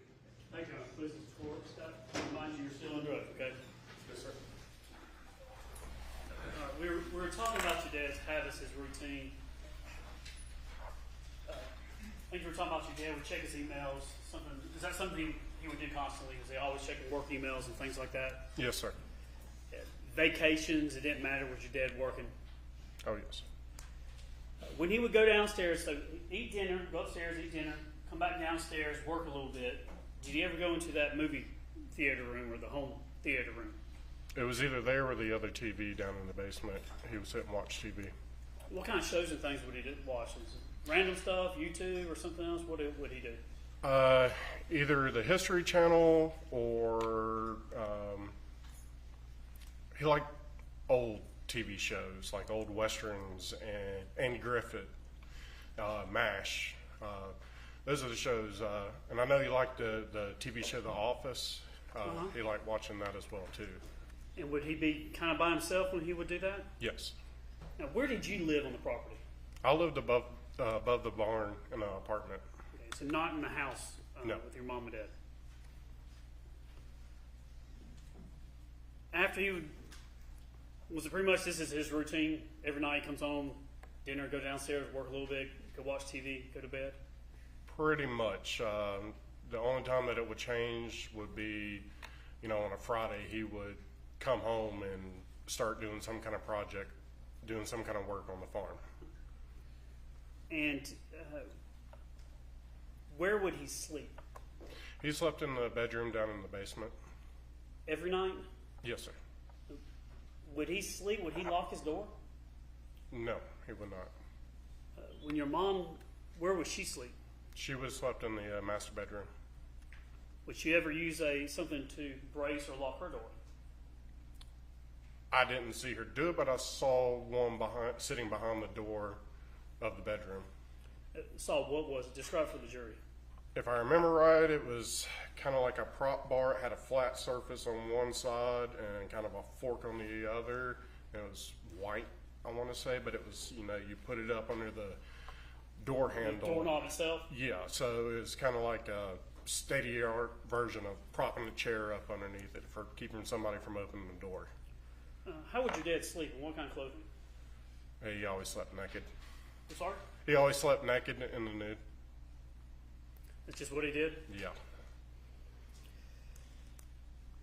I believe your dad was about, is it 58 at the time of his death? Yes, sir. Was your mom about the same age? Yes. I believe they had been together for 38 years. Mm-hmm. I want to talk to you about your mom. I think I understand, but you've referred to her as Melody. Do you not call her mom anymore? No. Because of this? Yes. Now, up to this point, though, until this occurred, did you get along with your mom? We had our good days and bad days. We did a lot of stuff together. Because my dad was at the office, and whenever she was home, she liked to decorate the house, and I did a lot of the projects there at the farm. Like I did the backsplash on the bar down in the basement, and finished out the so-called wine cellar. And she would always be, decorating or wanting to paint something, and so we would do a lot of stuff like that together, and go and get, go to Scottsdale Farms and buy plants to plant out around. Did your mom graduate from college? Do you know? As far as I'm aware, no, she did not. Was she smart? Is she smart?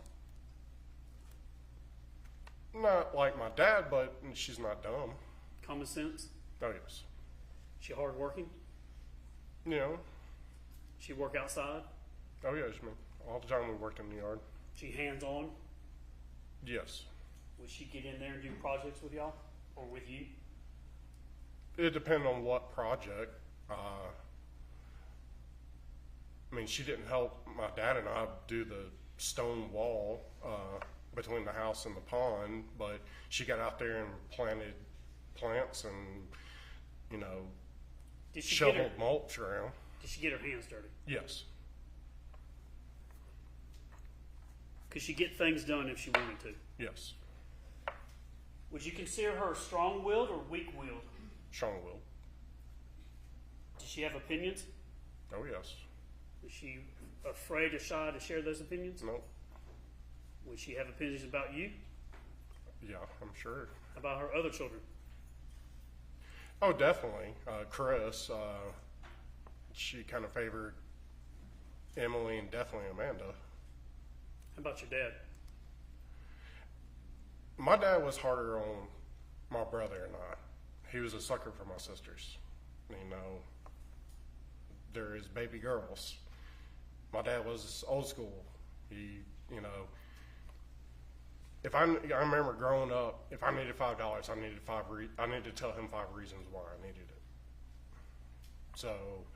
Is that just how he was? Yeah, he tried to just, you know, instill discipline in us, make us, you know, a good person, a better person. Did your dad like things like extravagant things, or what was his taste in? What kind of things did he like? If you said my daddy really liked fill in the blank, what would it be?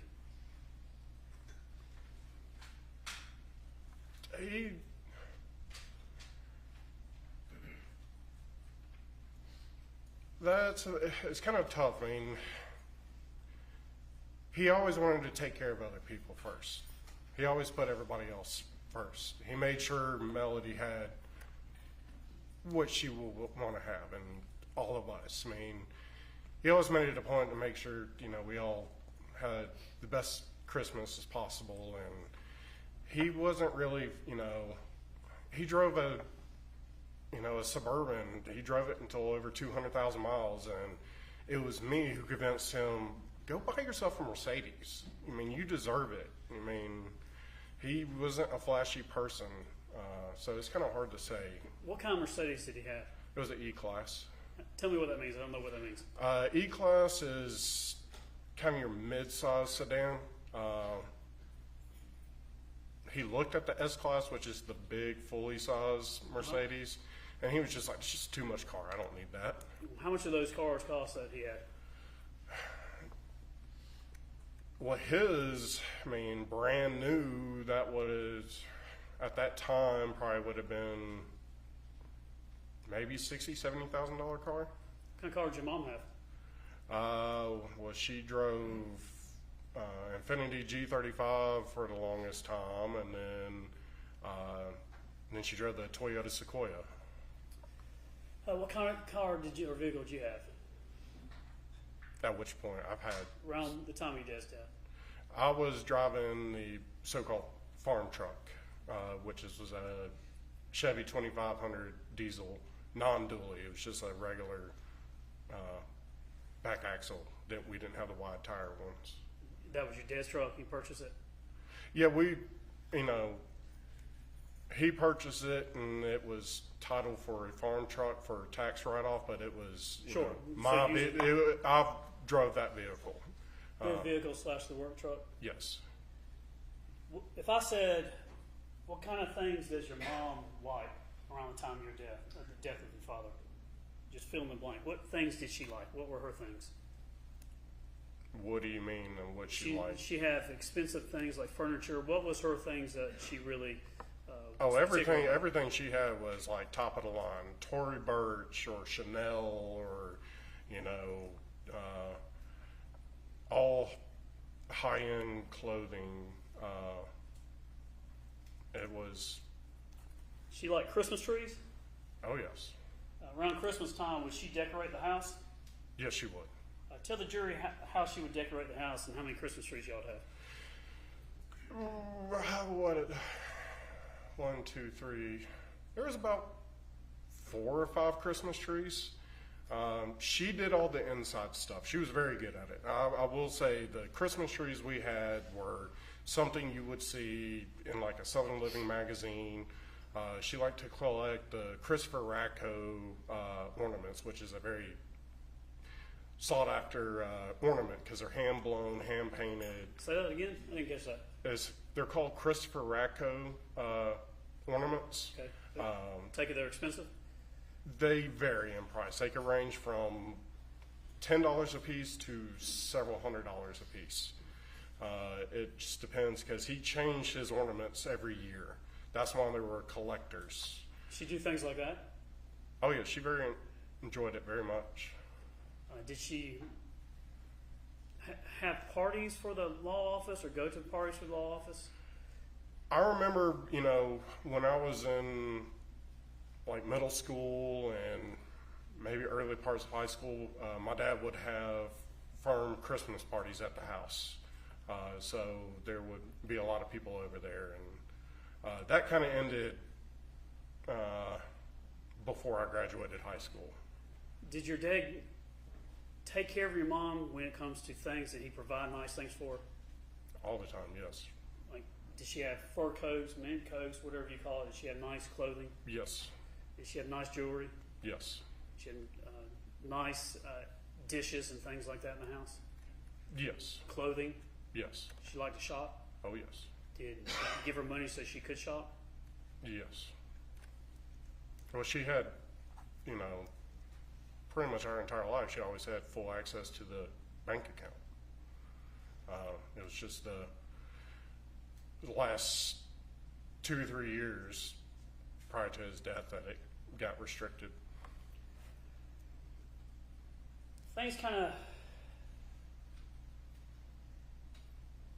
How would you describe, at the time of your father's death, how would you describe their marriage to each other? Not good. Why so? Because she was constantly disappearing, taking off, spending an abundance of money. Said she was going to do one thing, and that's not what she was going to do. And you know, they were constantly arguing with each other. Never out in public. It was always at the house. But did your dad ever hit her? No. Lay a finger on her? No. Was he a screamer, yeller, cusser? What was your dad like when they would argue? I wouldn't really say it's screaming, but I mean, he raised his voice, but he never like was screaming so hard that someone would lose their voice. He was never like that. And what was she like? Oh, she screamed.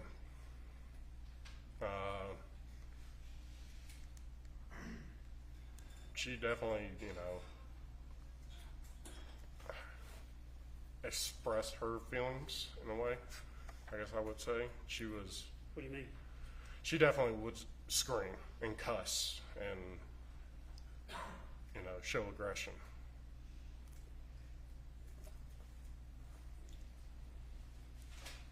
Who is Ted Wiley? Ted used to date my Aunt Sherry, which was my dad's sister.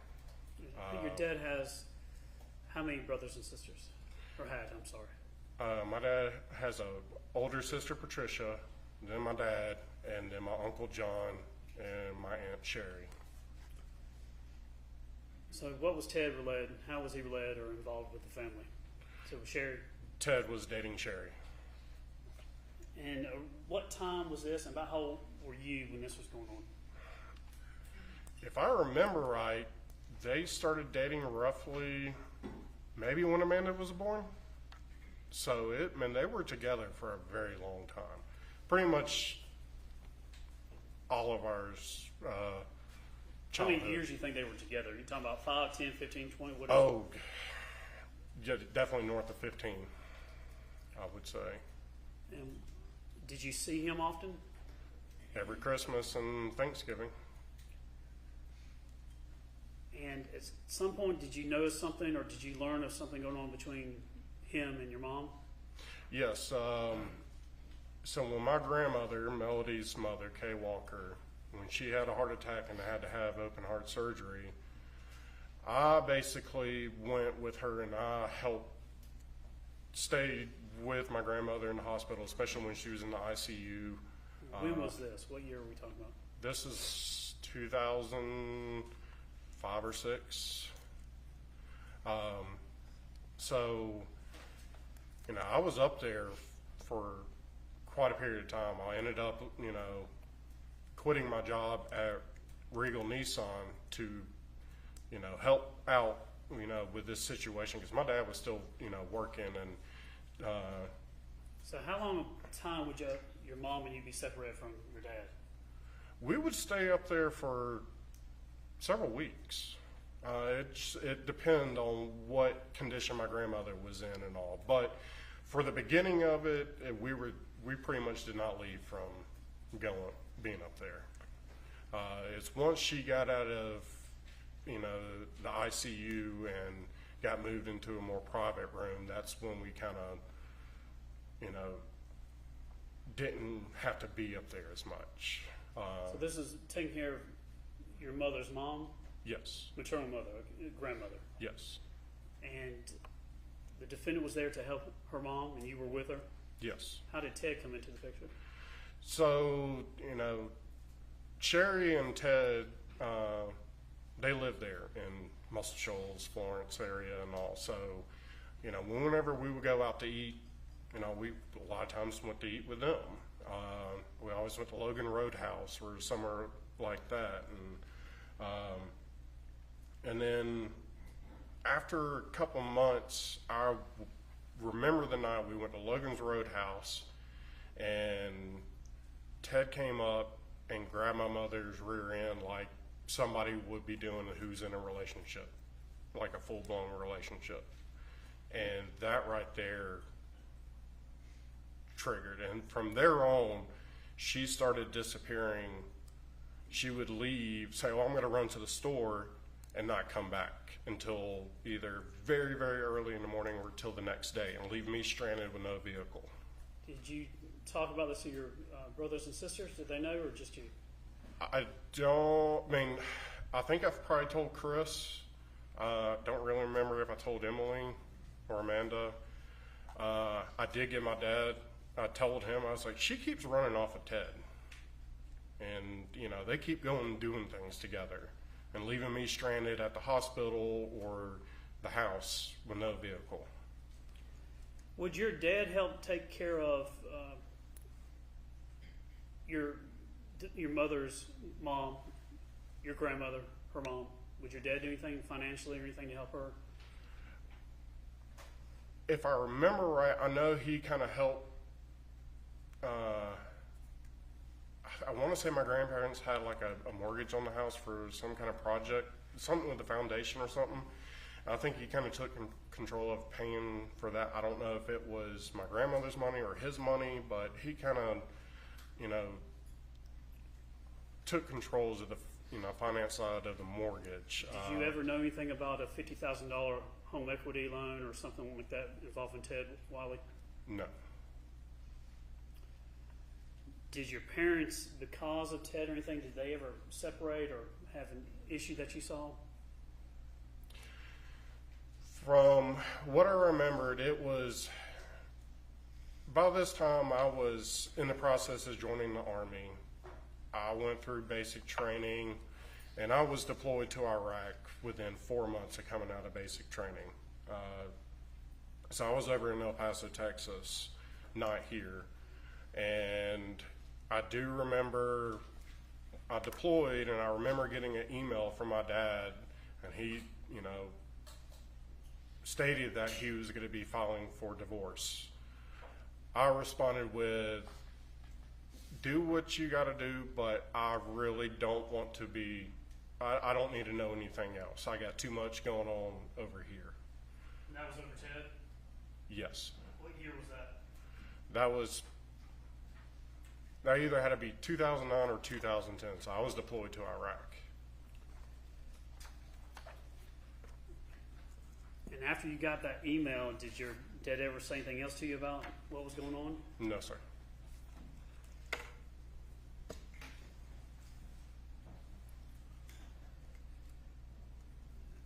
Did he follow through any more on the divorce, or was that the last you heard about that? That was the last I've ever heard about it.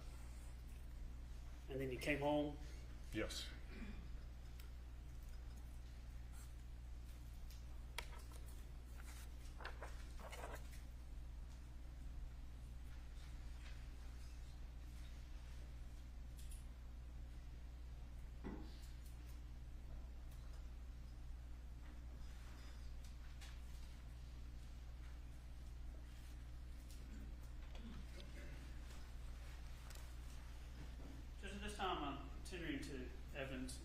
S. Ferris, number 10. I don't think there's an objection to it. No objection. It's a move.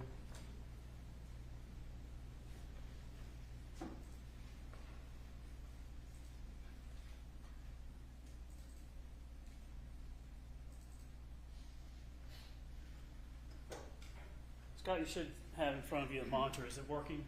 Yes, sir. I'm going to hand this to you, so you can look whichever one you want to.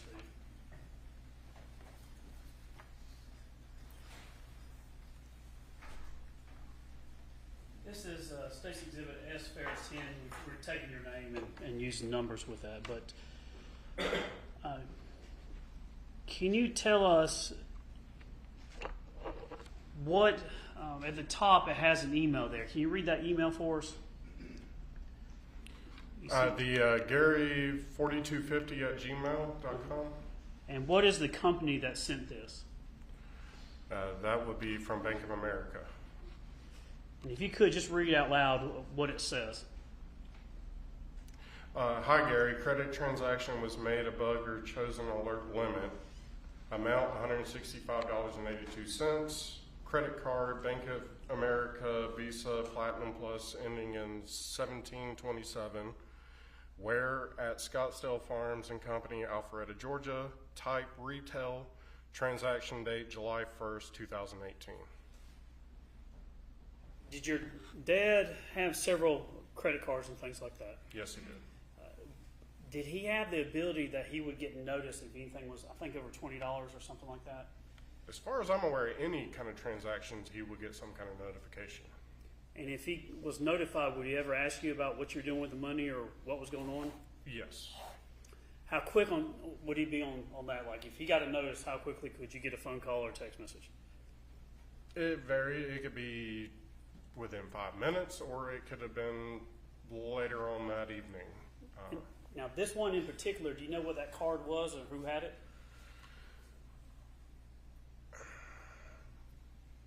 I presume that might have been the one my dad had. I'm not 100% because there was several different credit cards. Now, your dad controlled the finances in the family, is that right? Yes.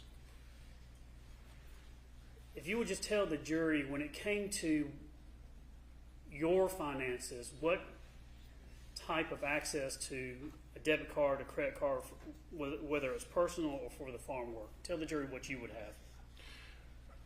have. So I would either have, beginning off, I would, get his debit card. I'll get it for him to go buy horse feed or, fertilizer or anything like that. And then he wound up giving me a credit card that I kept all the time. And that's, a lot of purchases were made doing that.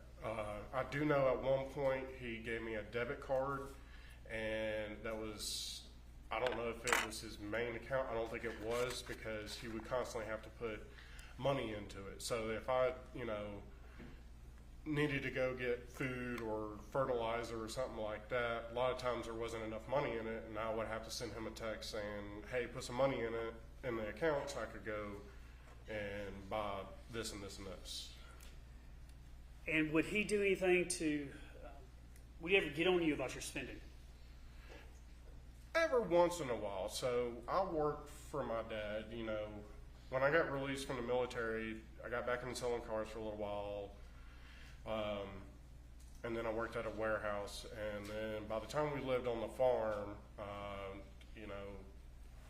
we realized it was kind of a full-time job, and also I kind of maintained it. And we had an agreement, because I lost my job at the warehouse, and, we sat and talked, and he's like, well, look, this property is a lot of work and everything like that, so, I'll give you a credit card, and you're able to go and, have lunch and stuff like that and all. But, if any time I really wanted to go buy myself something, which I never really did, I'll let them know, or so-called, hey, is it okay if I go buy this? Let me ask you about, let's go and talk about your work you did on the property. 2155 Purcell Lane, that's a hobby farm? Yeah, I would say. Were y'all looking at several places before your dad bought that? We looked at a couple of different properties. Some we just didn't like at all. It got down to this property and one other property. I do know. What was the difference between this one and the other one? This one had a lot more land. The other one sat on I wouldn't call it a lake, very large pond. And it was on the back side of it. And, when we looked at it, the cove was pretty dried up. And so it wasn't much of a lake. So, So who wanted in the family, including all your brothers and sisters, who won the one at the lake, if you would, and the farm that you moved into? Who was up for what? Let's start with Amanda. Which one did Amanda want?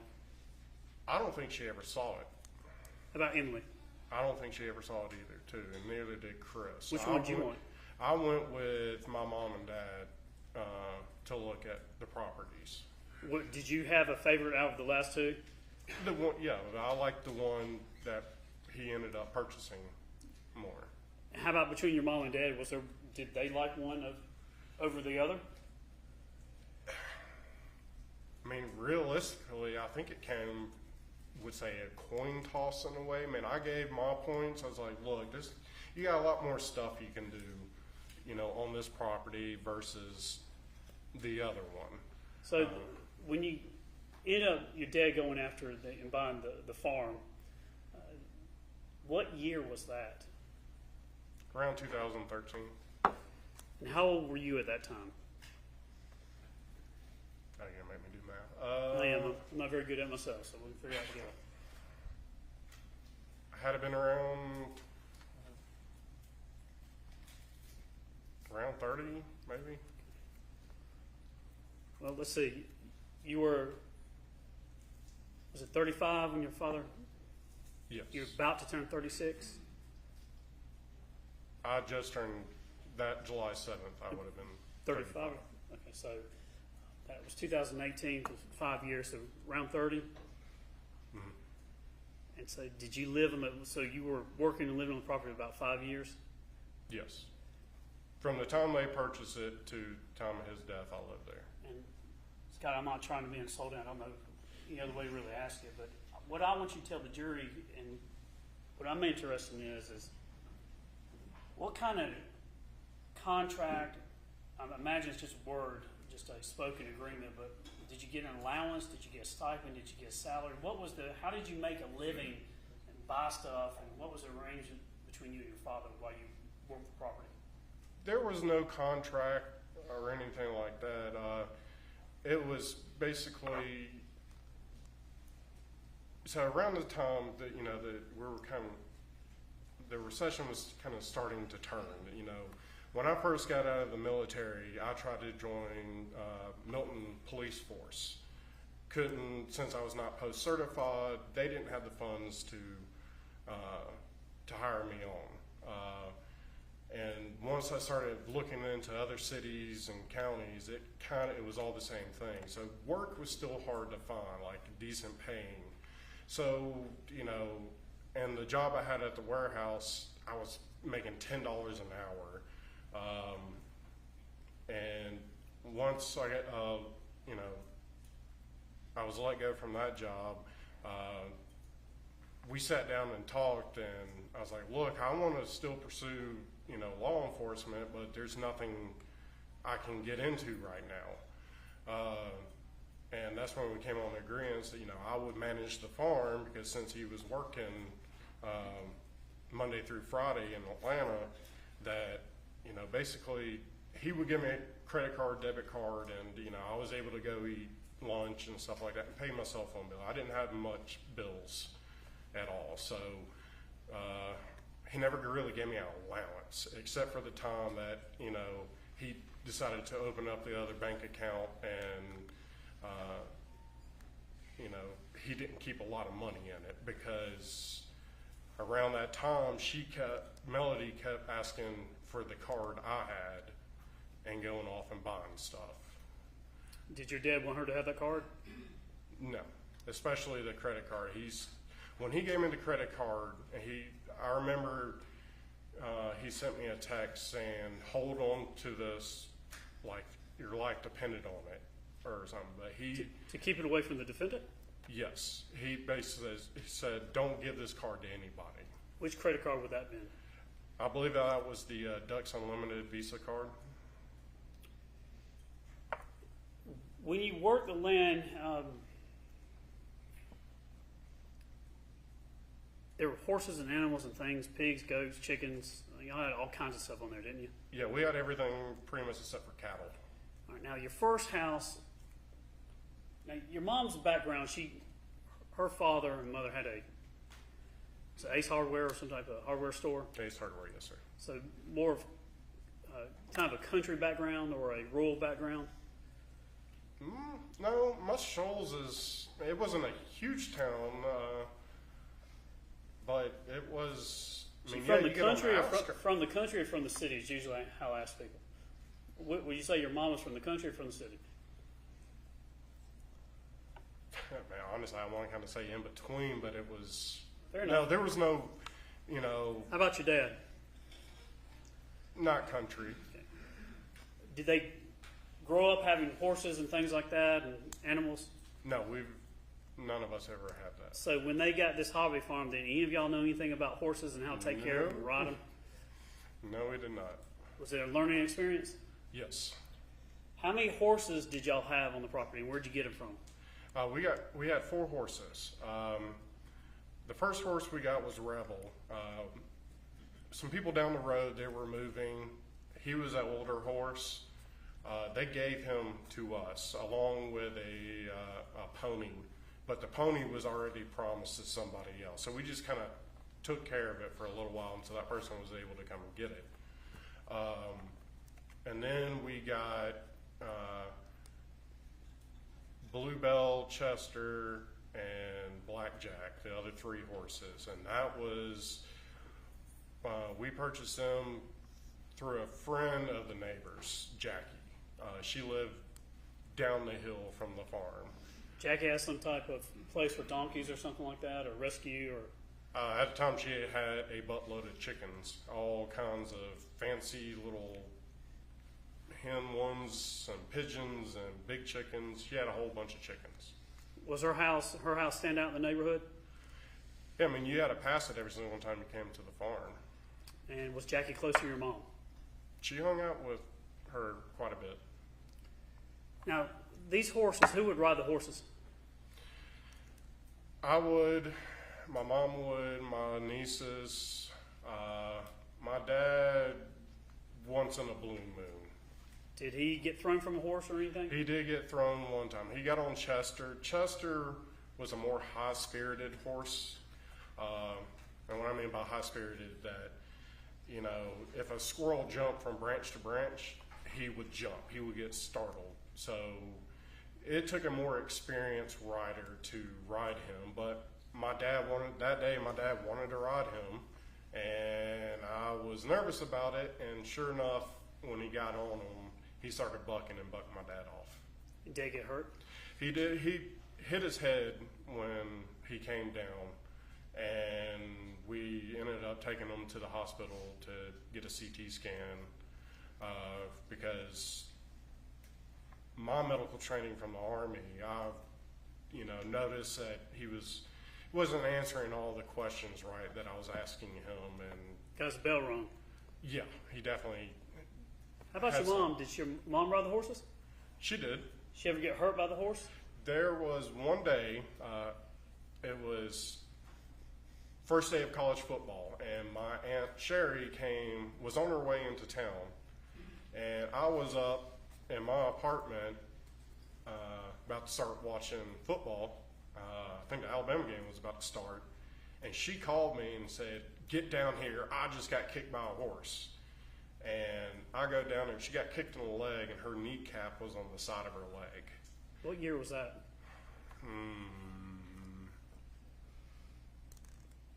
I want to say 2016. Did she ride the horses after that? When she was finally able to, yes. I think I remember her getting on. I don't really remember, but I know my dad didn't get back on the horse after he got bucked off.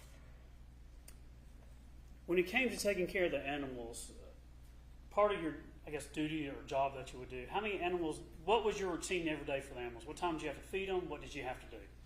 I would wake up in the morning,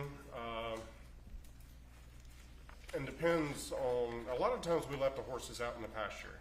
But if I knew there was bad weather coming or it got more winter time and all, that's when I would start bringing them in the barn. So I would wake up, we had a whole bunch of goats. I would feed the goats, make sure everybody had water, feed, and just kind of along those lines. And then I would start, blowing off driveways and stuff like that, keeping the place looking nice. How long would it take to, you feed them how many times a day? Or what would your routine? About twice a day. So in the morning, it depends on the animals. So the horses, they would get a little bit of feed in the morning and then some in the evening. Same with the goats. They would get feed in the morning and feed in the afternoon and be grazing out in the pastures. How much interaction would your dad have when it came to taking care of the horses or the animals or anything? He didn't. I do not ever remember my dad feeding animals. How about your mom? She would do the chickens up by the house, occasionally come up and feed the chickens and all. But no, it was not on a regular basis. About the goats? I don't ever remember her feeding goats. Did y'all have to bottle feed the goats at all or anything at times? Oh yeah, we did. I mean, we had a lot of baby goats that were born. Not all goats are going to accept their babies. Some of them reject them. And, lo and behold, I mean, a lot of times, when a goat gives birth, they can pass away from it. It's just like humans. There's a lot of life and death on a farm. You're always having something born and you're always having something die. And did you ever have to dispose of any animals, dead bodies, or anything like that? A lot of chickens, I mean, they get sick very easily, or a fox will come and kill them. Ducks as well too. We've had some goats that pass away. They either get sick or, first group of goats we we bought them from somebody that was, their parents, I believe, passed away or something, and we bought all the goats they had. That was our first goats.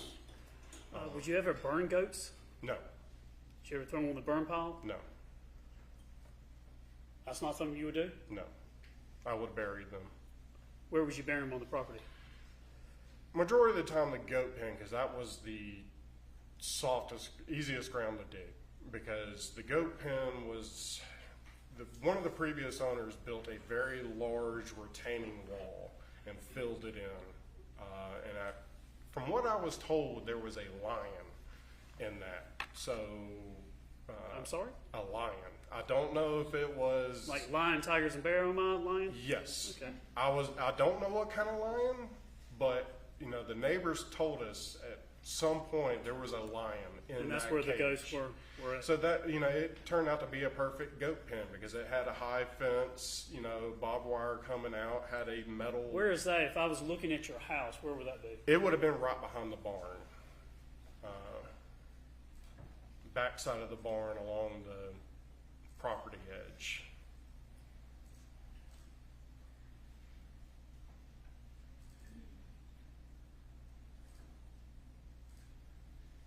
This is aerial 3. This is the house here. Where, I'll take the cursor of the hand. You need to go up to the barn.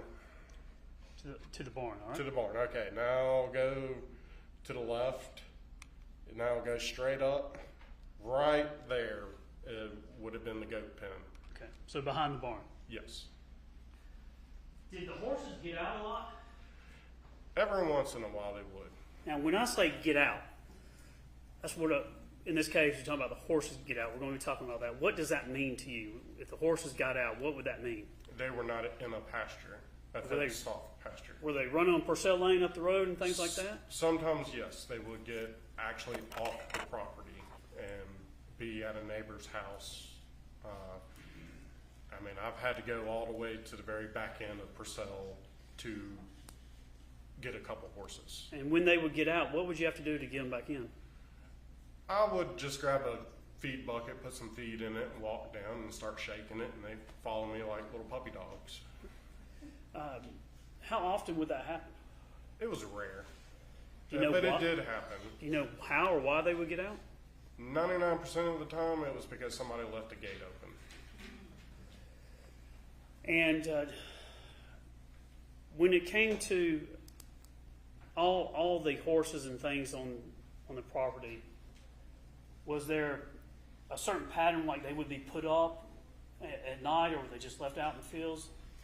The horses, like I said earlier, it depend on weather, temperature, and everything like that. Goats were put up every single night. Chickens always went back into their chicken coop at night. So the door had to be closed on that. So the main animals I always had to be put up were the goats, the chickens, and obviously Luke and Leroy, the labs. Would you do anything different around 4th of July when fireworks were coming out, or anything for the horses, or like on the 3rd? Did y'all do anything different on July 3rd for the horses? We always left them out because, yeah, they will get scared from fireworks, but it's always safer to leave a horse out in a pasture than in a stall, because they would jump around and everything like that, and you don't want a horse getting hurt. So they would be left outside. So if they got scared, they had room to run. But if they were in a stall, they would, jump and hit their head or something on the stall walls. Did you like the animals? I loved them. Was that something, a passion you enjoyed, or? I thoroughly enjoyed it. I mean, the horses were like dogs to me. I mean, I took care of them all the time. Horses do have personalities just like dogs. Do you miss them? I do.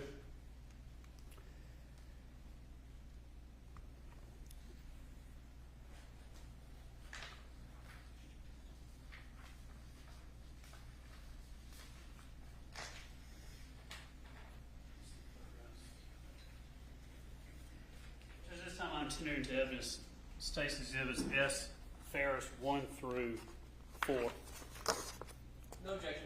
Next, dude. I'm gonna look at some stuff and ask some questions. Okay. You can't hear that, others.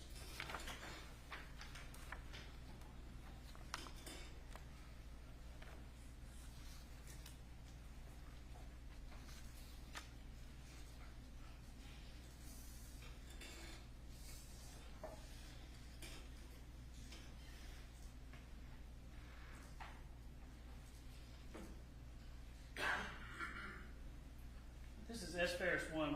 We have some photographs from the property. There were some drone photographs and things like that. But as we look at this photograph here, tell the jury what we're looking at. Now, this is taken at a different time after the July 5th, I believe. But just tell us, what are we looking at? So we were looking at the bottom section of the house, the basement. This would have been below the big half circle deck. Those double doors right there would have gone right into the basement with the leather chairs and the TV, and behind that would have been the bar. Are these sliding doors here? Yes. And are French doors over here? Yes. Are these doors, the doors that slide, what is behind this? There would have been the leather couch, a couple chairs, coffee table, and It's where your dad would hang out? Yes. Yeah. That's where I would go. If I ate over there, that's where I would go down and sit and watch TV and eat dinner. If I walked opened these doors and walked in, would I run into the bar, the kitchen bar area? Once you pass the couch? Yeah, assume the couches are not obstructing my walk. If I walk in, when I walk before the bar, if I turn right, am I going to come down the hallway to your dad's office? Yes, that's where the hallway was. If I go and turn left, I go down the hallway to your dad's bedroom? Yes. If I walk a little bit further, I can go to left and go up the steps. Is Yes. that right? This is S. Ferris 2. Looking, you see the officers, this is when it took some drone photos, but looking here, what I'm going to try to help orient is over in this area where the burn pile is. Can you tell the jury kind of where the burn pile is in relation to the kind of the corner of the house? So from the corner of the house, Let me do it this way. So this is S2, S3, and S4. This is the burn pile area looking back. Is this a view of it? I would kind of say the burn pile's more over on this side. Indicating to So the if I was right? the cameraman, I feel like it would have been a little bit more to the right. But in this area? Yes. Describe for the jury, if you would, if you're walking from the house going out towards the burn pile, are you going uphill or downhill? You're going to be going downhill. And is your property, is the house on the crown of the top of the hill for the most part? Pretty much, yes. Now, behind this, going back to 3, this tree line back here, did you have any trail cameras or anything on? Yes, it was actually further south, further down the hill from the burn pile. Going towards the pond that way? No, this was on the back side. There's the fence where your mouse is. That's about roughly where the fence line is, the property line. Okay. And there was a little trail that goes all the way down to the bottom corner. So back in the woods. So it was down that way. I had it set up on a tree pointing towards my neighbor's property. All right. Look at the jury and tell them what you would do with that trail camera and what you did back there. So my neighbor, Ray, he allowed me to deer hunt on his property right there on the hillside, because all the deer would come either running from our property to his, or they will come from that way. So I just had a better angle of, hunting deer. How many deers did you harvest from that hunting spot? Somewhere between, I want to say 6 or 7 deer. And what would you hunt with? I would use the first deer I took was with a 20 gauge slug, using a shotgun. And then the second deer I took, I borrowed a friend's AR-15 and took that deer. And then the rest were with a 12 gauge shotgun slug. If you were, which direction did the trail camera point? It pointed towards my neighbor's property. All right. In relation to the burn pit, where's the trail camera in relation to that? So if I'm leaned up against the tree that I have the trail camera on, the house would have been to that direction. So the trail cam would have been pointing to you, the house would have been to my left, up the hill. Let's see if I can figure out which one.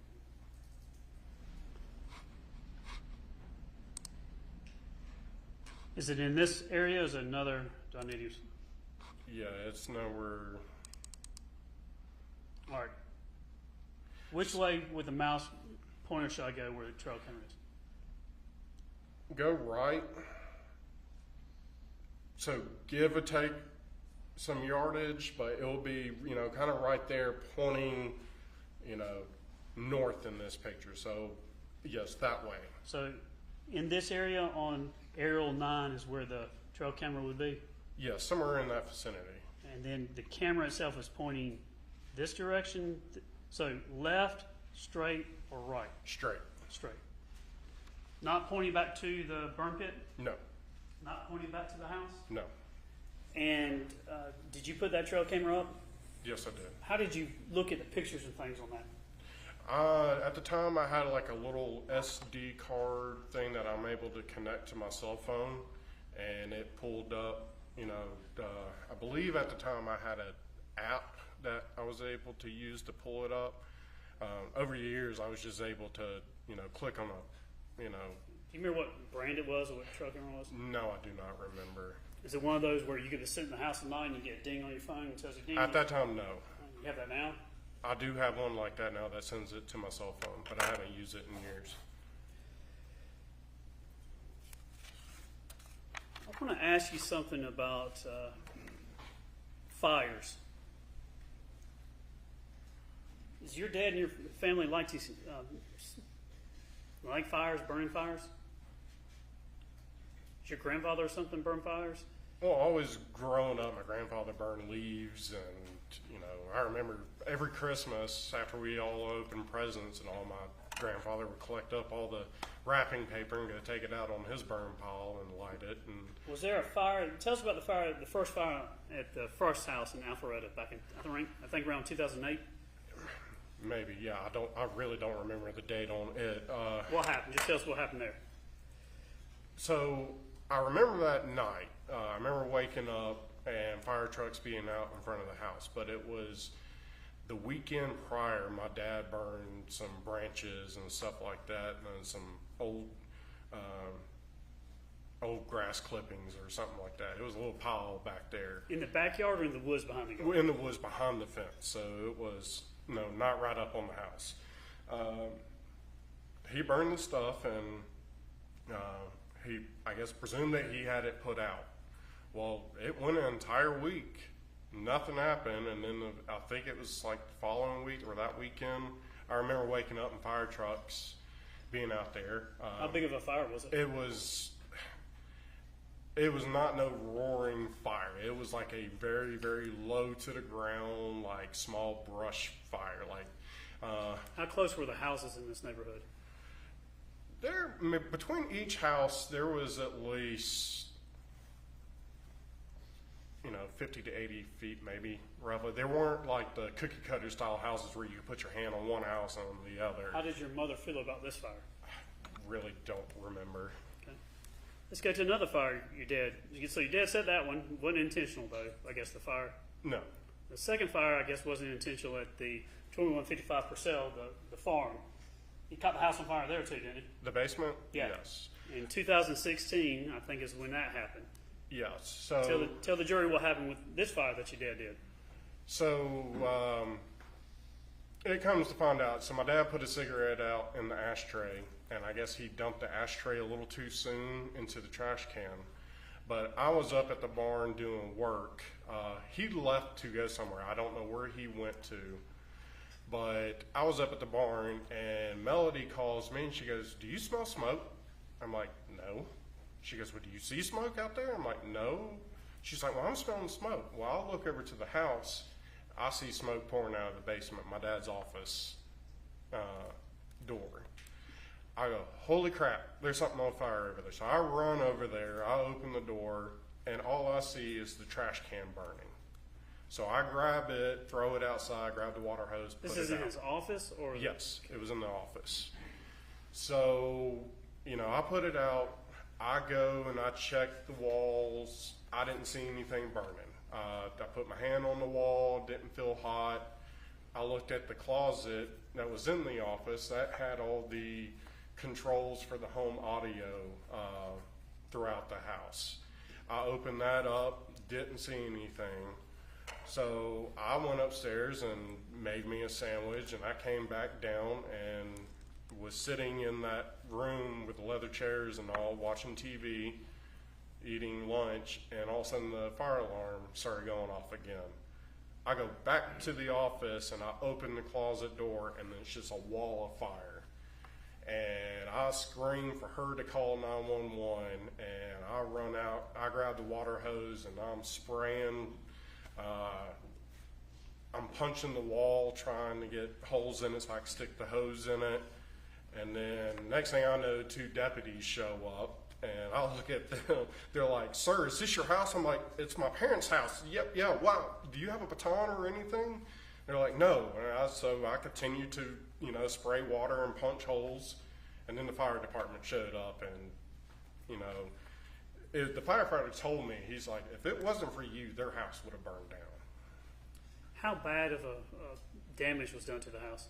There was more smoke damage than actual fire damage. So the fire was mainly contained to that closet. So all the electronics burned up. It was an unfinished closet, so there was a lot of, wood. Was your house like a smart house, had technology? A good amount. It wasn't like what today's standards would be, but that was destroyed or damaged? All the components, the audio components, yes.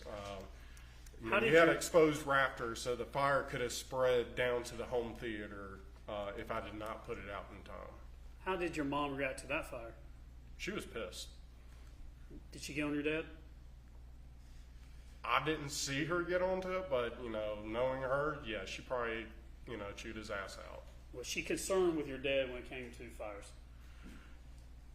Yeah, we both were, because he would start he would start a fire to burn, you know, branches and stuff like that. He would stay around it for a little while, but then walk off to go check emails or do something. So no common sense when it came to fires. No, yeah, man. There was a lot of times that I'm be like, why are you burning right now with the winds blowing like this? He wouldn't think about, you know, the Did y'all aspect. leave him alone with fires? I mean, I wouldn't stand there and hold his hand while he was burning stuff, no, but, you know. Did you have concerns with him in fires, though? I mean, I always told him, it's like, don't burn a fire when it's, you know, the winds are gusting up to, you know, 15 miles per hour. And Did he take hoses and things down there, or would he just let not really, not over there. He would he would clear off around the fire so nothing was spread out, but I don't ever really remember him dragging a hose all the way down there. Your mom and you kind of had a joke about you hoped your dad was having a spell so he wouldn't tear anything up. I mean, was your dad able to tear stuff up and y'all have to fix it? Yeah, my dad would start projects and I would end up having to finish them. That would either because, you know, he had to go do something for work, or, you know, he had to go back to work. He would. Would you and your mother joke about him having spells, hoping that maybe he's having spells so he's not going to get into anything and y'all can have an easy day?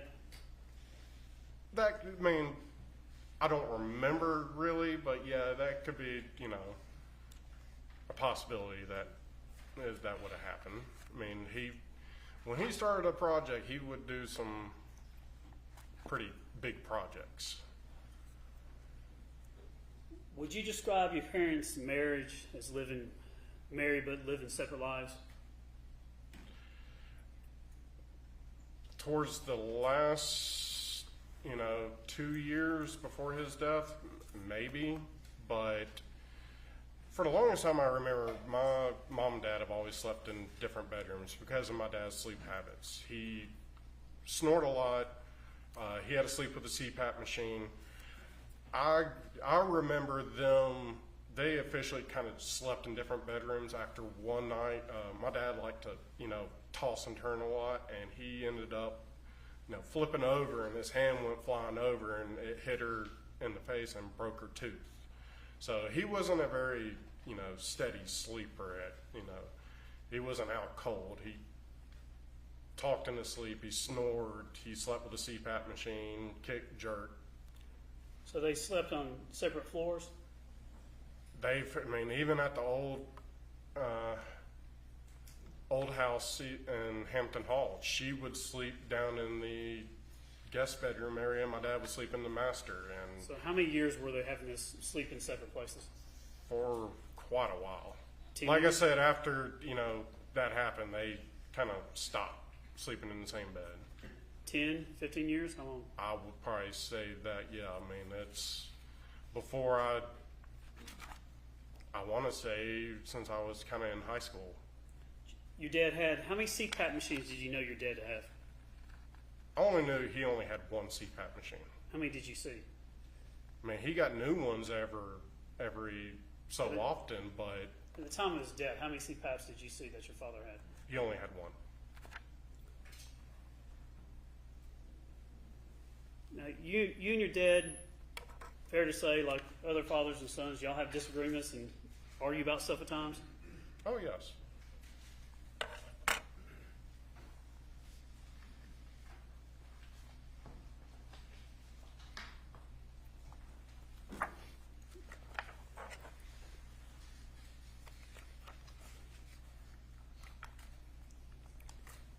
And did your dad have disagreements with your mom about finances, especially after Ted Wiley and things like that? Yes. when I came back from Iraq and about the time I got out of the Army, it seemed like everything was normal. I mean, they decided to put the house up for sale and go buy the farm. I mean, it seemed like a normal, normal marriage. And then a few years after moving back into the farm, that's when she started disappearing again, and then the trouble started back. Just this time I'm moving to evidence, S. Ferris number 6, it's a cell bright extraction between Scott and his dad. No objection. All right, submitted. Put it up on the screen when you get those, I'll take those from you.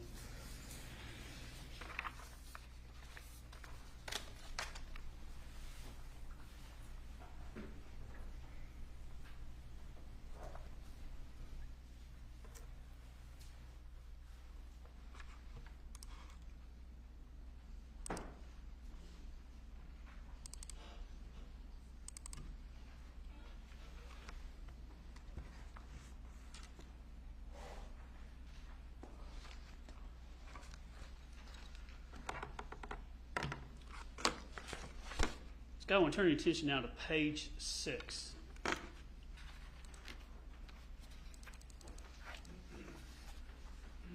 Number 18. It's on the screen there. If you can't see that. Yes. Now this is, you see number 18. I kind of, with your dad's numbers, your mom's numbers, everybody's numbers, I look at the last 4 numbers there. But 9032, your dad's cell phone number, do you see that? Yes, I do. So it's a message from him to you, your 2667. Can you tell us what the date that was? Timestamp says 10/20/2017 at 9:13 a.m.? a.m., yes. All right, so it's an incoming, so it's from your dad to you, and this is, I think it's your extraction from your phone. Mm-hmm. What was the message? Can you read the body of the message he sent you? Read that into the record for us, please. So you have my credit card, question mark? And then you reply to that in number 19. What was your response? Yes. And then number 20, from your dad to you at October 20th, 2017 at 9:14 a.m. After you say you have it, what is his response to you? Hang on to it as if your life depended on it. Do you know why he would send you that message? To me, that was, do not give this credit card to anybody. Including your mom? Yes.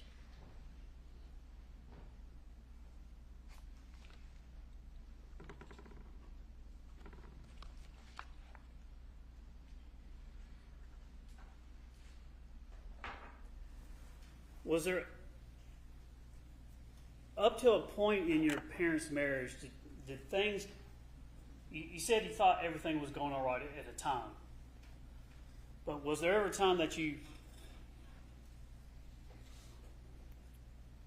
you ever see your mother get upset with your dad? Quite a few times. Would she outwardly manifest her anger or upsetness with her husband? I mean, yeah, she would talk, she would talk trash about my dad to me, to my sisters, my brother. I mean, yeah. I want to talk to you about an incident. So July 5th, 2019 is when you found your dad, remains. Said 2019? 2018. Okay. Go back, I think a couple, you tell us, was there an incident with seeing your mom break a plate? Yes. I've tried my best to remember the exact date. I know it was prior to his death. It wasn't really, I don't want to say it was several months, but it was within a few weeks or so. we were working on the project between the house and the pond, the big stone walls and everything. And I remember I was either planting some plants or doing mulch or something. My dad was on the other side of the property, and she came out of my dad's office doors and screaming and cussing, and she threw a plate up against the wall of the house, and she screamed, "I can't wait till the day he fucking dies. I can't wait till the day I don't have to live with him anymore." How close were you to this when she did it? I was within 10 yards. How far was your dad away? He was over 100 yards away. Do you know if he heard it or saw it? I know he didn't. He never said anything to me that he noticed it, and I don't know if I don't remember seeing him. So I knew he was up on the other side of the property. So she walks out, and where does she throw the plate? So if you walked out of those French doors, there was a wall right there, and right next to it would have been the hot tub. It was up against that wall, right? How bad was what kind of plate was it, and how bad was it broken? Well, I mean, if only plate like that would have been, used was just the white kitchen plates. We had like two different sizes. We had a bigger set and then a smaller set, but they looked the same. Did you confront her or say anything to her about that? No, I don't remember saying anything to her about that. Do you know what she was upset about, or? If I remember right, him leaving the plate in the home theater room. And it was probably a plate that he probably had some kind of dessert, key lime pie on. So he would occasionally leave a Mountain Dew can or a plate in the home theater, and her being, she cleaned a lot. She liked to keep a clean house. So stuff like that. So how mad was she when she did this? Like I said, she came out yelling and cussing and threw it as hard as she could up against the wall, and it shattered into several pieces. And you were certain she was talking about your dad? Oh, yes. She ever say anything like that any other time? That you witnessed? That I witnessed? No, I don't really remember, no.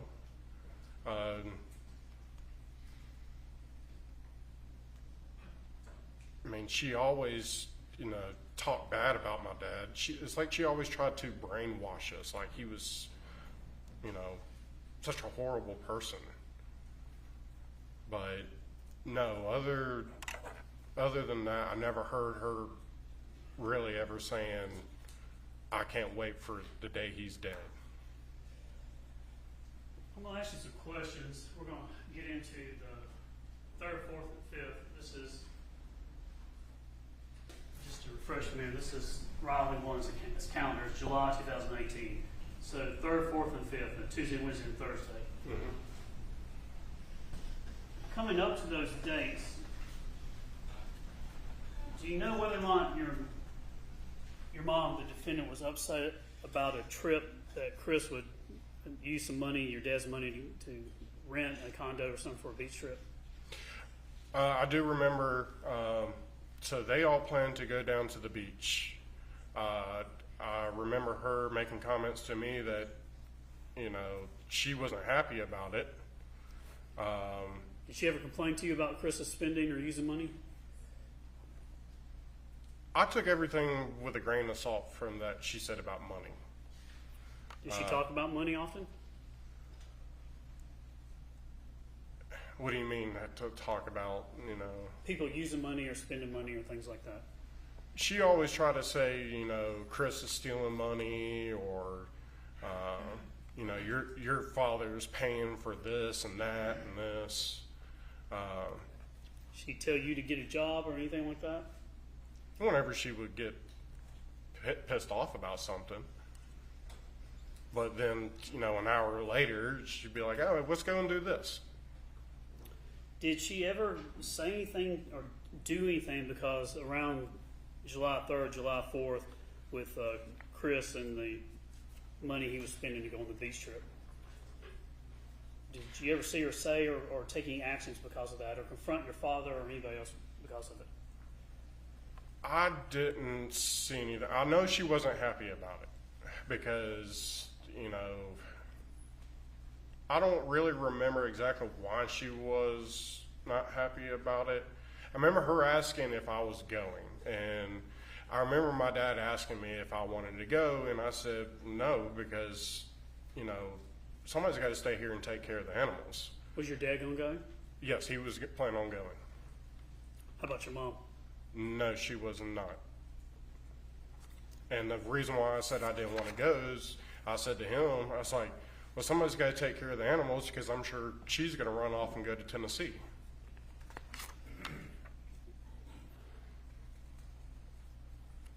Up to this point, you said your mom would kind of just disappear or during the week. How often would that occur? If you took it week by week, how often was that happening? For quite a period of time, it was just at least once a week she would disappear. It always seemed like a Tuesday or a Wednesday or somewhere, in the middle of the week, it seemed like. And then a lot of times she would just send me a text saying, hey, I got to go up to Martha James. I got to take her to the doctor. And she wouldn't be back until the following week. Or how consistent was this where she would go week per week? For a while, for the last year and a half. Up to the week of July 3rd, 4th, and 5th. When was the last time you remember her just leaving? I mean, that probably would have been the week before, maybe. So it was up to the week before? Oh, yeah. I mean, she was always had an excuse to go. Martha Jane had to go to this doctor. And she would be gone. Would she just take day trips or the other? Sometimes it would be a day or two. Sometimes she would be gone, 4 or 5 days. Around this time, did you ever see your mom with more than one cell phone? Oh, yes. Tell the jury about that, please. I noticed that she had 2 cell phones when she'll be on the phone talking, and I walk into the house, and her cell phone is laying on the counter. And then a lot of times I kept, I'll walk around the corner, and she would grab her phone and tuck it into her waistband. So I knew she had 2 cell phones. And I told my dad she had 2 cell phones. Did she use the phones out in the open, or where was she using No, them? she tried to hide it from me. I do know that. Did you ever see her on it? Well, like I said, that one time I saw her on the phone, but yet I walk in and her phone's laying on the kitchen island. Did she ever, where would she keep that other phone? I have no clue. Did you ever see her on her person or anywhere on her body? Like I said, there was many occasions where I walk, into a room or around the corner, and she would move swiftly and tuck it into her pocket or waistband, depending on what she was wearing. On July 3rd, 4th, and 5th, I want to go through that on July. I think July 2nd, which is was that Monday. Did you go play golf that day? On the 2nd, no. Do you remember if you went and played golf and then with your friend and went into a restaurant afterwards? Were you playing golf that week? It was one. I mean, I played a lot of golf during that time because Hampton Hall, it was fairly cheap to play. There was only 20-something bucks, I believe it was, to play Twilight golf. So we played a lot of golf. Let's go to July 3rd, that Tuesday. Did you work at the house that day with your mom?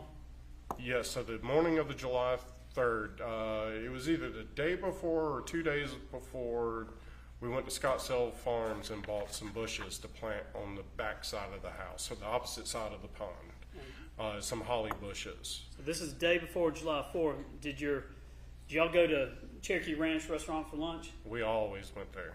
All right, who did you go with? It would depend. If my dad was home, him and I would go. If he was at the office, Well, Melody. on July 3rd, did you go with your mom? So on the morning of July 3rd, yeah, I went over there with, we drove separate because I was leaving from there to go up to the lake house with all my friends. And did you see your dad at Cherokee Ranch? Yes, I did. But y'all weren't together? No, he was already there when I came in, and he was sitting. As soon as you walked in the door, there was a booth, only a one-sided booth, so only either one person or two people could sit there, and that's where he sat. So, you know, I ended up sitting at a different table. Did he walk out without talking to y'all? I ended up, he was still there when I left. You don't know whether or not your dad walked out or paid and left before you and Melody? If I remember right, no, he was still there when I left. Because I left, you know, I drove up there separate from Melody. She was in her car, I was in the truck, and they both knew I was going up to the lake house. And then what did y'all do after that? So we ate, and I left, and I went to the lake house. Where did she go? I have no clue. Whose lake house did you go to? Nancy Pierce, it was her lake house, which is basically my second family. I've been friends with them for over 10 years now. What time did you go up to the lake? It would have been, you know, around 12, 1 o'clock time frame, lunchtime. And how long were you there at the lake on talking about July 3rd now? I left there, and I was there until she called me and asked when I was coming home, and I said, well, I haven't really decided yet, but wow, what's going on? And she said, well, the horses are out. I go, what do you mean the horses are out? She's like, your daddy left the gate open and they're out. And I was like, well, I guess I'll, you know, be on my way as soon as I can. And that was, I want to say, somewhere around 10 o'clock-ish. I said around 10:52 p.m. Would that be about right? Yeah, it could have been around that time. I know it was dark out. So did she call you or you called her? She called me. And she called and what? She was talking about the horses being out? She called me and asked, when are you going to be home? And I said, well, I haven't, you know, I haven't really decided, but wow, what's going on? And what did she say? She said, the horses are out. You need to come home and get them up. Right, July 3rd, you're at the house with your mom working, go to lunch, your dad's at the restaurant, but you don't remember whether or not he left or anything like that. I'm like 99% sure my dad was still sitting there. But whenever y'all departed, he was in a separate car, you were in a separate car, and your mom was in a separate car? Yes, that is correct. And you went from the restaurant to the lake? Yes, sir. And you were there all night until you came home? Until she called me and said, Go anywhere else? No, sir. And I mean, we went out on the lake on the boat and did that, but I went to the lake house. About 10:52, you said you got a call from your mom about the horses. Did she ask you to come home or anything? She asked, when are you coming home? She asked when you're coming home. Yes. All right, that call's around 10:52 p.m. And you talked to law enforcement after all this happened, told them your timeline, things like that, right? Yes. And I think they were able to take photographs of your phone. Did you show your time calls and things to the law enforcement? Do you remember? I remember I gave them my phone. Okay. And then about 11:34 p.m. or so, did you get back to your house? Yeah, it was from the lake house, which is up in Dawsonville, to the farm. That was about, you know, anywhere from 35-minute to 45-minute drive. And we got back at, say, around 11:34 p.m. Did you talk to your mom? So I came in and, you know, I turned up towards the barn. And once I came onto the property, I see the horses in the pasture.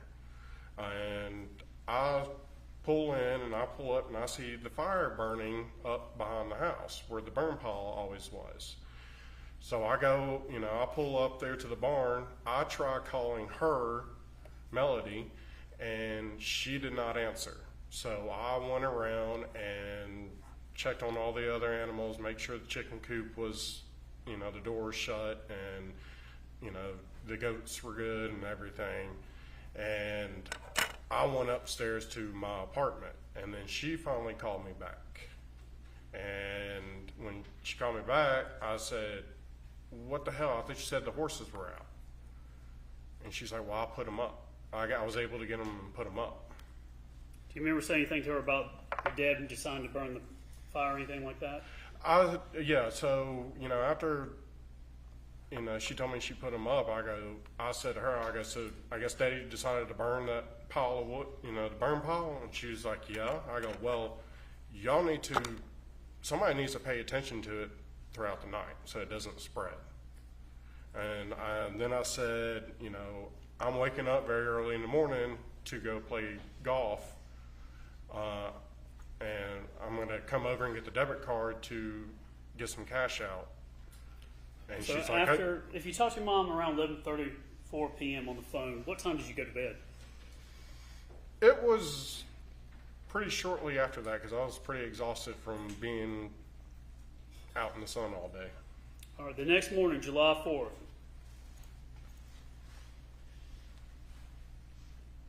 What time did you go and get the ATM card from your mom? Very early in the morning. Because I want to say we either had a 7:30 or 8:30 tea time. So, the sun just rose by the time I got over there. Did you go up to the house? Yes, I drove over to the house. Did you call your mom to come to the door, or how'd you get her to the door? So, the night before, I told her I was going to play golf, and in the morning I was going to come over and get the debit card. And she said, well, just call me and let me know when you come over. And I was like, okay. Did you ask her to leave the doors open, unlocked or anything? No, because the house wasn't ever really locked up. If she said anything about she was going to lock the doors or not lock the doors? I do not remember anything of that. Fair enough. When you do you know if it was about 6:15 or so when you went to go get the ATM? Yes, it was very early in the morning. So it had to been around that time. And I sent, I called her as I'm getting in the truck and said, hey, I'm coming over. And she met me at the front door and handed me the debit card. And did you go inside? No, I never went inside. Did you go get something out of the refrigerator, a drink or anything?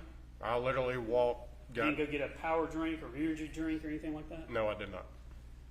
Did she let you in? I never went into the house. She literally met me at the front door and handed me the debit card. Did you run down the road, get some cash, and come back? Yeah, I ran down to, right there at Free Home, Publix. There's a Wells Fargo bank right there. So I grabbed. If your tea time was around 7 or 7:30, would that be fair to say? Yes, and like I said earlier, it was either 7:30 or 8:30 tea time. And who were you playing golf with? I was playing with my friends Ted and Philip. Would y'all do this on the 4th of July? Is this something y'all would do? We try to make it a tradition, but yes, this would have been our second 4th of July round of golf. And after you played golf, did you go somewhere? We left from the golf course and went back to the lake house. And how long were you at the lake? So we finished golf and then we went there, and we only went out on the boat only for a few hours. I know we were back. Did you go to a pool party afterwards? So we got back and Ted and I went to our friend's apartment complex. She lived in Cumming, and we went to the pool party that she was having there. And I stayed there not long. I'd probably say like a couple hours. And about what time did you go home that night? I was home before it got dark. So it was... Did you go home to feed the animals? Yes. All right. So on July 4th, start off, get ATM money, go play golf, go to the lake, pool, and then you go home around whatever time before dark. Do you remember what time that would have been? Like I said, it probably would have been 6, 7 o'clock roughly. It was still daylight outside. And that time of the year, the sun would have gone down about 9-ish. When you got home, did you have a conversation with your mom about the goats being out or anything? So when I get home, I see all the goats out in the front pasture, or the pond pasture is what we called it. I get them, I grab their feed and I call them and they all come running. I take care of everybody. Then I ride over to the house. By this time it's already dark out. I ride over to the house and, I walk in and I go back to the master bedroom and Melody's laying in bed with the dogs. And I talk to her and I'm like, what the hell was it? Why are the goats out? And she's like, well, your daddy let them out. I was like, okay, well, why didn't... That's what she said? Yeah. She said, your daddy let them out. I was like, okay, well, why didn't y'all put them back up? I was like, you're going to have to start doing this because I'm going to, start my new career at some point. So you're going to have to learn how to take care of these animals. And then I proceeded to, I turned around and we talked about something else, I can't remember, but I do remember her telling her that. And I turned right around and went right back out and got in my truck and went back up to my apartment. All right. On July 3rd, did you see the fire burning? Yes, I did. When I came home that night, when I pulled up to the barn, I could see off behind the house that the fire was burning. On July 4th, did you see the fire burning? I do not remember it burning. Judge, may we approach real quickly?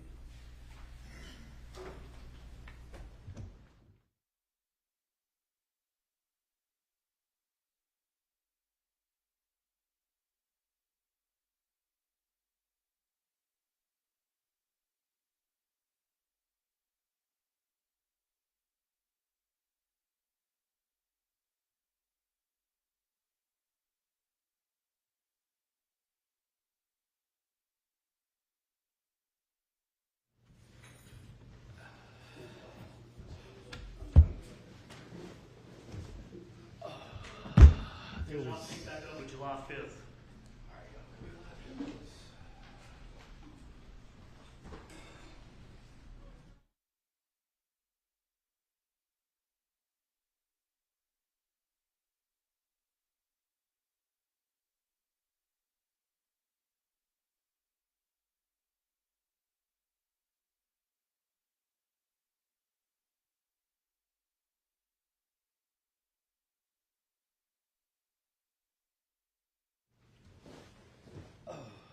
All right, ladies and gentlemen, we're going to break for the evening again.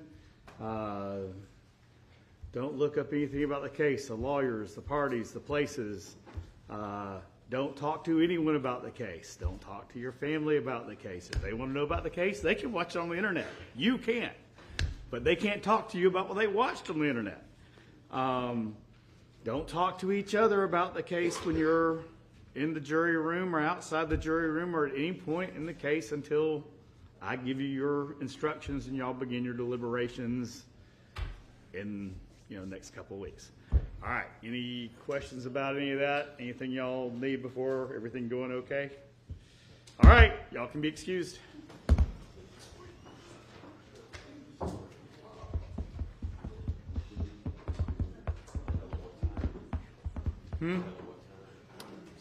Yes, 8:30, 8:45.